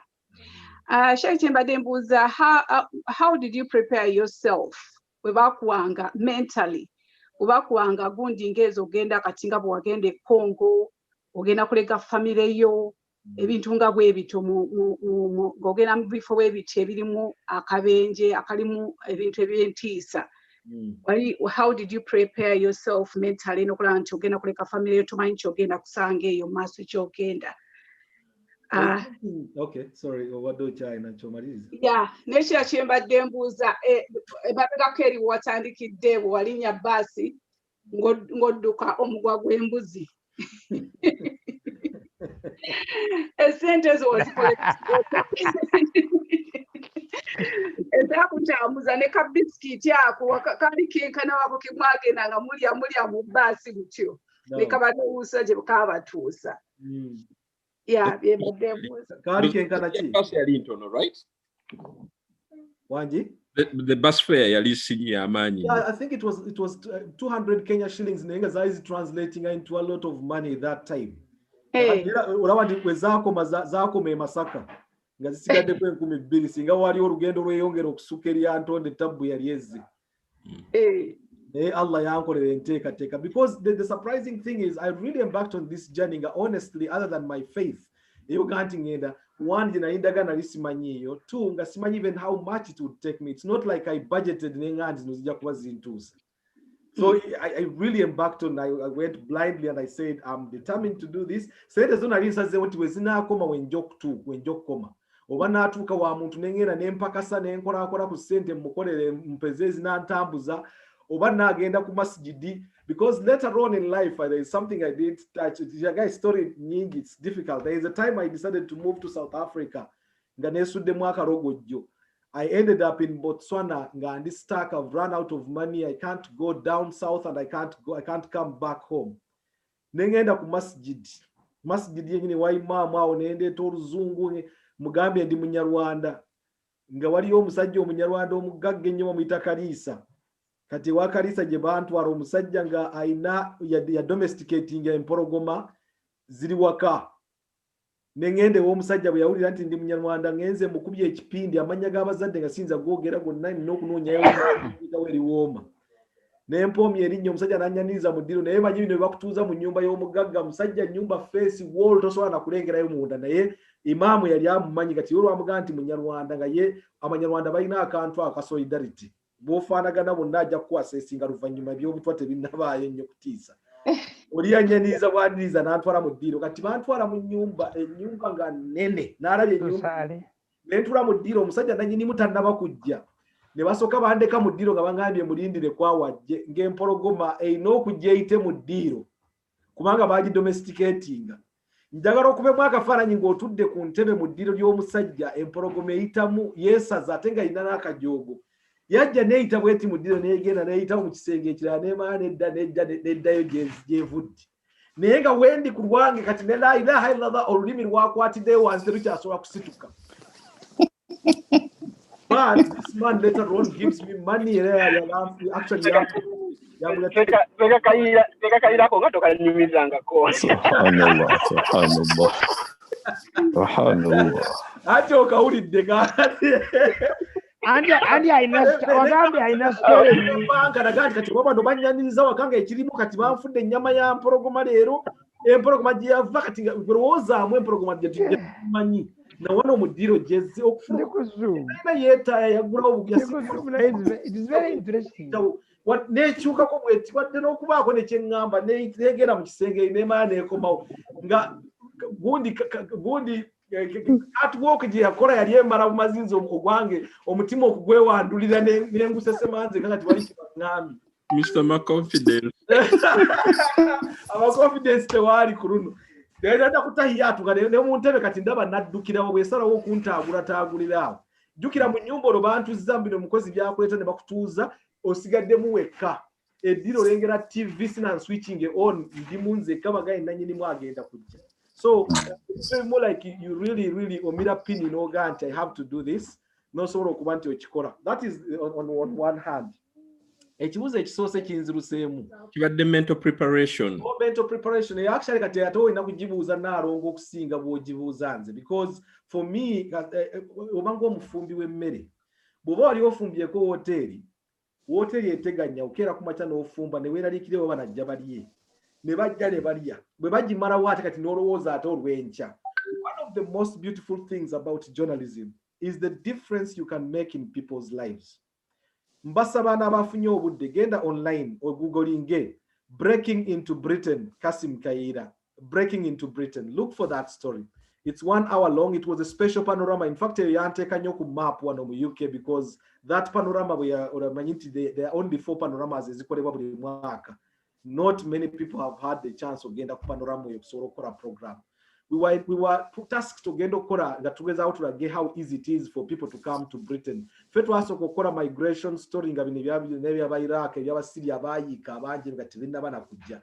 We ended up doing that story. So I was sent to Nigeria. Nengende Nigeria where I bought a passport. Passport nengifunira mu lunaku lumu nga passport ntuufu naye nga tuyise mu makubo ga bbali ga kikuubo okugifuna. We paid £100 I think. Netufunirawo passport ku lunaku lwe lumu. Nfuuka Aminu Abdullahi okuva Nigeria. Ntambula okuva Nigeria in Lagos ne tugenda twambuka engulu ne tuyitamu ne nyingira Niger ne tuyingira Mali katono ne tuyingira Niger. From Niger ne nyingira Libya mu kitundu kye bayita Sabha. sabuha rutaro rutandika embeera nga abalibya bali racist nnyo ne tuddukayo n'enfuluma ne tugenda tuyingira dirku n'oyingira kati Algeria then n'osomokera mu Morocco gye bankwatira nga ngenda kusomoka njaa kuyingira Bulaaya naye ng'ekkubo lyokere okuyingira Bulaaya olina okugenda mu kabuga bakayita Melilla which is the Spanish enclave on Africa naye ng'ekkubo eririwo lyokka lyagenda mu trailer nalina okwekweka bankweke mu mupiira gwa tractor baali batwala emipiira gya spare gya tractor emipiira nenyingira mu mupiira gwa tractor kati olubuto okuba olunene nennemu okwewetamu we bakwatira manage to sneak nenyingira mu mupiira gwa tractor nga spare part mupya teguliimu liimu kati nga balina okunyingiza mu mupiira nga nefunyizeemu ng'omupiira we gugenda ezo eddakiika eziri okuva Nador mu Morocco ogenda crossing ogenda Melilla. And it was around that time when I failed to do that, that's when I was arrested. But when they arrested me, there's a British passport here and get a chance such a car, and I was let go. But you know, with all of that, mental preparation event, every story joke or whenever you come and you do a story that becomes powerful, may affecting a life to me it is satisfaction. So my mental preparation is one, I know I'm dealing with risk. Organizations and like BBC, the good thing about such organizations is that before you go into an environment that's hostile, you do what is called a risk assessment. One, hostile environment and first aid training. At Fenatu to first aid. Can I use the tourniquet? Can I use a bandage? What can I improvise? How can I improvise a stretcher? Jacket is a stretcher, you just the way you roll them to create a stretcher. These are skills that you don't just come in, you know, they come in handy. Kati organizations is preparing abantu. Nachovura kati nge Uganda, I feel so sorry. Abana babantu babakasuka mu matiga ne babateka mu environments without any preparation. Bano nyo kubera basta bamangu omwana ne yeteka in harm's way ne bakuba. Ojja kufa family yo bakugereko ku TV ennaku 2 ennaku 3. The next thing is you are forgotten. You are as good, you know, you are more important when you are alive.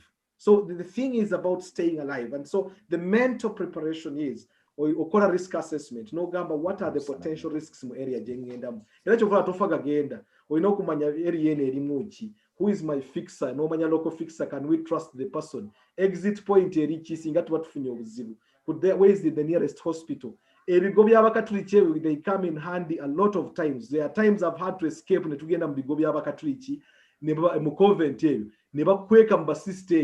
and they are very, very good. Bafunye prior information, bajja kutwala bagende bakuterekeyo mbasista. Obere naku zobiri naku satu ogenda okufuluma ng'ekyalo kiteredde. Rebel groups ezisinga ba respecting nnyo bafaaza abo. Ojja kutuuka nga tebajja kujja kulumbalumbayo. So you are safe in that. So that all these things go into as part of the preparation of the story. Tebakeera bukezi ne bakusuulako nti nnyo ogende. That used to happen in Rwanda a lot of times. Wabanga we basisawanga mukaaga musanvu ne bagamba essimu ezze genda ku airport. The next thing bakutadde ku cargo plane terimu wadde entebe otudde ku ngulu w'ensawo z'omunnyo whatever zigenda kukima minerals eyo ze banyazeenya zijja ne zireetebwa n'otula ku nsawo bw'otudde olika strap kw'otudde abavuga barasha n'amala okunywa alina okunywa vodka ze nga 3 Smirnoff amala okuva ku Smirnoff vodka byokajja abavuga engeri yokka kubanga gyagenda okulandinga si kisaawe runway bakuma biti bakuma obuti ne babuteeka mu layini ne mulandinga ekiro abantu bemulandinga mulina eddakiika 30 kulandinga bali kutikka bintu byabwe mwe kubalekawo mutambuze ebigere where you are going into the jungle.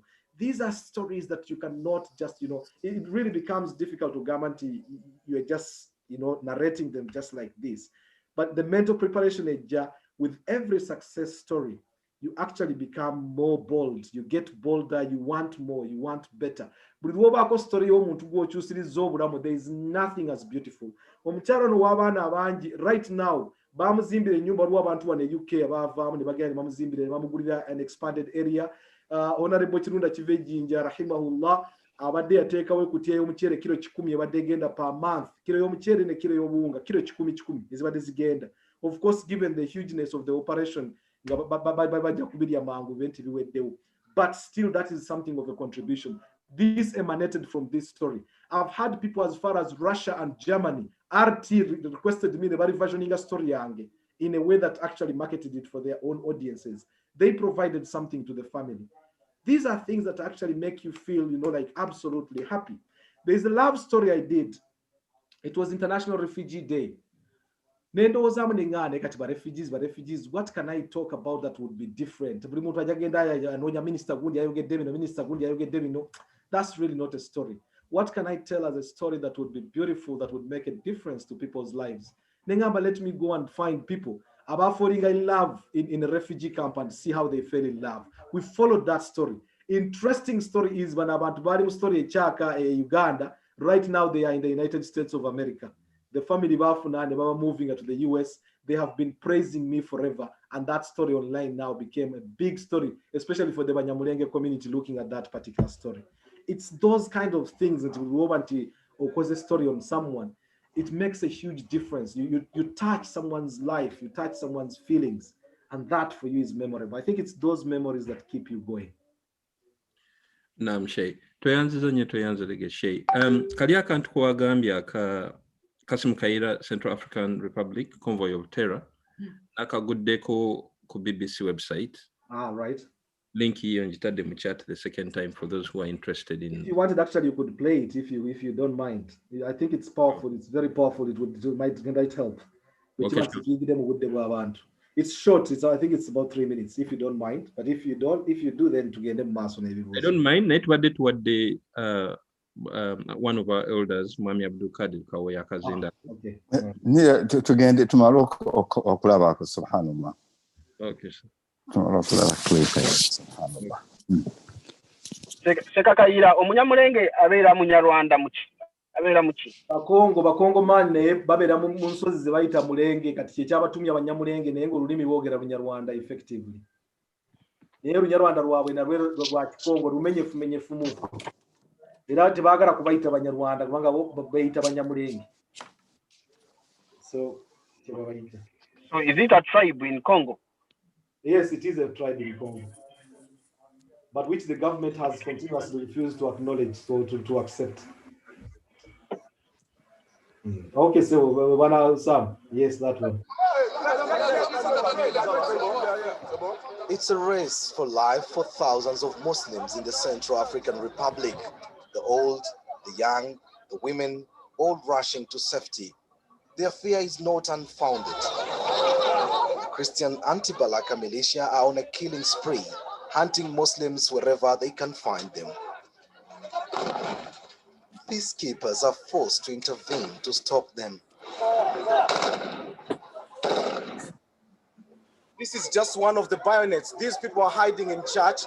Some anti-Balaka pretend to come to church for services, and in the process they want to kill them.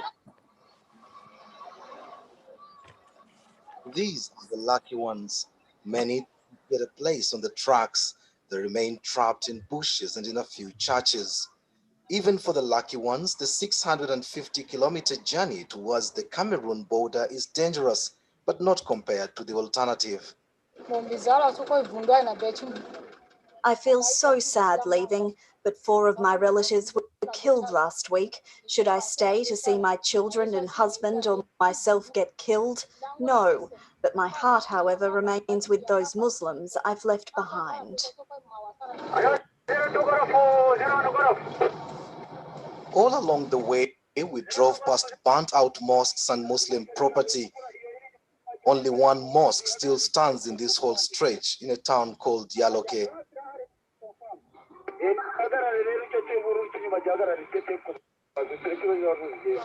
These Muslims had our convoy approach and waved us down. They'd been hiding in the bush for 2 weeks. With more than 100 vehicles in the convoy, it's a slow journey, but on which the faithful stick to prayer. And they need the prayers alongside peacekeepers. The Christian anti-Balaka militia man more than 20 roadblocks along this route to stop and kill fleeing Muslims. Rwandan African Union peacekeepers make sure that that doesn't happen. They destroy the barriers and disarm the militia who won't open willingly. The convoy commander hasn't lost a single person at this stage and seems not ready to. But at the Cameroon border, the anti-Balaka militia make their last attempt. The anti-Balakas have been trying to block the refugees from fleeing, even had traveled 650 kilometers and therefore going into safety, that wasn't as easy. What follows is confusion first, then this.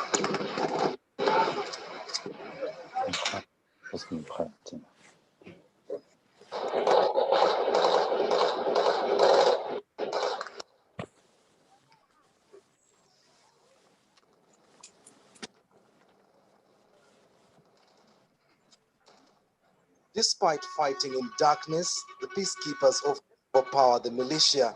7 anti-Balaka are killed. The commander loses 2 Muslims, but more than 2,000 make it to safety. For the peacekeepers, it's another mission accomplished. Yeah, Sheikh Abdul Qadir. So.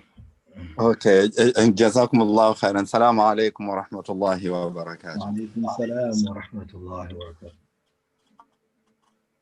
Sebo Sheikh Kayira, njarok soko kolachi okwe vazenyo sharing your story.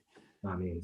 Very, very inspiring, very informative, inspiring, and also encouraging. Nalindowooza nti toto ngamwe mitawaana na bizibu nga nalindowooza biri kwabo aba 66 yaba amini ab'okujja kwa amini ab'obote aba naye kwegamba ebigambo byoyogedde subhanallah ebigambo story is very, very inspiring. Unfortunately nakitandikidde ngo tukuluzinzemu katono Sheikh. Sheikh tumuluzinzemu katono.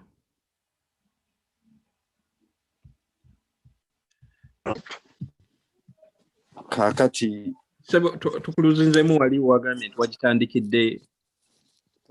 I think nagambidde ki sebo?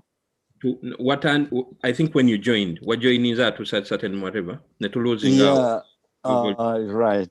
Natandise nga bagenda mu drowninga ontegedde kati saategedde kugamba oba kati alhamdulillah omusajja n'amuwonya omusomaali n'amuwonya kati abasomaali otokubaagala nnyo Sheikh Kayi Abdusattar nakusatara alhamdulillah yani kati abasomaali otokubaagala nnyo insha Allah naye ng'ekikulu kwegamba subhanallah kyentegedde mu story eri very inspiring era kyembadde njagala simanyi oba kuno kubaddeko abantu abato abavubuka ontegedde mbadde njagala bayigemu kyamaanyi nnyo okumanya nti what matters si gye wava what matters where you end era kyova tusaba mu siraamu tusaba Allah tuwa husnul khatima kubanga okulaba gye wava eyo yonna okuva e Kenya n'odda mu Uganda n'odduka n'ebyokoze wallahi n'okusomako kwegamba ebyo byonna bitooka inspiringa abaana bato n'abavubuka abato n'abo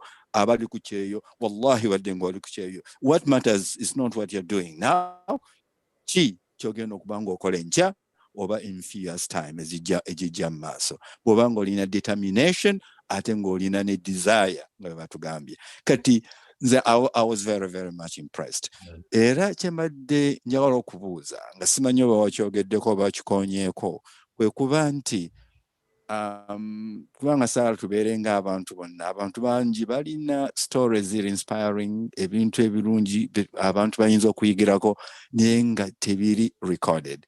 Have you thought of writing your story? Or have you done it?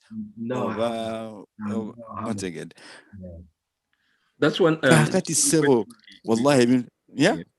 That's one question we also had. Wanga twachimubuza. Right. Okay. Tumubuza whether he can reconsider that decision. Agamba timuwandisi naye tetumanyi whether he can reconsider that. Not one or such stories that somebody could pick a leaf and do his. Yes. Yeah. Kubanga Sheikh Kayira lwaki yali okubeera nga Imam Kasozi buli omu gwe tugamba buli omu agamba siri muwandiisi Imam Kasozi yagamba naawe bwe yagala okugamba But Charlie Imam Kasozi twagala kulinda tugenda mu maaso. Those Mwami Kawoye, but they really just the motivation this has given us, and then the other question, but they just that one, basically biography. But the waliye mikono emirala ebiri naye nja kubuuzaayo maybe 1 or 2 or 3 questions naye omulundi gumu. Okay. Of course nga wenagaye your life tebadde straightforward. Straightforward is my exactly. From ogenda okutuuka ku border ne biscuit wo nakawala kaliko ak'emicungwa kowalisa biscuit n'osala border.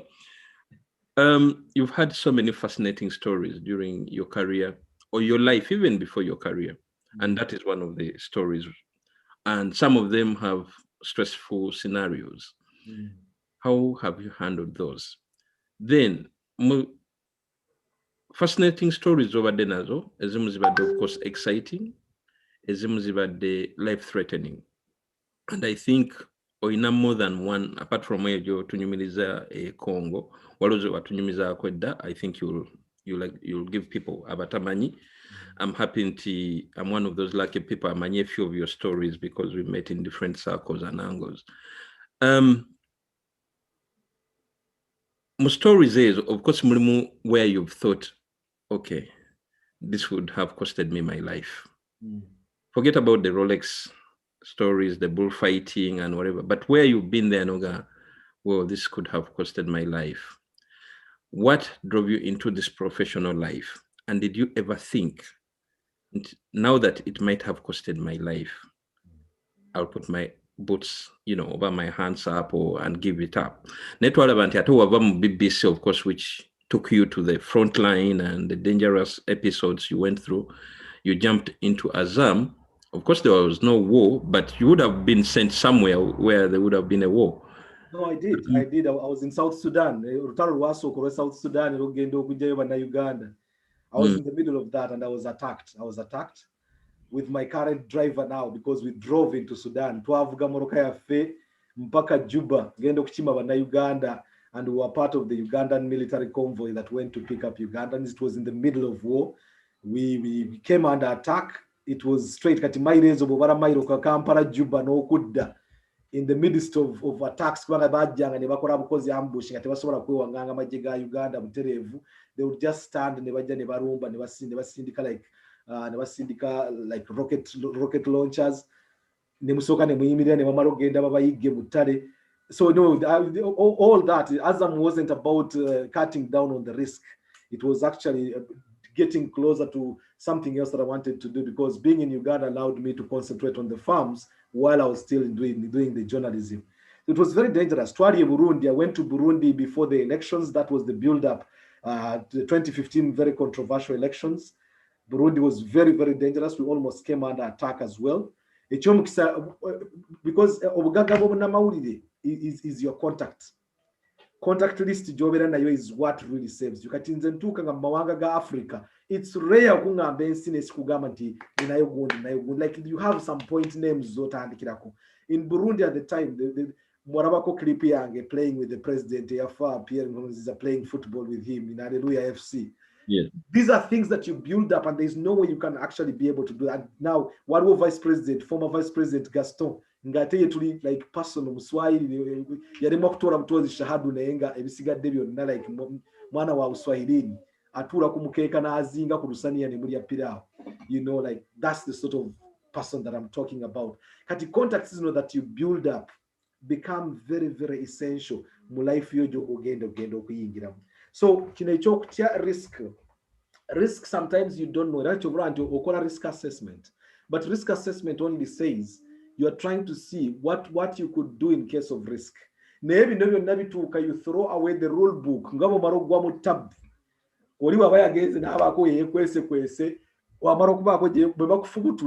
Entegera gyowotegera mu bino principles zonna ziwasoma zituuka ne zikyuka. Emachako seerera bidde okunyumizaako. Tugenda okuzanya football. N'akatuuka nnaku ntono nkyali mupya mu kitundu. Tuva ku ssomero lyaffe mu Kisulo tugenda okuzanya n'abaana b'abapoliisi. Abaana b'abapoliisi nga kati nabo bapoliisi, bw'olaba embeera zaabwe babakuziza nabo mu mbeera ezo za kikubi. Bakubi balwanyi.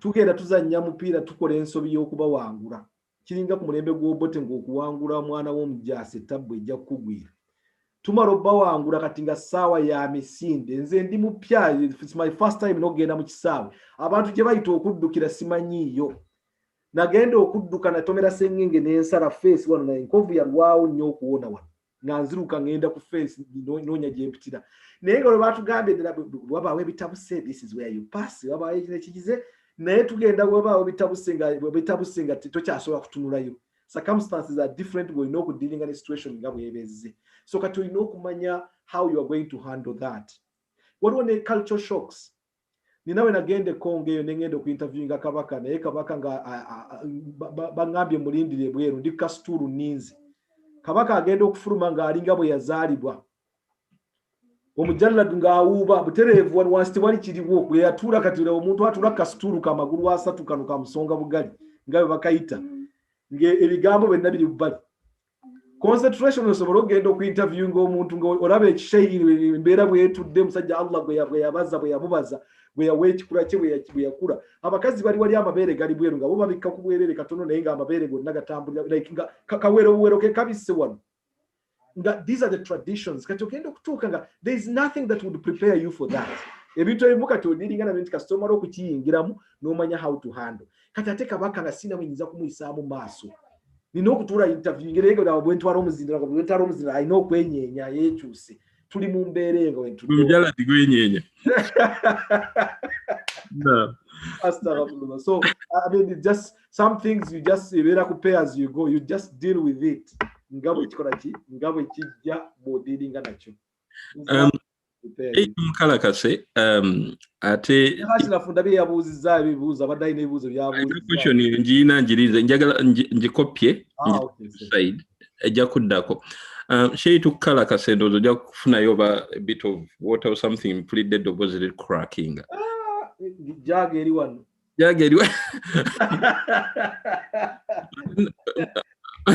genyina agataliiko nfuufu hajja taliiwo kati nga ani agenda Sheikh wange makini waali badde nsaba sister nambalirwa mona tubeere as brief as possible if possible just a minute or so to pose a question. Hello, assalamu alaikum wa rahmatullahi wa barakatuh. Wa alaikum salam wa rahmatullahi wa barakatuh. Bannange jjajja wange weebale nnyo nkuwuliriza ab'Nakasoga kyekyo bazzukulu ba Liziiki. Hey, bannange kaakati nze njagala okubuuza kubanga nze nkubuuza. Olaba ebigenda maaso mu nsi muno. Gw'olowooza emitimbagano gino gikoze kyenkanawa ku mulimu gw'amawulire. Tukyayinayo feesi, tukyayinayo kwegamba feesi entegeerekevu mu bantu ffe nga bannamawulire okusinziira ku mitimbagano egiriwo social media kubanga ndaba social media eringa eyagala okulyawo omulimu gwaffe. Unfortunately tukola omulimu gwe gumu ate nga eyali badde mukoddomi wa taatawo y'omu ku baakuyigiriza okusoma amawulire. Kakati gw'olowooza tuliwa ddala wakyaliyo ab'amawulire bali ba traditional baffe oba kati waliwo bya kuwejjesaamu tuli luddawa? Barakallahu fikum. Bana oyayogera yomona gwe mulabyawo abamwanyina wa Muhammad Nsereko MP Honorable Kampala Central abala muwala wa Haji Abdul Nsereko be bajjajja baffe mu mawulire. So eyo olaba nti java mama we omukyala wa Mbogo ne bwe ayogera ng'ayogera obuzito bwina gye buva bwina gye bukwatira. Ekibuuzo ky'obuuza kirungi nnyo. Tuli mu dilema nnene nnyo. Social media yaleta citizen journalism. Citizen journalism where we have a lot of information but a lot of misinformation at the same time.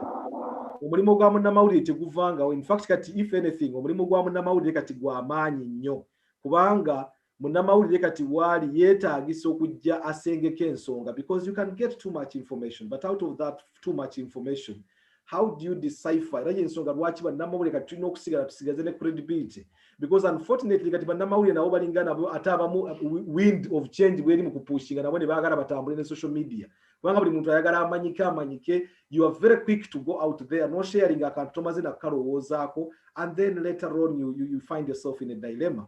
Naba Allah bwatugamba mu Quran baada a'udhu billahi minash shaitani rajim, ya ayyuha alladhina amanu, abange mu abakkiriza, in ja'akum fasiqun binaba'in, singa bajjira omwononefu n'amawulire, fatabayyanu, mugegendereze musengejje muteekemu amagezi, an tusibu qauman bijahalatin, musobola okuba nti muyinza okukosa abantu nga muzimbidde ku butamanya, ku carelessness ebejjidde mu mawulire ago g'obutagasengejjamu, fatusbihu ala ma fa'altum nadimin, ne mwesanga ate mwejjusa oluvannyuma lw'ebyo.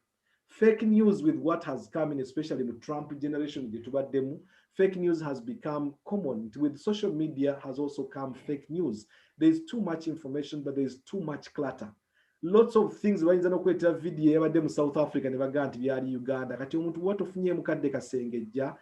By the time you come to control the damage, you have done a lot of damage. Kaka video kamaze okubeera shared like 1,000 times. Ogenda ogamba abantu nti kano kafu nga it's really late. It's really role ya munamawulire at this moment in time is actually even much more important, that you need to be careful osobola okuba nti osengejja otusenga ati abantu balina okutunulira bannamawulire as the people who will try to verify omuntu agaye nti bannaye kino nakiwulidde, but does it work? Do you think it is believable? Mu mawulire tubeera ne condition, one of the terms nga mu BBC, they can never, almost unless nga president yayogedde oba prime minister, they will always go for two sources. You never go with one source. Bw'owulira one source, get a second source just to verify. That gives you backup. Kubanga ekimu ku bintu ebisinga okufa is your own credibility. Singa ofulumya ggulire ne efuluma nga ggulire fu, impact gye kikubeerako oba tojja kukiwona.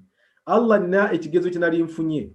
Nagenda ne April Fool's Day, I think it was around like 2005, 2006. Ndi mu BBC, ndi ku production desk, I'm one of the producers. Omuntu ankeera ku makya nga musajja ate nali mwesiga nga muwe ekitiibwa. Akeera ku makya nkubira smart Kayira n'omanya dolirota ndije. Ati mwana ngambira n'omanya ekiruho edapana. Ati n'omanya mutinyefunza yihaho government yihaho Museveni. Ntinyefunza yawambye Museveni. Olwo April Fool's Day.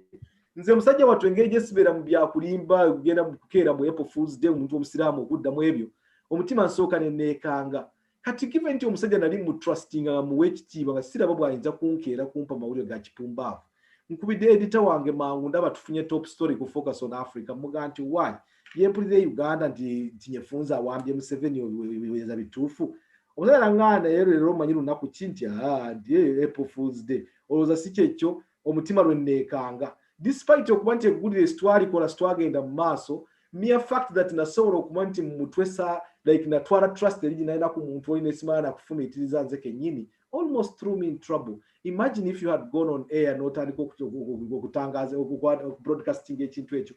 You go to Uganda n'olaba quality of journalism. Subhanal Malik al-Qudus. It is very poor quality of journalism. Buli journalist kati anoonya wa celeb kubeera celeb, and with that celebrity status, it is pushing people into serious problems. So without really okwetoloola ennyo, yes, traditional journalism ekyali, of course it has to adopt to the dynamism that is coming in place, but at the same time ekifo kya munnamawulire ekikyali very, very crucial to provide that guidance, to provide that kind of direction to what is happening around the world, to make sense of what is happening. Actually, for a journalist, omulimo gwaffe is making sense, because you can hear reporters as it goes out, but what is behind the headline?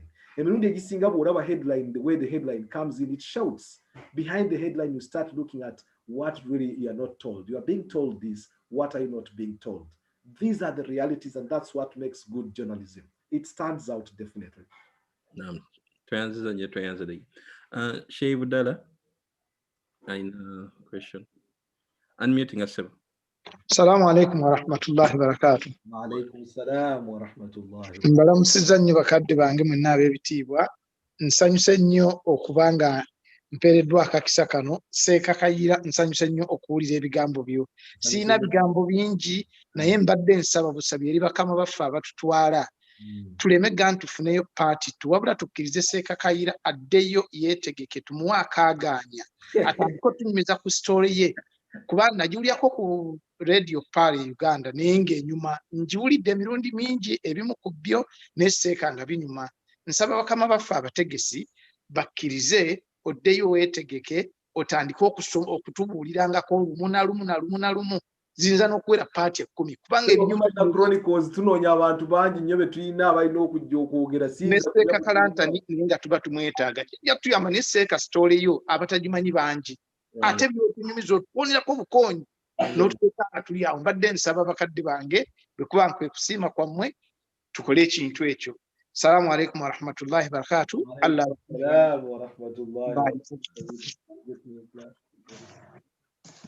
Sheikh Kasim, waliyo mkono gumu ogusigadde ogwa Sheikh Yusuf. Naye just before I bring him on, njagala kuleta question ya Sheikh Ashraf. Naye before I bring that question, because I'm going to before I bring that question, ngenda kuleta clip eno ya ditching journalism into farming. Kubanga Ashraf's question ebuuza your next move. No. So kati twagala kutegeera ate wano twabuuseeyo tutya ne tu yes. Sebo waliwo n'abasabye agule kaadi ya Jema kuba emboozi ye era bisenga wa byabufuzi mulungi.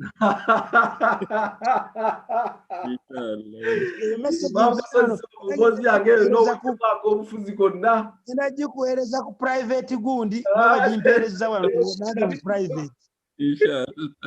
Personalized, handmade, thoughtful. For the start, Kassim Kayira has a garden of green pepper, cabbage, fish farming, 50 goats and 100 rabbits. The former BBC journalist believes that farming will be his highest point of income because there's always market for animals and crops both in Uganda and outside the country. He collects over 15 jerrycans of rabbit urine, which he uses as fertilizers in the vegetable gardens. Kayira is against use of artificial chemicals and genetically modified organisms. Well, I'm very concerned about the GMOs, but they seem to be using a lot of the back door to get into countries. I'm very familiar with it. I mean, having been a journalist and following it, especially in Latin America, where they tried almost forcefully to introduce them. But the results of that, especially say with pesticides, for example, used in the production of commodities, has become a problem in a lot of places. So I'm very concerned, and I would wish to actually have nothing to do with GMOs. Unfortunately, given the hunger situation that is happening in the world now, they are pushing it through the back door. It might find itself in a system, but I try as much as possible, at least in my own capacity, my little small ways.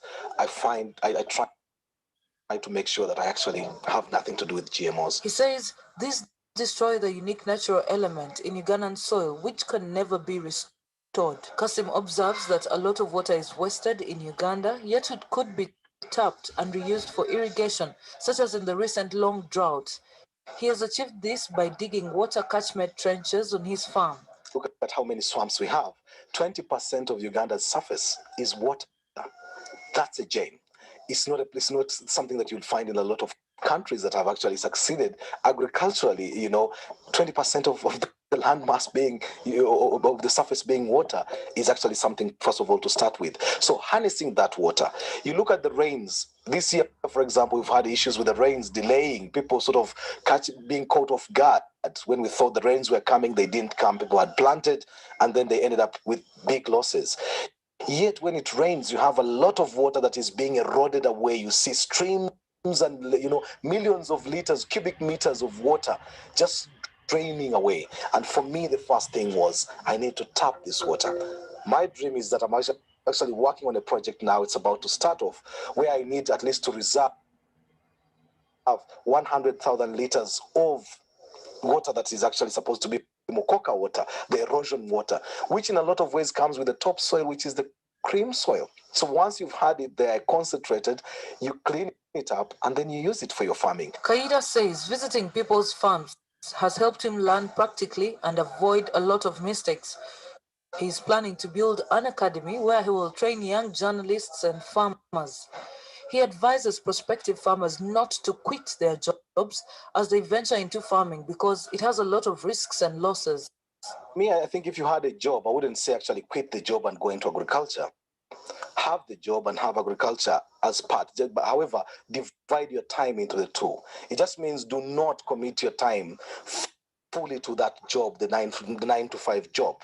You're going to divide your time between the farm and the office. And that is the way to start it. Once you've built up the capacity, then you can quit the office once you have the capacity. But you always need backup. Because the problem with agriculture you go in, it is very expensive for starting. This report was filed by Aloysius Atwine for PM Live. Now, Sheikh Kasim, based on that and your conversation, Joe Tuwadde, Otugambi, you're now back here. Of course, you had to, Luli Wali Zeyo, Ngofunye de Azam, Great Lakes region job. Then now you're back here. At what hinting you're now back to the BBC. Have you ditched the farming dream? Then I went to tell a question here, Brother Ashraf. What is your next big move in life? If you had to occupy any political position in Uganda, what would it be? What is your biggest pain regarding the status of Muslims, both in Uganda and internationally? What advice do you have for me? Will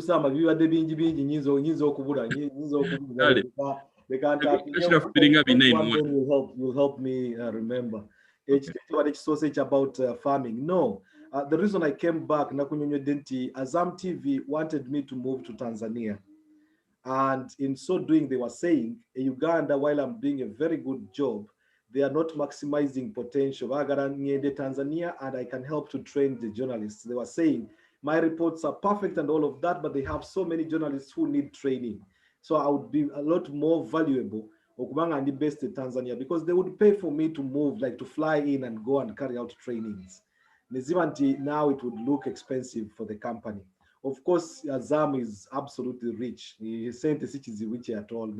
Of course, a move in, move out would be an issue. But my whole reason of leaving the BBC, BBC nze Great Lakes expert for the BBC World Service, not just African service, but for the World Service.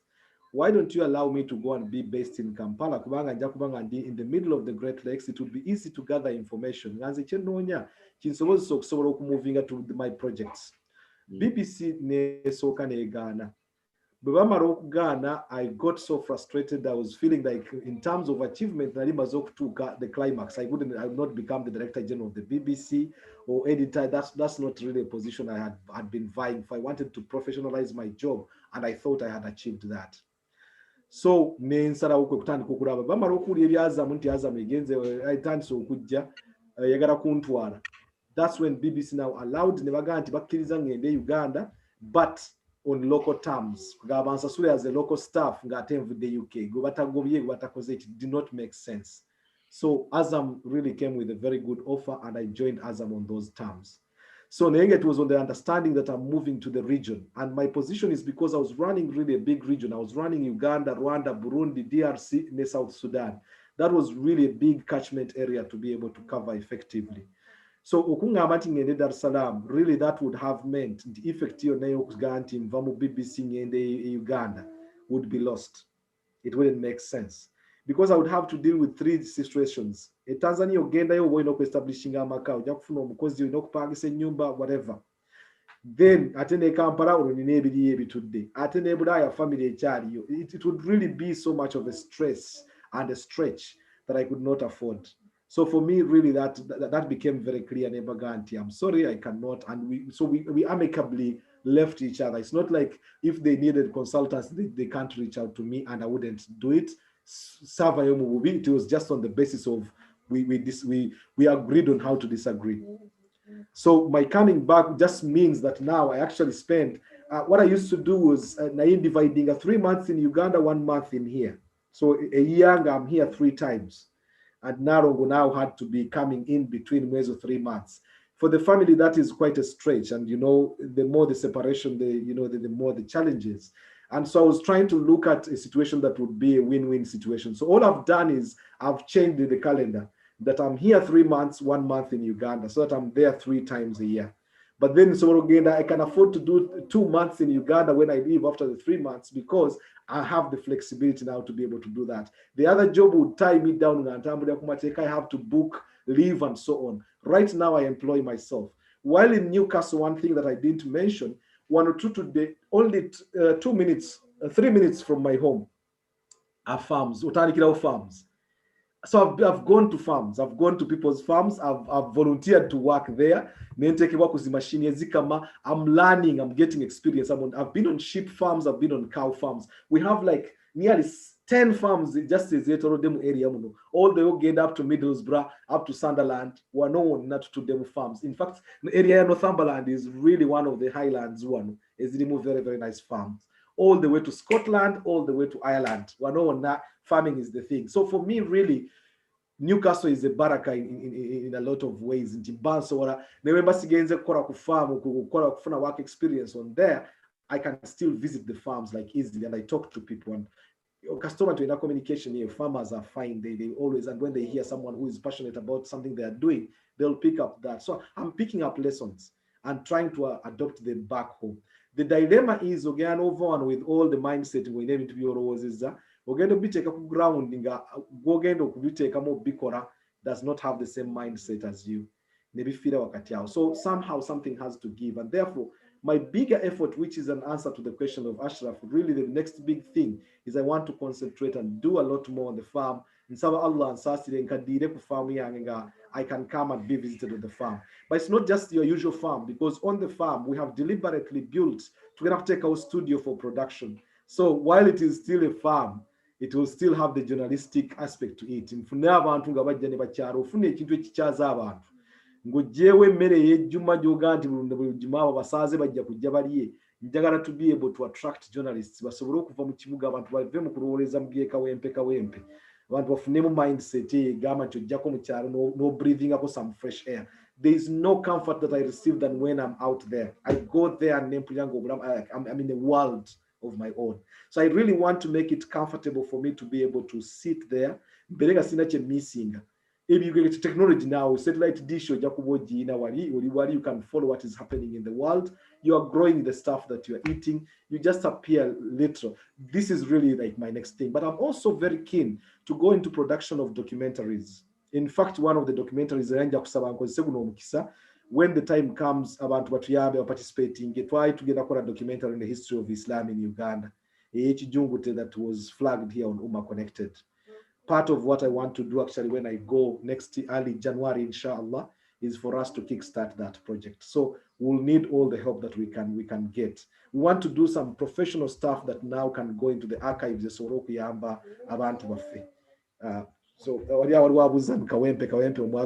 I just mentioned Kawempe simply because it's just about thinking outside the box. You can start enjoying out.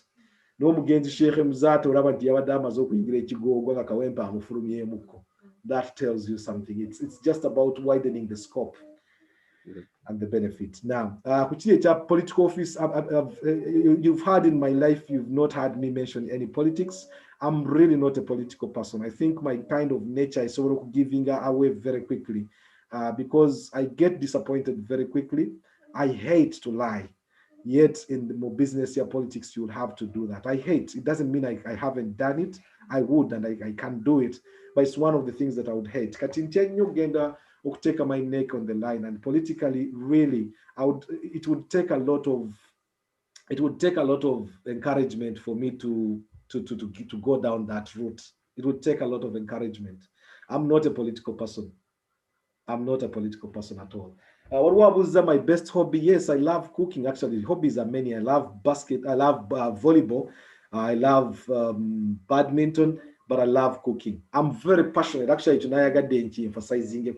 I know my food to the point that when Zijanendi made a wow sama, the kind of effort that went into it, I feel someone's effort in the food. That's how bad it gets. Why this? Well,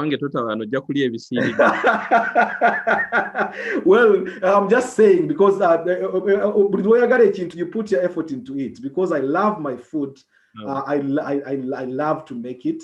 I take my time of making sure what I've done is really to ensure that making it very clear. That's why I love my food. I hate bad food. Really, have bad food, and with me. I would love you to be my guest, and then I'll do my little tricks also here. You'll enjoy my food. So next time you're flying out of Gatwick, instead of having a stop somewhere, I think you'll have to stop here and have something, a bite. In the US most of the time. No, but I mean, I'm here now. I'm here. Question yemu esigadde ku list ya Ashraf Ebadde. What is your biggest pain regarding the status of Muslims, both in Uganda and internationally? And I was actually, what advice do you have for me? Then Umalevyo, Sheikh Yusuf. Muslims chinuma, and I've always made it very clear in all scenarios. Chance president. That's one question that many people noted, including security forces. Security nabo bacha nebuuza nanga bwetutuuka ne tudda mu Runyankole ate Runyankole n'otali Runyankole mu Runyankole olw'ekiraalo lwennyini olwo ne beebuuza ne bagaana iwe agahanda tukakucenga oyo wange hiwe buruhan tuona kozo mu Kiswahili kubanga ngenda wayinga ne tukuta Oluswahili nga reporting, like from State House, and they would just be left, like wondering. Even the president yatuka n'ambuuza nanga nti ayu Tanzania ne mugamba no nze ndi mwana w'eryantonde n'aga nti oli mwana wani. Like he was shocked nga tamanyi nti waliwo na Uganda asobola okuvaamu Oluswahili. So but plight y'abasiraamu ennuma, and whenever I get an opportunity I talk about it. But I think really plight yaffe tuyinza kusigala nga tukaaba bukaabi. We have to do something about it, and what we have done, one, education kubanga partly yatulekanye emabega. And Allah yasinga okumanya naye ultimately oraba nti okusoma kwaffe kukyusiza perception. You have Muslims now in important positions, and the Islamic University in Uganda has really contributed hugely to that. Alhamdulillah. Abasiraamu kati tutuulawo tutudde n'otuula nga tetugenda kwekangakanga. Whatever, now we get experts that we invite on Umma Connected or UMC forums or UAMA. Or a Ugandan Muslim, a professional. There's nothing that feels so good like that. I think really our power lies in education. Education, power of the because strength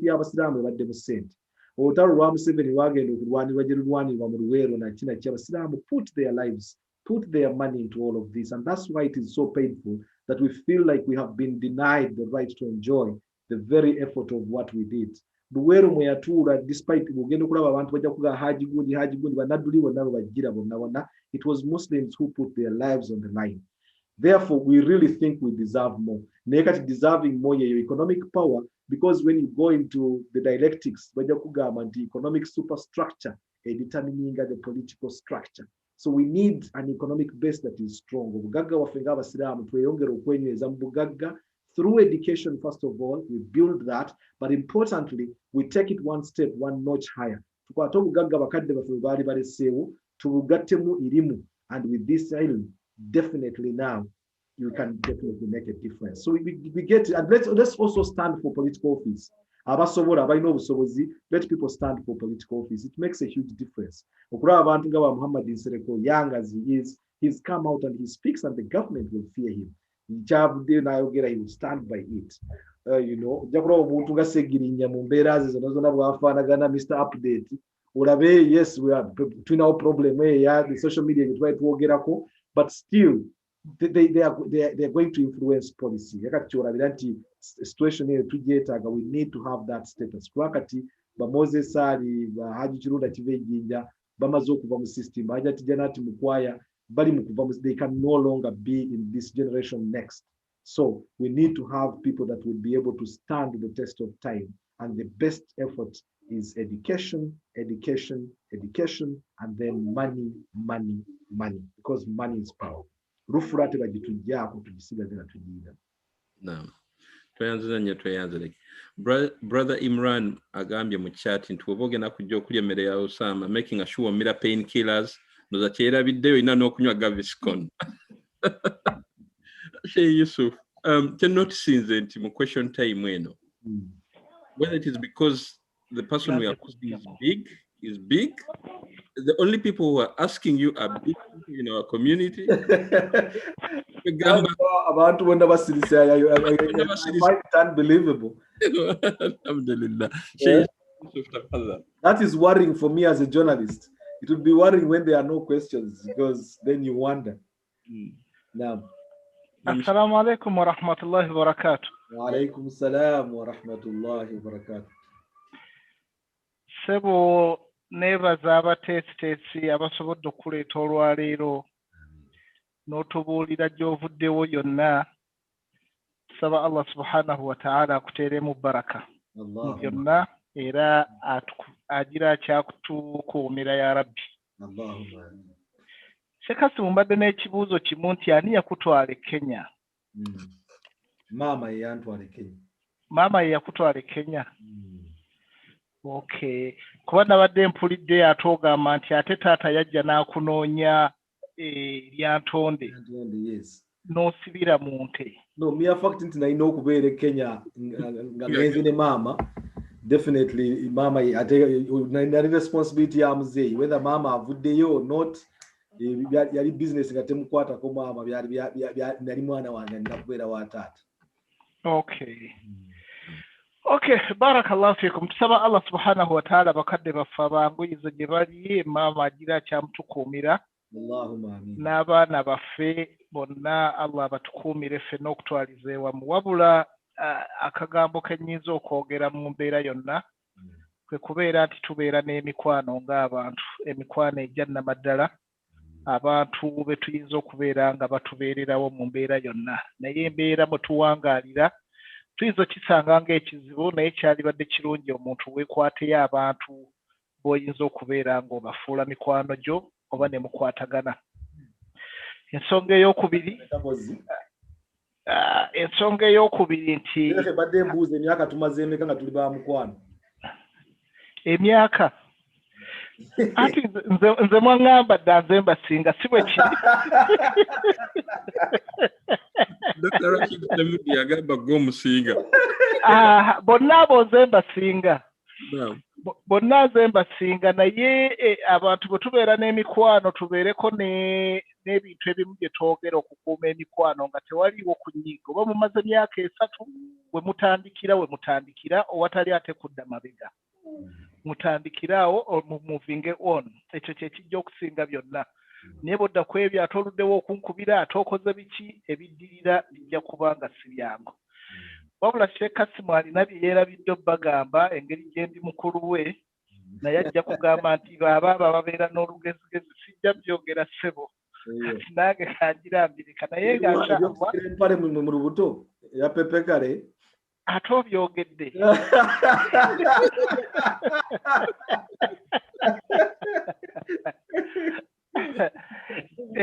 Embeera bwetyo bwebadde n'oluzungu olwo lwabadde abagamba lwe yatwogereramu nga buli muntu ayagala asimbe mu maaso alabe omwana omuto mu ssaati enjeru ali ku biraali ajula kulinnya ku buloka ayogera oluzungu. Naye nga alhamdulillah Allah twebaza nti emyaka egyo gyonna Kasimu nga bw'abyogedde, Allah subhanahu wa ta'ala alina engeri gy'atukwatiddemu mu nsi ne tubeera nga tuli bantu era nga tusobola okuwulirizibwa abantu, oba ne tubeera nga tusobola okutambulira ku busiraamu bwaffe ne tusharinga ne bakadde baffe bye baatusomesa ku biraali ne tutabisigaliza ffe ng'abantu. Kyenjagala obagamba nti Kasimu tolinawo osobola kuteeka Kasimu. That is his nature. Tolinawo oyinza muteeka n'ogamba nti Kasimu mumanyidde wano. Kasimu naye alinga bw'olaba ebya Sheikh Muzaata Mungu amusaasire gyali, ne Muzaata tolina gw'oyinza mugeraageranyako nti y'ono. Naye ne Kasimu y'oyo. Omusanga mu nnimi tomusuubiramu nti qaala Allahu ta'ala. bw'onoomusanga bino ebyokunyumyanyumya alina kanyumyanyumya olugira nga gamba salaamu aleikum ng'omanya abaamumanyi obulungi kasita akunyumiza n'akutoolera salaamu ng'omanya nti awampeteddeko ekkoona. Kakati buli omu Kasimu amumanyi mu mbeera ze nga tolinawo omuteeka. Abaasoma naye mubawulidde, baakoze nabo mubawulidde. Kati Kasimu tolina woyinza kumuteeka nti yono eyo y'embeera ye. Bw'atyo Allah bwe yamutonda nga Kasimu, era tewali muntu ayinza gamba nti naamukoppa. Kankoppe Kasimu nange mbeere nga Kasimu. Ekyo tekijja kusoboka. Bwe buzibu bwe twasigaza n'eri Sheikh Muzaata wadde boogera bajja kukola kiki, wakula ennuma tewakula emu. Naye ekyo nina be nabadde mbuuza ne mbagamba nti essaawa eno Mungu n'abaawo kyaleese ku Sheikh Muzaata. Manya n'aleeta kyaleese mu Uganda. Muntu ki gw'oyinza okugamba nti musiraamu avudde mu nsi n'abeera nga agenze viral nga bwe twalabye Muzaata worldwide nga musiraamu. Essaawa eno gwe bayinza okugamba nti tuggireyo omusiraamu bw'ati ayinza okugenda ensi yonna nga Muzaata ng'afudde Mungu n'amugya mu nsi. Ogenda okulaba nga bw'omunoonya omuntu oyo tokola ki? Tomulaba. So buli muntu amutonda bibye, ne tugobererako ne tugoberera bye tusobola. Naye ssebo twebaza Allah subhanahu wa ta'ala akyatukuumye. Embeera yonna nga bw'ogyogedde okuva Nairobi eyo mpaka Uganda ng'otetenkanya butetenkanya. Ffenna emyaka gyaffe tubadde abantu abatetenkanya nga tubeera mu nsi nga tuwangaala mu mbeera bw'ekyo. Ekintu eky'okutunda ofuneyo akasente, ebyo Mungu yali yabituwa nga tubiraba ne tutandika butandisi. Era omuntu ogenda okulaba nga tobulwamu kasente k'obeeramu nako olw'okutetenkanya. So twebaza Allah amagezi ago ge yatuwa ne mirembe egyo bwe twakula. Tusaba Allah subhanahu wa ta'ala atukuume nga tuli bumu, n'abaana baffe abatukuumire, n'abantu mwenna tusaba Allah subhanahu wa ta'ala abawe obulamu obulungi era atusinkanye mu jjana. Sebo tweyanzizza ebigambo byebyo. Sheikh Abdallah nga bw'asabye, nze nina gwe nayogedde naye ne mugamba nti oyo emmanya gye mumanyimu agenda kunyumya mpaka ku biraali wokka. Ebisigadde biriba bya lulala. Naye n'okubiddusaddusa bw'atyo lwakuba nti munnamawulire ate obudde y'ensonga lwaki abadde abuukabuuka n'atuuka mu maaso ate waliyo kenneerabidde, ate waliyo kali ng'alaba kaabadde vaita ate ng'akeerabidde. So sebo tweyanzizza, tusaba Allah subhanahu wa ta'ala akyakututerako obukuumi, naffe n'atukuume atukingirize obuzibu obuli mu nsi mu mbeera zino ze tulimu. Na byonna byokola ne bye tukola tusaba Allah subhanahu wa ta'ala atuteeremu baraka. N'abalwadde mu ffenna n'abawuliriza ng'abalina obukosefukosefu tusaba Allah subhanahu wa ta'ala buli omu abawonye. Tulina abalwadde mu community zaffe bangi, tusaba Allah subhanahu wa ta'ala bonna abateekeko shifa. N'abafu bonna tusaba Allah subhanahu wa ta'ala abasonyiwe ebyabasobako babeere ng'abawa ejjana era abawumuze mirembe. سبحانك اللهم وبحمدك أشهد أن لا إله إلا أنت أستغفرك وأتوب إليك. Narongo munda bire sebo. Allahumma amina sebo. N'abaana bange sebo. Amina sebo. Mbairira bide nange okusaasira abantu baffe bonna abaafiiriddwa n'abali mu mbeera ez'obulwadde. Allah subhanahu wa ta'ala tusaba abasaasire. Ate mu mboozi yange eyo nabaye naleseeyo ekintu nga mmanyi nti waliwo nabadde mmanyi nti Sheikh Yusuf kasita nakulabye ne mmanya nti onaakiprovokinga naye kasita wakivuddemu. Leka nkikooneko wano nti sometimes achievements zino omuntu osobola okugenda ne weewaana nti okoze achievements naye omuntu tazikola yekka. Partly era contribution ennene ebadde nnyo Allah bw'akusaasira n'ofuna omukyala omulungi ngamba mu mbeera ey'okubeera supportive. Naddala kati mu mbeera nga zino ez'emirimu gy'obunnamawulire, it's very dangerous. Ebiseera ebimu bwe nali e Congo lwe bankubira e Congo baakuba essimu ku ssaawa 8 ez'Ebungereza ne bakubira madamu. As part of the process waliwo kye bayita proof of life. Proof of life yeyo nti bw'oba tonagenda mu field when there is a hostile environment, or signing a paper, and that is the only proof in case obeera kidnapped or whatever. your family would be called ne basobola okuproving nti ng'ekintu kyokka ekyokuproving nti oli mulamu olina question gy'osetting up ng'ogibulira mukyala wo yekka bano ab'oku mulimu baba tebagimanyi. So that is the only way, in case you are kidnapped or nti okyali mulamu, that is the question you would ask. That you set up that question, and it's called proof of life question. Ne bakubira Nalongo sawa 8 ogw'ekiro bamaze okunkuba olwo ndi mu kufujja mu musaayi batrutte. It was like a movie. Kubanga abasajja bamala okujja bamaze okukola bye bakoze ebikolobero badduka balinnya boat ne bayita ku nnyanja ne bagenda ku Lake Kivu. UN ejja helicopter ekiro ekyo amataala gakubawo nawe tuli wali bazze olwo bazze batugyewo. Abasirikale abakuuma ku hoteli babasibye obundooya babalese wansi abakozi b'omu hoteli. Omukyala nanyini hoteli yali mukazi mu Germany amaze emyaka 40 mu Congo. In fact nga mutabani we omu ku batabani be ye pilot wa President Kabila mu time eyo. Naye omukyala naye bamukwata ne bamusobyako muzungu oyo bali basobyako nono director wange gwe nali naye. One of the things tutwala ekiro batwala mu ddwaliro tugenda ku UN hospital, it's an Indian battalion hospital. Abayindi mu kusosola kwabwe n'okusosola kwabwe racism yabwe y'amaanyi tumala okutuuka mu ddwaliro nze nagenda nga ndi bubi nnyo kuga mukyala baali bamusobezzaako yes naye nga tonna kyolaba kirabikawo. Nze nalina omusaayi nga gufujja nga buli lwenzijjako omukono ku mutwe bwetyo omusaayi gufujja bwegutinga tap. You would have imagined nti baali badde bankolako very quickly. Basajja baatula ne bandeka n'ensigala ku reception. Omukyala nga bamututte oli mangu bagenze bamuwadde pepu ya pre-exposure post-exposure wound treatment gye bajje bakuwa within 72 hours okusobola okupreventing okukwatibwa obulwadde. Bamututte mu room eyo bandese ku reception empewo enfuuwa omanyi amalwaliro bagataggalawo oluggi empewo efuuwa eyingira n'efuuwa ne kakateni ng'okalaba ekatwala eti ndi wali empewo enfuuwa omusaayi enena njala kufa sina muntu yanfuddeko ng'olwo balowooza nti amukongolizi bali balowooza nti oba ndi translator woono omukyala ndi fixa we. Omukyala amala okutuuka eri munda bamala okumujjanjaba yalaajala kintu kimu n'agamba where is Kasim, where is Kasim. Kati beebuuza Kasim kiki dokita agenda okujja omuyindi eyali aneepankiddeko Meja Mulamba nga yampiseeko like n'andaba nga ekitagasa. Amala ogenda okuwulira English gwe nali njogera n'ambuuza nti agenda okulaba nti ndi British citizen. Subhana al-Malik al-Quddus. Embeera yakyukirawo.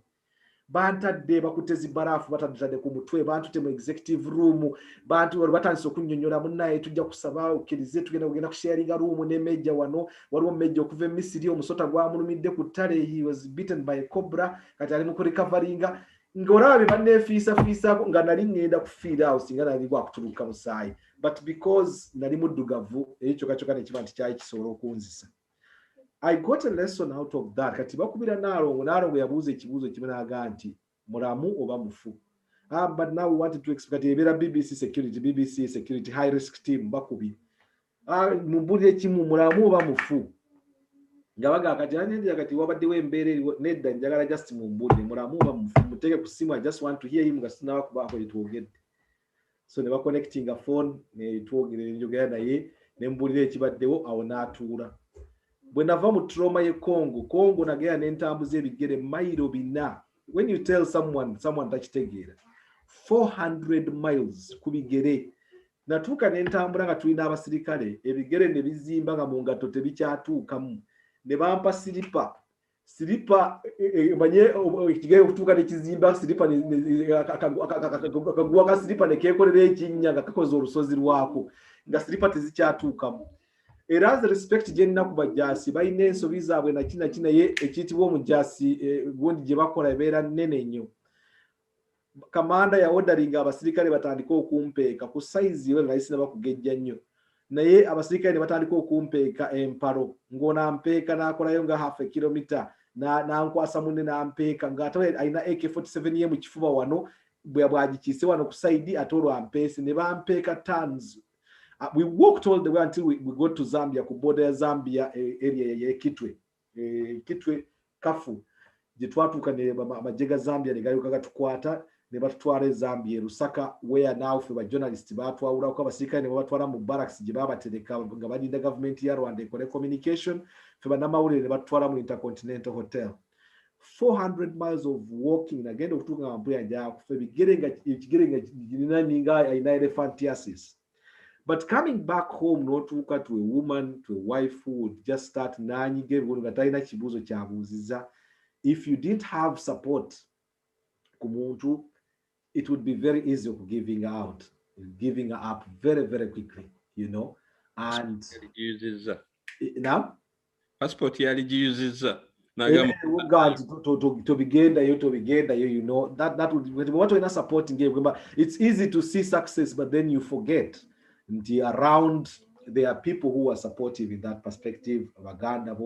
Mama, for example, has been really, really there throughout, a big inspiration. Family to get into a level of understanding, you know, to get to the level of understanding. I just thought it would be very important,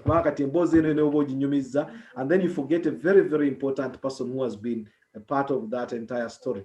When you get the Rwanda, you know, coming to UK, you all along you have people that are there and very supportive in different ways. When you have that kind of moral support, that is adequate at pushing for you to be able to do what you've got to do. Okay. Sheikh Ashraf yazze munaleeta kaguuni nti tuwamuwadde advice naye naadde manyi nti yeri advice gyewagambye advice started kubanga advice naadde nebuuza nti advice nga munnamawulire advice nga I didn't know where the advice wali wamugaye education times 4 and then money. Right. That was the advice, but I don't know whether there's something else. No, well, believing in yourself. Ndoza Imam Kasozi yabadde akikonyeeko. Believing in yourself, n'omanya ky'oyagala and then you push for it. Absolutely, wagulu wabyo nadduwa. N'omanya nti you have something that you want, you have a target, but also make the target realistic. Wanga walugera n'okola target n'eyagala okubeera president, embeera ezo, you know, like it's 40 million people in Uganda. For you to become president, it's not a bad dream, but you can see how achievable is it. So sometimes we know contextualizing it is patience, it is trust, it is discipline, discipline, but also building networks. Profession, leave alone journalism, any profession, you need networks. There are people who are just very good at networking. Njagala kano ng'ennamba weeri, njagala kano kinagaye nti obugagga bw'omunnamawulire, obugagga ffe Allah bwe yatuwa si bwa ssente, obugagga bwa contact book. Nti ojja kutuuka nga gw'oyagala okufuna yenna, I can get you to them, and it's because I get them through someone who knows, someone who will do something, and you get things done. This is social capital. What is it? Social capital sebo. Yes, sir. Yes, absolutely. Ani akumanya, ani anayimirira okulu, ani anagamba nti ani ayogedde ekyo. If it is Kayira, it must be done. Yes. If it is omuntu namugamba ekintu naga nti no, Kayira cannot do that one, he cannot say that one, he cannot be part of that one. It is very critical mu bulamu bwaffe if we are going to get to where we want to be. In fact, bibeera bibiri kati ebeera social capital and institutional memory. So social capital, contact, then institutional memory is experience. Those two, it's just big words, but which mean the same thing. It's institutional memory is absolute, and that is experience. Someone who has been around definitely knows something, and it's crucial. You just build into that. Given that the way Brother Ashraf answers things, and I mean, I guess ekyo teetaga nagenda mu Google kutegeera kiki oli mugambye. Okubbirako amangu mukoddomi waffe Muzamiru, one I failed to visit him bannange. He's my neighbor, but I failed to visit him. Saba Allah nsaasire. Agambye abadde lockdown, starving himself, and since oli good at foodie, you're a foodie. He's preparing himself for kulia a very nice meal. Katobona asala nkoko ndala simanyi. Nedda kyabadde alanga bulanzi akimanyi kyabajjira. Era okulya si kizibu kyonna. Ate bituuka mu nkoko zeeno, enkoko y'ebulaaya naye ekukisuza ng'otambula. No. Kakati tugenda kuleeta Sister Aisha Passionate, and then Brother Ismail Kamoga yabuuziza nti no omuntu omuwa amagezi ki okwezuula in what they can do best. Nendo oyinza okiddamu after Sister Aisha Passionate. Okay. Aisha. Assalamu alaikum wa rahmatullahi wa barakatuh, everyone. Wa alaikum salam wa rahmatullah. Alaikum salam wa barakatuh to That you. is Sheikh Keke, alhamdulillah. Nkuwulidde wenna okuva gy'otandikidde.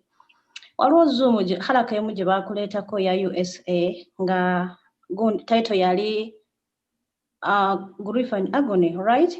Netusako ebyali bitunyiga. I remember you said Sitorio ngeri strong naye ngenzo okuwuliriza emboozi yo n'engamba busitoro bwaffe bwali butodipo tewina ne wali bugejeddeko yadde tewali na yadde pulidde emboozi yo ya rabbi kati ebibuuzo byange biringi taata webale tukiina kuola alhamdulillah era twaguma akati shehe ennugu yaki Aisha ennugu yaki Aisha passionate so korambe waawo buli muntu abeera different circumstances omuntu gyali gyalabira omuntu bw'abeera omumpi waakoma waakwata ye waabalaba kati bw'embeera oyinza okulaba ng'ekintu gw'olaba nga kinene n'otuuka ng'ate eri omuntu omulala kitono so I cannot in any way underestimate story y'omuntu kubanga buli muntu era nzize mu nsonda n'entuula nzize mu nsonda n'entuula and then I said nakatono baako ne weetuulira owulirizeko ebirungi kakati shehe mu video nene gye wayitamu alhamdulillah ng'okola emirimu gyo ya rabbi mutabani oba muwala wo aba yeetaza okuba journalist oba akola omulimu gwo omuwa amagezi ki oyinza omugamba mwana wange binayitamu bitalo togendayo oba you encourage them to go there ekirala mami Naima nsaba Allah mutukuumire yebale kusupportinga alhamdulillah muwadde salaamu olubuto yalusibanga atya nga bamugambye taata bulamu bamugunze ku mutwe ekirala I remember watugambira nti no ekitolo gy'onyumizaako nti no lwebakubira egundi omusayi ne gujja nga gutiiriika n'ogamba la ilaha illallah era nzijukidde ne ngamba ono omusajja alhamdulillah kati my other question is what would you really ye kiri wambadde nawe nkitadde ya rabbi Allah nsaba okinzage aha fe abalina obutima bw'ebisaanyi otuwa amagezi kitaata otuba twetaaza okujoininga eyo field kuba alhamdulillah njakuddayo kusoma after here wemba njagadde eyo field obutima obw'ebisaanyi tubugumye oba tubwenenya tudde gye tulina okuba ya rabbi nsookere ku ekyo ekisembyeyo I think journalism erimu categories nyingi osobola okusalawo n'ogenda n'okola science journalism obeera oyinza okukola desk journalism oli wakubeera London. There are many people benatandika nababamu olusi benasangamu naye ate nentutumuka ennyo before them. Allah abaako enteekateeka gyakuwadde. But the thing is, if you go out, you stand out. Story ya Lampedusa eyo ku island eyo, I arrived, I was one of only 3 journalists abasooka okwarrivinga ku scene when the boat had capsized with 500 people on board. 300 people died. 300. Ngomanya okutunulira mu singo olaba emirambo gyepanze olaba depth ya si bwebeera naye emirambo ne gyepanga okuva wansi ne gijja ne gituuka waggulu bwegiti nga giva wansi. 300 people piling up. Only 200 survived. Story eyo was really traumatizing, especially when I took a boat nengenda walabyeko wamuwe n'abadde ne fisherman nga tugenda to driving in his we're riding in the boat. Ogenda ku area eyitibwa nti crime scene where the bodies capsized. Nenkwata ekifaananyi ky'abantu abo nenkubisaamu akafaananyi eddakiika eryato eryabalukira nga bagenda okugwamu because what I did is after that story nagenda nengenda Libya netugenda Benghazi netugenda Misrata netulinnya boat nga I want to still recollect journey eno bwekolebwa nenyingira ku boat ey'abantu abo baba baguliridde netusasula ssente kyekirungi ky'okuba ne companies ezirina ssente kubanga bajaga nti beetaaga euro 225 company ng'esasula ng'ogenda ng'okola kintu because I really wanted to get a feel to put myself in that kind of situation ng'ate bali bw'ogenzeemu you have to do it secretly kubanga business yaabwe oli mu kuyingira mu kalimu we bakutegeerera nti a secret journalist investigative journalist w'olira essasi lyo bali abantu like tebalinaako kye beeguya mu dduniya kukuba obukubye essasi takwira bamuwadde eddakiika. But taking that risk and going and doing it, netugenda mu dingi eyo netutuula okutuuka wakati mu nnyanja ng'ekigambo kiri bubi. Of course, because we had planned it all, twatuuka mu makkati eyo boat ng'etandise amazzi okutabukatabuka ne bakubira Italian Coast Guards ne bajja ne batuteeka ku boat yaabwe ennene ne baturescue nga ne tugenda. But you assume olaba cases wakati abaana abawala especially bwe bamala okutuuka media. One of the things balina babagamba nti okujja mu Europe wano ogamba nti papers zo zitambule mangu ebyo mubimanyi baga nti okufuna gamba pepa zo zitambule mangu olina okuba olubuto bw'obeera olubuto bangu olina omwana kizibu okukasuka ebweru abaana batuuka emeriya because that is the last stop ng'atannafuna lubuto alina okulwana obaani alumufunyisiza obaani alumufunyisiza the desperation level ya desperation etuuka ku baana nga bagenda okufunyisibwa embuto ng'oli anoonya yeebake ne bwebaka naye afuna olubuto because that is their ticket to Europe. Stories zino zikaabya like you look at that, you get into a situation n'olaba omuntu embeera gy'alimu and it hurts. It really goes to the depth of human dignity, human integrity, and you cannot pretend that you're not seeing that. Omala okuva mu experience eyo ne mujja nga you're like in prison conditions, omuntu wawaddeyo sente zo naye n'ofuuka ng'omusibe. Aba-Syria, aba-Iraq, because they are better off financially, bajjanga ne basasula 4,000 eza euro, 5,000 eza euro, eza dollar, bo ne babawa life jackets. So despite okuyingira mu dinghies, they would have life vests. Mwe abaddugavu yasasudde 1,500, 2,000, actually ng'ate sente empitirivu naye obawa rayisi oba tolina kyolina ne bakuyingiza mu boat nga tolina wadde life jacket. In the case of capsizing, the boat capsizing, immediately you are exposed to surviving. There is a story of this 70-year-old Somali woman surviving ng'eryato lye lyagwa abantu 5 abasatu mwe baafiira.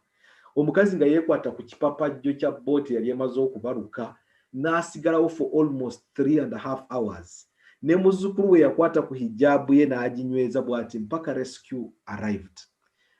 To see a 70-year-old nga ndaba abavubuka ba myaka 18 myaka 20 baafudde nga balemereddwa. It was just like noraba qadari ya Allah. It was just so hard to sort of perceive and even conceive.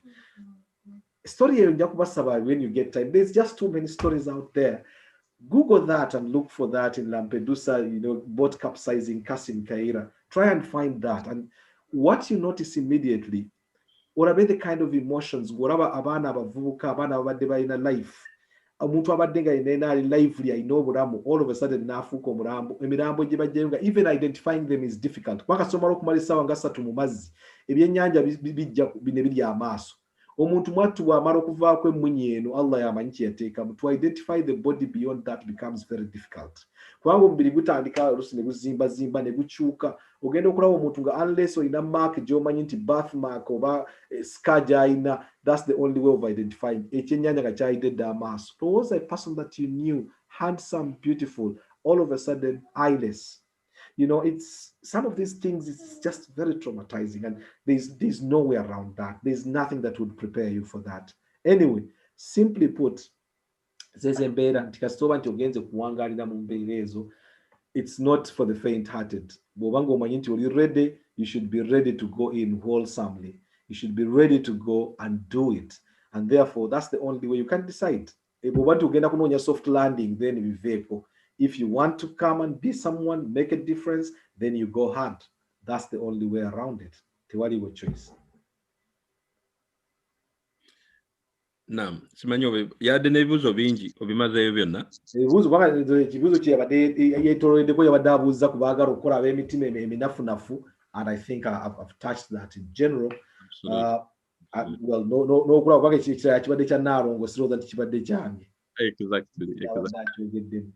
Wali nakugambye nti bikonge byokka obedda bye bikubuuza n'ensiikuula fitina. So wadde emikono mingi naye brother Yahya yalayika agusizza. Nja kuwa brother Sheikh waffe kamulege. Assalamu alaikum wa rahmatullahi wa barakatuh. Wa alaikum salam wa rahmatullahi wa barakatuh. Alhamdulillahi rabbil alamin. Wassalatu wassalamu ala rasulillahi sallallahu alayhi wa sallam. So muganda wange. Naam so. Muto wange ebigambo ng'abalala bagambye nti bitiisa era nga ddala bikola ki? Bitiisa naye twebaza Allah subhanahu wa ta'ala kutukuumira n'obeera nti byonna wabikola ki? Byonna yabikuyisaamu n'obeera nti tukyali naawe tukyalya amatooke gaffe nga tuli mu kuseka. Allahumma amin. Mwebaza Allah subhanahu wa ta'ala. Akati ekibuuzo nange kibadde kugunda ye olabika oli yabbye ebibuuzo na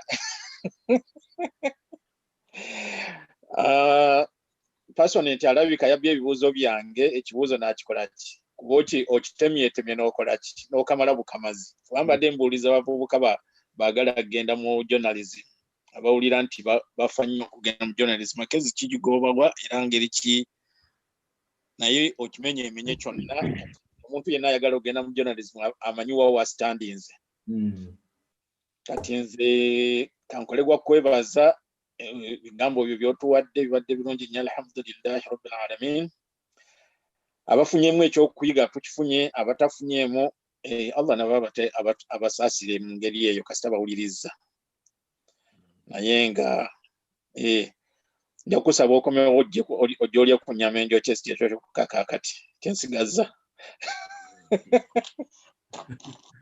kale tweyanziza nnyo tweyanzirege Sheikh Kamlegya. Brother Imran, unmute yourself. Assalamu alaikum wa rahmatullahi wa barakatuh. Alaikum salam wa rahmatullahi wa barakatuh. Abu Jamal. Amanya abana bagakyusa wano buli kaseera naye. Amanyi oyingirawo mu ngeri iyo naye alhamdulillah wali nkuba bumu ya Gaviscon ne paracetamol. Yeah, sorry, I was typing and spelling mistakes as well. Sheikh wako avuddeko. Sheikh Kassim okyaliko? Ajja kudda. Oyinza okubuuza ekibuuzo kyose. Kassim. Naam. Kino tusobola okulaba nga gundi stories zino ze tufuna mu Chronicles. Wa alaikum assalam wa rahmatullahi wa barakatuh. Zituuka we tuzaagala naddala kati ng'e Uganda mu baana abali mu secondaries abali mu universities beetaaga okulya stories zino. Simanyi oba tunaakola tutya okuba tuzibatuusaako. Kati ate n'ekirala era nga ojja kwesanga abantu bangi nga baagala okukola nga Dr. Kayira we yakola okugamba okusobola nga okukola nga batuuka ku level eyo naye nga si byangu kubanga nze nakolako ku mawulire emyaka ng'ena. I was young. When I came to the UK, I tried to get into journalism. It was not very easy. I ended up somewhere else. Naye nga I respect Dr. Kayira kubanga y'omu ku bantu who have made it, and alhamdulillah, we need to kind of transfer this inspiration to the ages that need it most. Kati nga abaana abakyasoma abali eno wansi naddala kutandikira ddala mu nassale oba abaana baffe babe nga bakitegeera nti nno asobola okufuuka ekintu. Nali ndowooza nti singa twali tufunayo obutabo obutono nga obutabo obutono ng'oli mwana agamba my oba my inspiration oba my idol oba my anything like that, nga tukuba obutabo butono nnyo nnyo ne bugenda mu masomero gaffe ag'ekisiraamu ng'oli asobola okujja nga followinga olwoba tuyinza okukubanga buli mwaka nga tukola 100 people that inspire me. Abaana aba primary ne bakasoma n'aba secondary nabo ne baba nga bakamanyi nga bamanyi details ez'abantu ng'abo ba Imam Kasozi, ba Haji Kyanjo, ba Dr. Kayira, kugamba tusobola okuba inspiringa mu ngeri eri necessary. Naye nga jazakallah khaira, I've been on and off, and alhamdulillah, I'm very grateful that you guys brought him on the Chronicles, because he's the perfect guest, and alhamdulillah, no kwebaza the connectors that are on now. Mwebale nnyo kubanga mubeerawo buli kaseera. That's it, alhamdulillah. Brother Abu Jamal, share like avuddeko ngenda mukubira ne simu quickly, naye obubaka njabumuwa akomyewo, luckily akomyewo kamulinde ayingire. Sheikh, I'm unmuting yourself.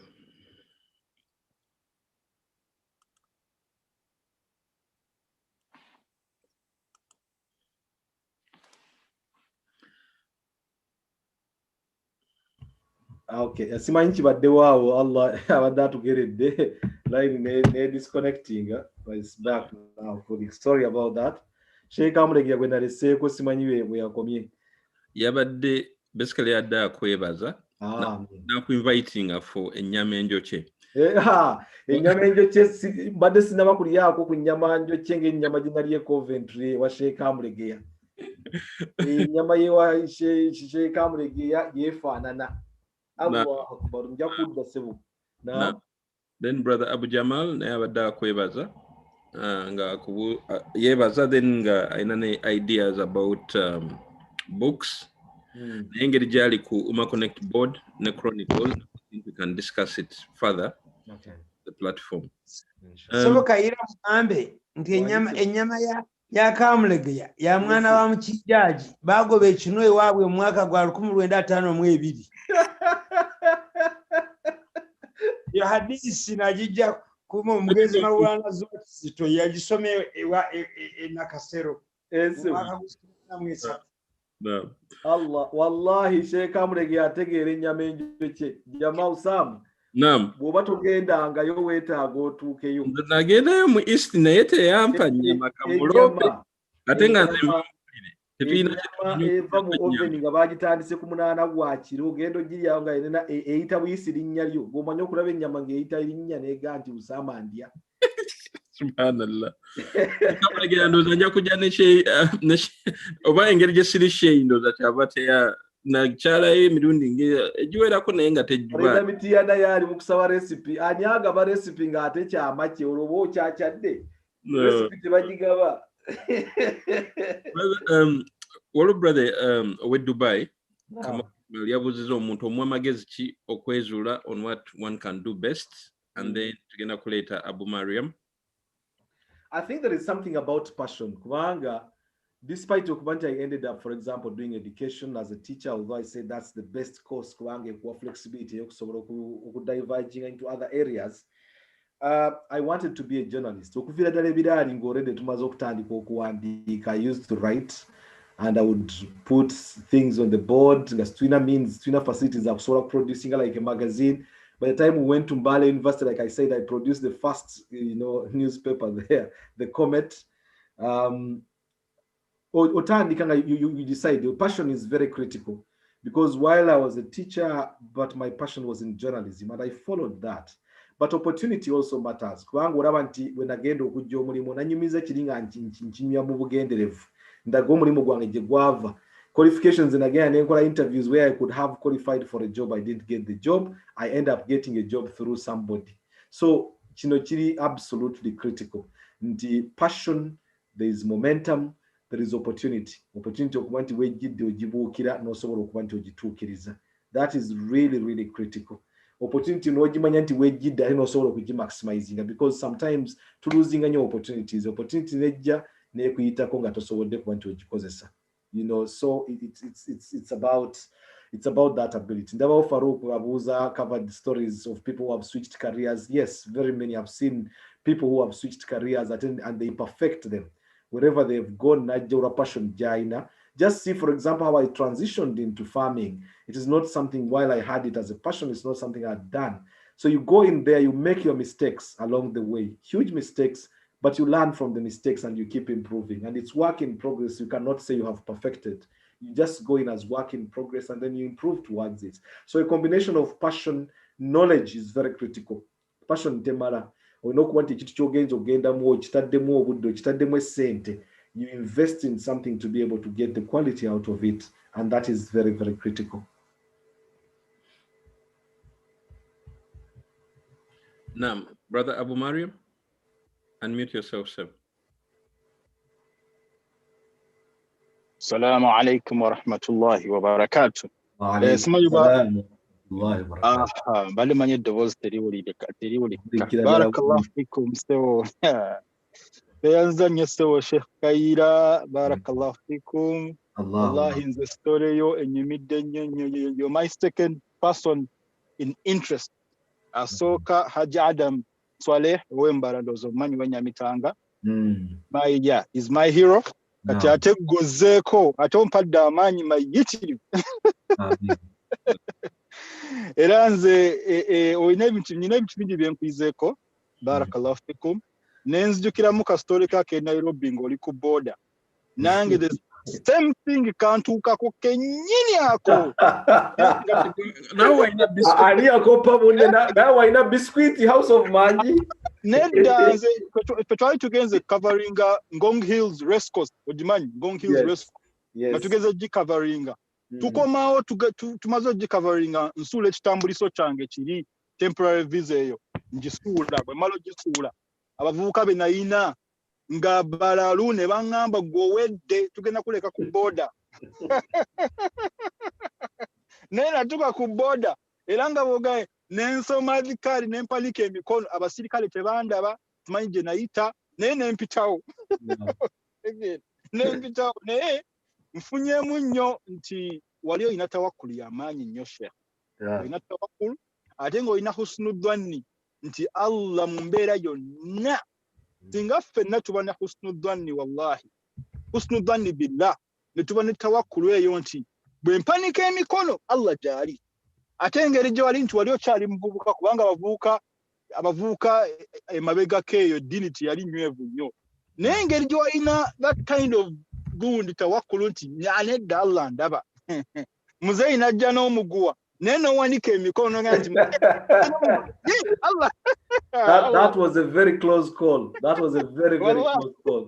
Wallahi kimpadde amaanyi nti situation enyona gye tuba tutuseemu naddala ffe abavubuka tumanyenga nti whatever situation you're in manya nti Allah is in control era agenda gikutaasa ogiveemu bannabbi ba Allah basobola ogivaamu biddua abantu abazitoowa ennyo bannabbi bagivaamu biddua ate era ffe naffe tusobola ogivaamu ki biddua nolwekyo nze mbadde neebaza naye nfunyemu ebyokuyiga biyitirivu nnyo ne bannange abali yeeye mabega abatulaba oba abawuliriza nti bannange tawakkulu kigambo kya maanyi nnyo nnyo nnyo era kyensinza okuyigamu mu bigambo byo byonna byonna nsinza okuyigamu tawakkulu nti wali olina tawakkulu nga weesigamira Mungu nti ensonga yonna nebezze Allah ajja kugijjawo nga ntaddeyo eddua addua ilahul mu'min eddua kye kitala ky'omukkiriza olwekyo barakallahu fikum era nange neegomba nnyo okuba nti ntambulira mu footsteps zo naye natuukayo ebidde obudde oyinza okuyita abalala naye n'ogukase ate ssebo nange maye ennimi zange 7 ssebo Kayira tolabaawo n'osanga tuyinza otuula wansi ne tujja nedda kasitooba nti olina ennimi the sky is the limit. Sky is the limit kabisa. The sky is the limit. Barakallahu fikum. Banange muyige nnimi Usama muyige nnimi Zaidi muyige nnimi nze nnimi zange nange zina gye zinzije ne zintwala era nafuna passport lwakwogera Lunyankole tulina ennimi ze tulina naye nga teruyina we kuyisa terusala nze nafuna lwakwogera Lunyankole olunyoli tolina osala boda nze sibakwogera Lunyankole kukisembarabba sibakwogera Lunyankole ku return affairs nali sifuna passport omukyala amala kudaba mugamba ndi mukonjo nti atoyinza kuba mukonjo nga gwe erinnya lyo gwe Pendo obeera otyo mukonjo oli mu Tanzania nemugamba nedda nentegera nti alabika wambalala nenkuba Olunyankole namala oddukuba nampita mu kasonda hasyo lyowo wiitu jatureebe jatuganire nenga awo siwe nayitirawo uyo omulala wa passport ya corruption ngeri gwe eyange yali ya corruption jamaa it's fast track fast track ya 30 minutes ati order from the president's office order from above order from above yes era Kasim Kayira boli boyise kwa New Jersey inshallah jangu tunye kakopo ka chai boli boyise inshallah tanywa chai ali amnere sawa ali yaja tajja kumba pirao aja tiyebbu pirao nyo ojwana tunye ka chai inshallah barakallahu assalamu alaykum wa alaykum assalam wa rahmatullahi wa barakatuh brother Yahya. Assalamu alaikum wa rahmatullahi wa barakatuh. Wa alaikum assalam wa rahmatullahi wa barakatuh. Sega Kayira tuyanziza nnyo emboozi ye tunyumidde nnyo. Allahumma amin. Naye nze mbadde nkubuuzaamu nti nga totunnyonnyodde mu ngeri ki gye weegatta ku Bwakabaka bwa Bungereza. Paati eyo sigiwulidde ngeri ki gye watuukamu wano okufuuka omutuuze wa wano. Your part that you say deliberately. Every bit private and personal. I know where you get the way of it. Yeah, no, I touched it. My life you in Rwanda after, especially after that particular attack, it had become really, really untenable. Chali chimaze okubeera clear. I think attack yajja ngeja off the back of the man who had called me namponinga. Akati okuba nti ebintu byajjira mu sequence bwe ebintu nga bigoberaganye. This thing is in October, in December I'm attacked, you know. Byonna byatandika okulaga where the staff was going to embeera teyali nnungi. So in fact it was after yali recommendation okusinga ey'ambasada wa Bungereza mwennyini e Rwanda, Graham Lawton, kati yava mu foreign service yadda mu NGOs naye bano abantu bonna olabira nti bonna babeera ba MI6 na whatever, kubanga kati is in Sierra Leone ayina NGO gy'akolera, but he was the ambassador yajja okugulawo embassy ya Rwanda first time, kubanga Rwanda yali teyina embassy ya Bungereza nga balina kujja Kampala. It was the first time he came and opened up, and we became very good friends. In fact, ndengenda n'okulambula ne family ye, he came to visit me in Wales when I was at Cardiff University, and so twafuuka ba mukwana ab'omu, and he is the one who partly recommended n'agamba it's not tenable anymore okuba nti osigala mu mbeera eno. So I left in those circumstances, and it was very easy once I got here with the right qualifications. A bit personal, but still, I mean, it was just a straightforward thing. Mine was in gwali kutuuka na kuyingira. Era baakuyinamu omukono ennyo muganda wange Jamal Dean, walimu Sheikh Yusufu, walimu Sheikh Bukko. Those are the people abandeceiving nga ntuuse manyi bwoba wakatuuka nga tomanyi what is where. But I didn't have any issues with papers. I was all right. No. In fact, we get a Shebuko in a cannot get at them more chatting. I think he joined. Nakarabi actually Nabidoko acknowledging his message. Yes. Yeah, namogedeko yali cameraman waffe nga tuli babbadera akafaananyi abamu bw'olaba obufaananyi bwe twali tuli nga twenkana naye kati buli omu yayolekera wuwe mu size. He missed out some of my brother's biography, but I most like about him whenever we meet is his sense of humor and comedian style. Thank you for sharing your gem with me. And it is Sister Aida, before I bring back Sheikh Kamel again. Sister Aida N. Assalamu alaikum warahmatullahi wabarakatuh. Wa alaikum salam wa rahmatullahi wa barakatuh. Ngenda kwogera mpola kubanga ndi ku mulimu. Wow. Sheikh Kayira, barakallahu fiika. Story yo nagiwulidde kuva nga sinava na waka. Obwedda nseka busesi naye ng'abaana bangamba oseka ki? Ne mbagamba nina bye mpuliriza. Kagamba waliwo wayogedde ne mbeera touched. I have a similar story to yours.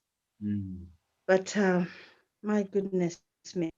Owekwata ku Allah buli kimu akumalira. That's the only thing I can say. Kubanga nawulidde story yo wala ekyasinze okunkwatako ng'oli Nairobi ku baasi.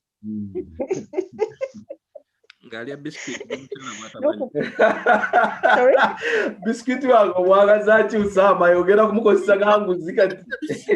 Manyi mujjukira. Omukyala amugulidde ebyokunywa omwana ali yekka. Nga baleese omugwa eyo story yankutteko nnyo. Muzeeyi yazze n'ogamba ya Rabbi ne kiragira ddala nti bwe weekwata ku Allah akumalira mu byonna. Allahumma amin. Yes. Ekyo kyokka kyenyinza okwogera kubanga ebimu bibeera private tosobola kubeera kubiteeka ku gundi kati nga gwe bw'oyogedde buli omu alina gye nvuddeewe naye wallahi Mungu akubarake. Allahumma amin. Ekyo kyokka kyenyinza okwogera. Allahumma amin. Amiina. Assalamu alaikum warahmatullahi wabarakatuh. Nsobola okwogera nze mpuliriza buwuliriza bigenda maaso. Amin. Assalamu alaikum warahmatullahi wabarakatuh. Wa alaikum salam wa rahmatullahi wa barakatuh. Kasi mbadde njagala kudda kyempanisiza omukono mbadde nzira mwoyo Osama tankyalirangako ssebo. Tonkyalirangako wange. Gweyogera amazima. Tokyalangako wange. Wajjako ewange nga nfiiriddwa maama wange. That's the first day you come in my house. I've come twice or thrice, Sheikh. No, not in my house. Mbisija kukyala kuno okukuba emboozi. Then oba tokyalidde. Oba tokyadde ssebo. Bakuba akasimu n'okyala. Inshallah, weesirikire kati Oluganda ndutegedde. Kubanga wama Kasimu. Oyo takyalanga abadde nga bajja kubagiza yajja nga taata wa Uthmani afudde azemu okujja ewange nga maama wange akoze eki. Mwetaaga bwetaazi musibe safari eno covid esooke tuveemu ne zi lockdown ojje kwetaso okifunemu enjawulo. Abakyala abantu ne bw'oba obuuza abalumba eno. It's very funny. Lockdown na jako Newcastle. Lockdown na jako Newcastle. Area jobera mteli bajita etanka ne over B. It's Batley. You see. You know Eves drop things and whatever. Nekirala badde ngamba muganda wange Kasozi. Nti ekino kyamubeerera ki? Buli lwanjogerako n'agamba nti oyo mwana w'abakinjaaje Kigundu yagoba ekinwa awaka ng'agamba takubira kaamuje mibala. Kamulegeya Wangisewo kwekyo nyimbyemu ki? Tolimbye ekyanja mu family yammwe generally yonna etali nnyama sinva ne bafumba batya ennyama yali comparison mwe muginafuyiza ennaku zino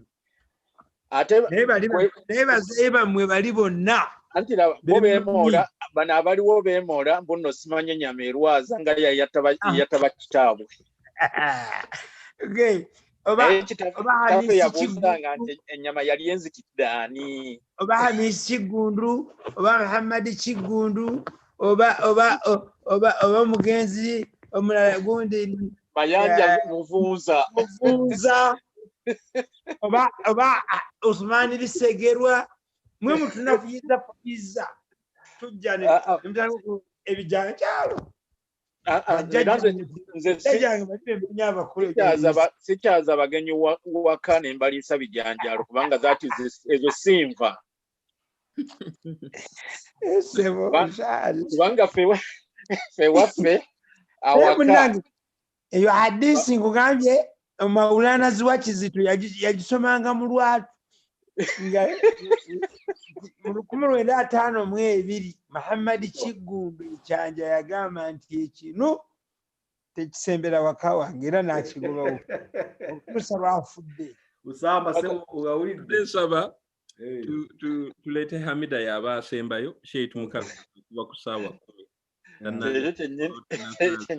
atega short lingenda kuba Serengeta London subhanallah inshallah waga ngenda kubeera ku BBC encha inokola nja kuba encha inshallah. Assalamu alaikum warahmatullahi wabarakatuh. Wa alaikum salam warahmatullahi wabarakatuh. Barakallahu fika Sheikh. Story gyotubulidde ogenze noyogera nabisunsa ate noyogera Nalongo ate nabisunsa nengamba Allah anti Nalongo munnange ate nabisunsa munnange abenda bisunsa barumi abewalala kitegeera abenda bisunsa tumanye okukola choice ennungi naye nga the main gundi empanisiza omukono Sheikh olina ensonga gye wakonyeeko wali eri ng'ogamba nti wegamba mu luzungu kye bagamba nti behind every successful man there is a woman. Nzijukira lumu wajjako wano wali ogendere Uganda kati nga abasiraamu bakubuuza naye Seeko ogenda kikola otya Nalongo asigadde n'abaana n'obaddamu ekintu kyensaba ba brothers baffe abaami baffe kwegamba abaami bonna bayige kye bayita communication wagamba nti tutudde ne Naalongo era Naalongo ne musaba kwegamba nakkiriza ekintu ekyo abasiraamu abasinga bavaayo nga tebakitegedde naye nga communication is very very important ate ne wano obwedde oyogera nga abantu bonna b'orifaringako okyabajjukira n'amannya ate omanyi newa gye bali nga kikulaga abantu bano kwegamba Allah kwegamba bakulisa mu bulamu bwo nga ba mugaso era wasigala in contact era mu kaseera kano tugamba nti oyo ali wano oli ali wali bannange tuleme kwerabira tufune emikwano emituufu ate tusigale in contact ng'era Sheikh Yusuf kyagambye bw'osanga mukwano gwo todda mugamba nti ate munnange ffe mukyatumanye kuva mwagenda e London we mwakoma luli we mba mutandikira kwegamba mukwano guno guvaliwinge mukuume emikwano gyammwe ate n'abaana bano tubalage ebintu bwe bityo nabo babiyige naye nga tusiima ennyo Oma Connected ne bamembers mwenna babaddeko barakallahu fiikum mwenna Sheikh tusaba Allah akusasulamu ekisinga obulungi ayongere okukyako obukuumi bwo okomewo neera assalamu alaikum warahmatullahi wabarakatuh. Wa alaikum assalam warahmatullahi wabarakatuh.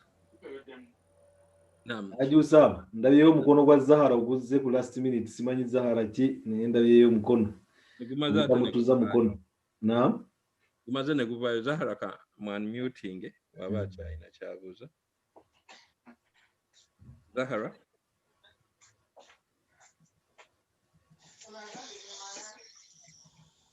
waba tasobodde nja kuyita Imam Kassim akusiibulire bw'oba olinayo akatalekeka then when we are closing up tujja kusaba okkirize tulabe ku Rolex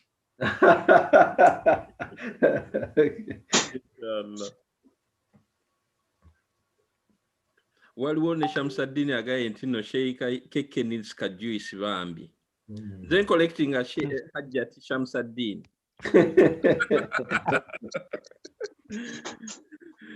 Naam Imam Kassim sebo wanji sebo badde nsaba gobo Sheikh Zahara yabuliddeyo sebo nange sebo neyanziza okumpa omukisa guno okusiibula mutabani wange okuba muyizi wange ate nga neje yawasa mukulu Ibrahimu Mpiira yali mukwano gwange kale saidi eyo olaba ndi muzadde w'emirundi ebiri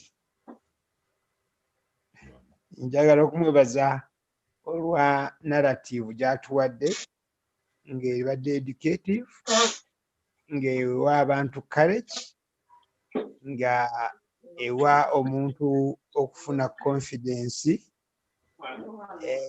ate n'okubeera true to yourself abantu bangi balina ebintu bye balina mu bulamu bwabwe nga birimu ebyokuyiga bingi naye ne babibuuka nkakasa nti abantu abasinga obungi sitole ey'okutoloka e Nairobi eyo yonna abasinga tebaali gyogeddeko abantu balabanga ebakkakkanya naye ate sitole ezo ze ziraga abantu nti Kayira bw'omulaba olwaleero ng'ali mu majolobero manya nti olugendo lwe lubadde luwanvu bubadde bugumiikiriza na commitment nnene okufuuka ekyo kyali naawe bw'onaateekamu amaanyi ojja kukifuuka twekkiririzeemu tumakinge ambition zaffe ne potentials zaffe Mungu bw'aba akuyambye ng'oli genius ne bwe baba bamaze okukuzuula tubeera misled kuba abantu bangi bagenda ne bafuna exaggerated view of themselves olw'abantu bye baboogerako eventually tubaluuzinga naye baba bantu baleke nga bwe bakulaba naye gwe manya kikyoli ne level yo ne bw'oba okimanyi oluusi nti awo osukkulumawo naye buli lw'okikuuma abantu bakitwala, they pick your humbleness into it. Baga nti omusajja he has all this whatever around him, but tajijjaayo n'olwekyo teyeeraga, talinamu kibuli yonna mu ekyo Katonda ng'ayisizaamu naawe akukwatirako ofuuka ekyo ekinene. Naddala ng'abantu ffe abava ewala eyo abavudde naye mbadde waliwo bwe mbadde ngamba nabuuza abantu nti bameka abaawuliriza ebigambo by'Amanya Musega byayogedde ku Bobi Wine. Okiwulidde? From the ghetto. Njagala mu ghetto. Mulaga nti omuntu n'ava mu ghetto n'asurviving ebyo ebiriyo n'agenda asoma n'amala ne yeesimbawo n'awangula. Gwe bw'otandika okugamba nti buyimbi waliwo ky'omiisinga mu bulamu. N'olwekyo it is very very important nti mu Kayira mulimu ebyokuyiga bingi. Ekyomukusa omulungi abitwegambidde, mwe abasigazzaga nti ebimu bye mujjukira bye mweshalinga naye privately nabyo ebyo bigatteko. Oba olaba nti waliwo by'omanyi nti by'amaanyi ate bigatta ku muntu tabyogedde olw'obudde nga bwe mulaba babufunda binyumiza abalala mu positive we. Bw'onaakola ekyo tujja kwengera ekisembayo omuntu yenna mu bulamu bw'oba oyagala ku achievinga those high heights. We also learn self-criticism. We wennyini weetunulemu. Oddemu hadisi y'omubaka egamba nti hasibu anfusakum kabla an tuhasiba. Owulidde? Bw'onaakola ekyo no editing yourself, abalala bajja kugenda okueditinga ng'ofuuse ow'omugaso. Allah subhanahu wa ta'ala akuweemu obulungi, akugaziyize, akwongere okukuza, akunyweze mu byokola, emikwano gyo gikuume, abazzukulu baffe bakuyigireko, n'abantu abalala bajjenga nga bakwebuuzaako buli abazze omuhandoling okusinziira mu situation mwajjidde. Ojja genda okukomekkereza inshallah taala ng'ogasizza community eno okusinga oba oli awo we bakusuubirira. Allahumma rabbana taqabbal minna innaka anta samiun alim wa tubu alayna ya maulana innaka anta tawwabur rahim. ربنا آتنا في الدنيا حسنة وفي الآخرة حسنة وقنا عذاب النار. اللهم يؤسر ولا تؤسر، اللهم يؤسر ولا تؤسر. اللهم نجنا الظالمين ونجنا الحاسدين ونجنا الفاسقين ونجنا المشركين ونجنا الكافرين يا رب العالمين. وصلى اللهم صل على سيدنا محمد وعلى آله وأصحابه وسلم والحمد لله رب العالمين. والعصر إن الإنسان في خسر إلا الذين آمنوا وعملوا الصالحات وتواصوا بالحق وتواصوا بالصبر.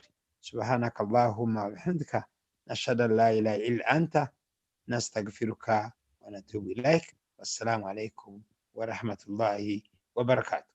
وعليكم السلام ورحمة الله وبركاته. Sheikh Kassim, nze sina kye njogerako naye nga gwe head of Chronicles oyinza okuba olina ky'oyagala otugambayo ng'oggyeeko enkofiira ya guest wa leero mu ntebe ye ya Chronicles. Nedda bannaye beebaza nnyo olwaleero abasobodde okufissa akadde ne bajja bonna. Sometimes stories nyingi, sometimes you forget a few things here and there, but I hope that whoever listened in today ajja kuba alina kyajjeewo that they might pick a leaf out of basobole okuba nti basobola okwegasisa nabo, but customizing it to their own needs. Kubanga tojja kusanga applying to me might not apply to you, but you just see what would work for you and you make the best out of it. Chronicles, the intention here to bring people to share their experiences, not for anything else other than the fact that we would want to see Bach Korabatia and what lessons can we pick out from. There are mistakes that probably people made along the way. How can we avoid these particular mistakes? But very importantly, as a Muslim community, twetaaga okufuna eyo strength, tufune omukwano, tufune oluganda, tufune education. Kubanga erimu yokka ky'obola nti erimu etalimu kutegeera tegasa. Kyensonga lwaki muddu wanza ffe eva tulombeddwa ne tugamba nti rabbi zidni ilman warzuqni fahman. Faham is very, very important. But you see, when it comes to the practical level, the way we know gantu na akozenga atasoma era yenjugira y'abantu bafinga bamaze okulawo omuntu atasobodde kutuukako. So with Chronicles, remember we know people that would be inspirational, people that can, appear on the program. Please suggest the names then to and then it would help, especially with getting in touch with people what they have been able to do. And like videos now here in a story like this. Yes, of course, I am a journalist and therefore my work is there, but there might be something else that someone has done that could be inspirational for people to sort of pick up lessons. It would be very important. We seem to have a lot of men, very few women that might be out there and they are really doing well, and we could pick up lessons from their experiences. Everyone has a story to tell. Whatever. Mchara ida yabadde agamba naga nti yawuliza star yabadde Aisha Passionate, I think, who said naga nti yamaze okuwuliza story nawulira nga ebye bifuuse mandazi. Not necessarily. In your own perspective, that story carries weight. Weight, it is just seeing what can people learn from it. Buli muntu experiences abantu muyinza n'okugwa mu kizibu nga mukiguddemu mwembi naye buli omu nekimu affecting mu ngeri eyanjawulo. So because of all these different perceptions, we come to issues from a different point, from a different angle, and that alone in itself is wealth. So to maximizing, I think that is what we intended in this program, and I'm hoping, inshallah, that we will be able to get people that can and build up our community, to pulling up and to ajemu information here. There are quite a number of people who are out there with very interesting stories that it would be nice to have them on Chronicles. Please suggest the names and inshallah we shall be able to do that. Kuwafisiza akadde ka mu lwaleero mbeebaziza nnyo. I hope okusaba kwa bonna kujja kusuula wa Usama kubanga nze kunza ate kati now that would be a conflict of interest. I don't think I would really be the best to advise on that, but I don't mind as long as Allah chatwadde obulamu. I think we can come in here and there. But also very importantly, with Chronicles, actually, that's where we need the interactivity between the presenter, between the guests. Interaction here is very, very crucial, where you interject, come in, and stuff can get interesting just the way the program is done. And that's why we wanted to have it differently. Programs that are under Ummah Connected, where, for example, we have an expert coming to talk to people, addressing people. This is having a chat. We are having a discussion, and therefore format here is different, and that hopefully should be what makes it. Usama sebo nkwebaza nawe kuba nti otudde mu ntebe n'ogi holding down until this late. Barakallahu fikum. Ndowooza tuwunzike ne Rolex nga bw'obadde osabye abasiraamu tufune kwe tubateera abadde bakyatudde. Mbeebaza nnyo mwenna abafisiza akadde kammwe. I hope you can find some inspiration in some of this stuff. Assalamu alaikum wa rahmatullahi wa barakatuh. Wa alaikum assalam wa rahmatullahi wa barakatuh. Sister Farida, inacha are we allowed to talk to some people we know who we feel could be inspirational? I think the answer is yes. Yes. And prepare them, then the names can be planned. And more women, because it's easy to get the men. We need to have the women. A platform here, it's balanced. By all means.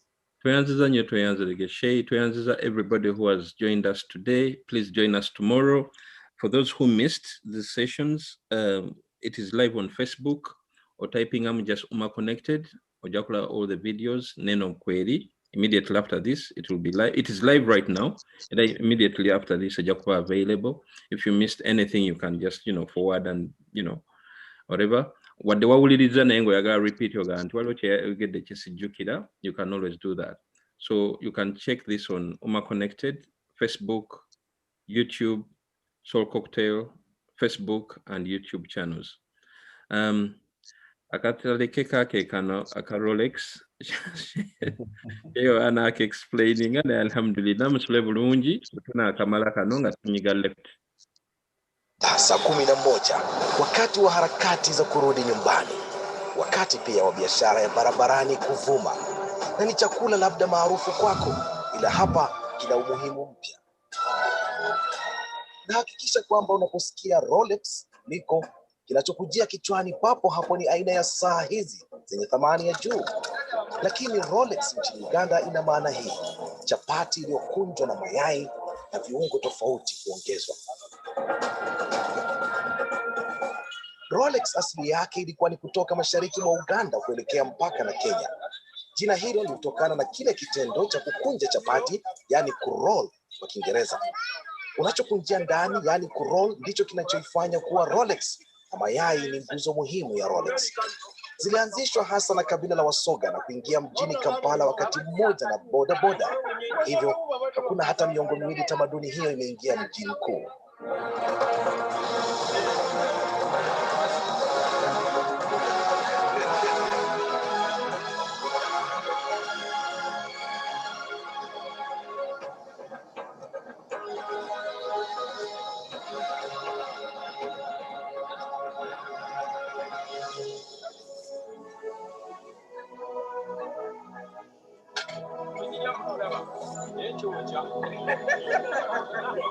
Ilikuwa ni vigumu labda kuwaza miaka iliyopita kwamba nchini Uganda, ambapo hasa Waganda wanapenda kula matoke yao, kwamba chapati ambayo ina mayai ndani yake maarufu hapa kama Rolex ingegeuka chakula kama cha taifa.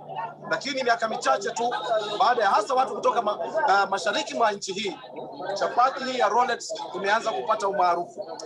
Serikali imetambua umaarufu wa chapati hii na kuweka sherehe kubwa kabisa ambayo imeanzisha rasmi kukubali kwamba chakula hiki cha Rolex ni chakula kisicho cha kawaida. Na mimi nafikiri nimeingia katika mstari wa wale wanaojaribu kusikia Rolex na nini.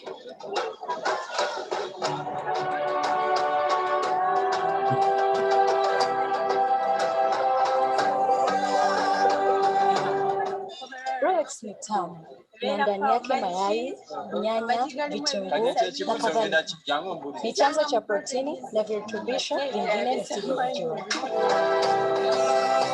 Kwa mila ya Waganda, kula umesimama au kulia barabarani kilikuwa kitu kama haramu. Rolex imebadilisha mtazamo huo.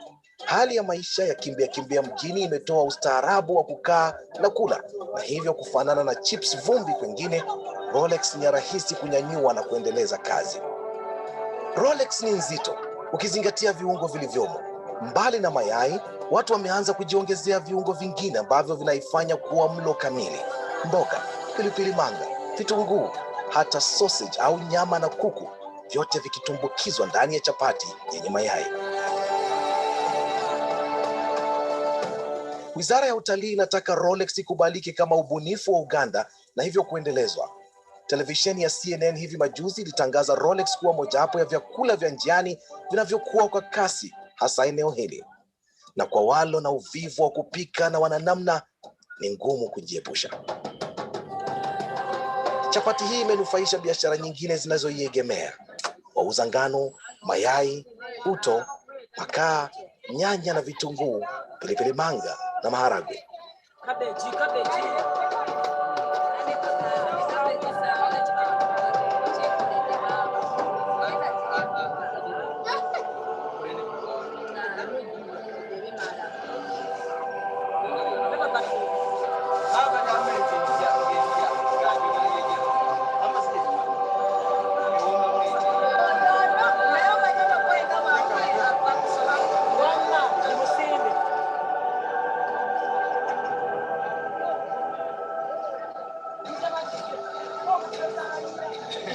It's so delicious. It's so delicious.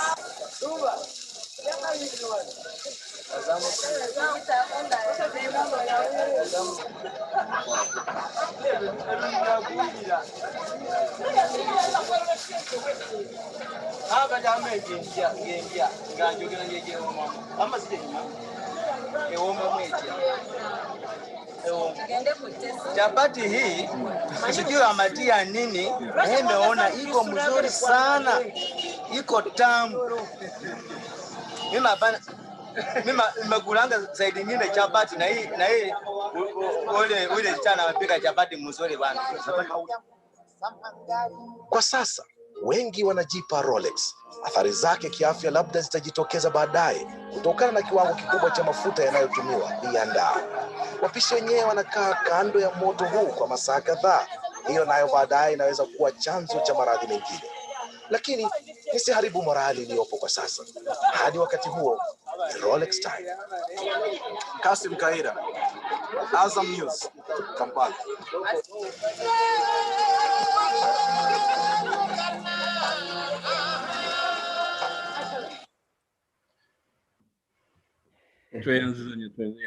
Assalamu alaikum wa rahmatullahi wa barakatuh. Wa alaikum assalam wa rahmatullah. Writing's not that, but Grammarly can help. This sentence.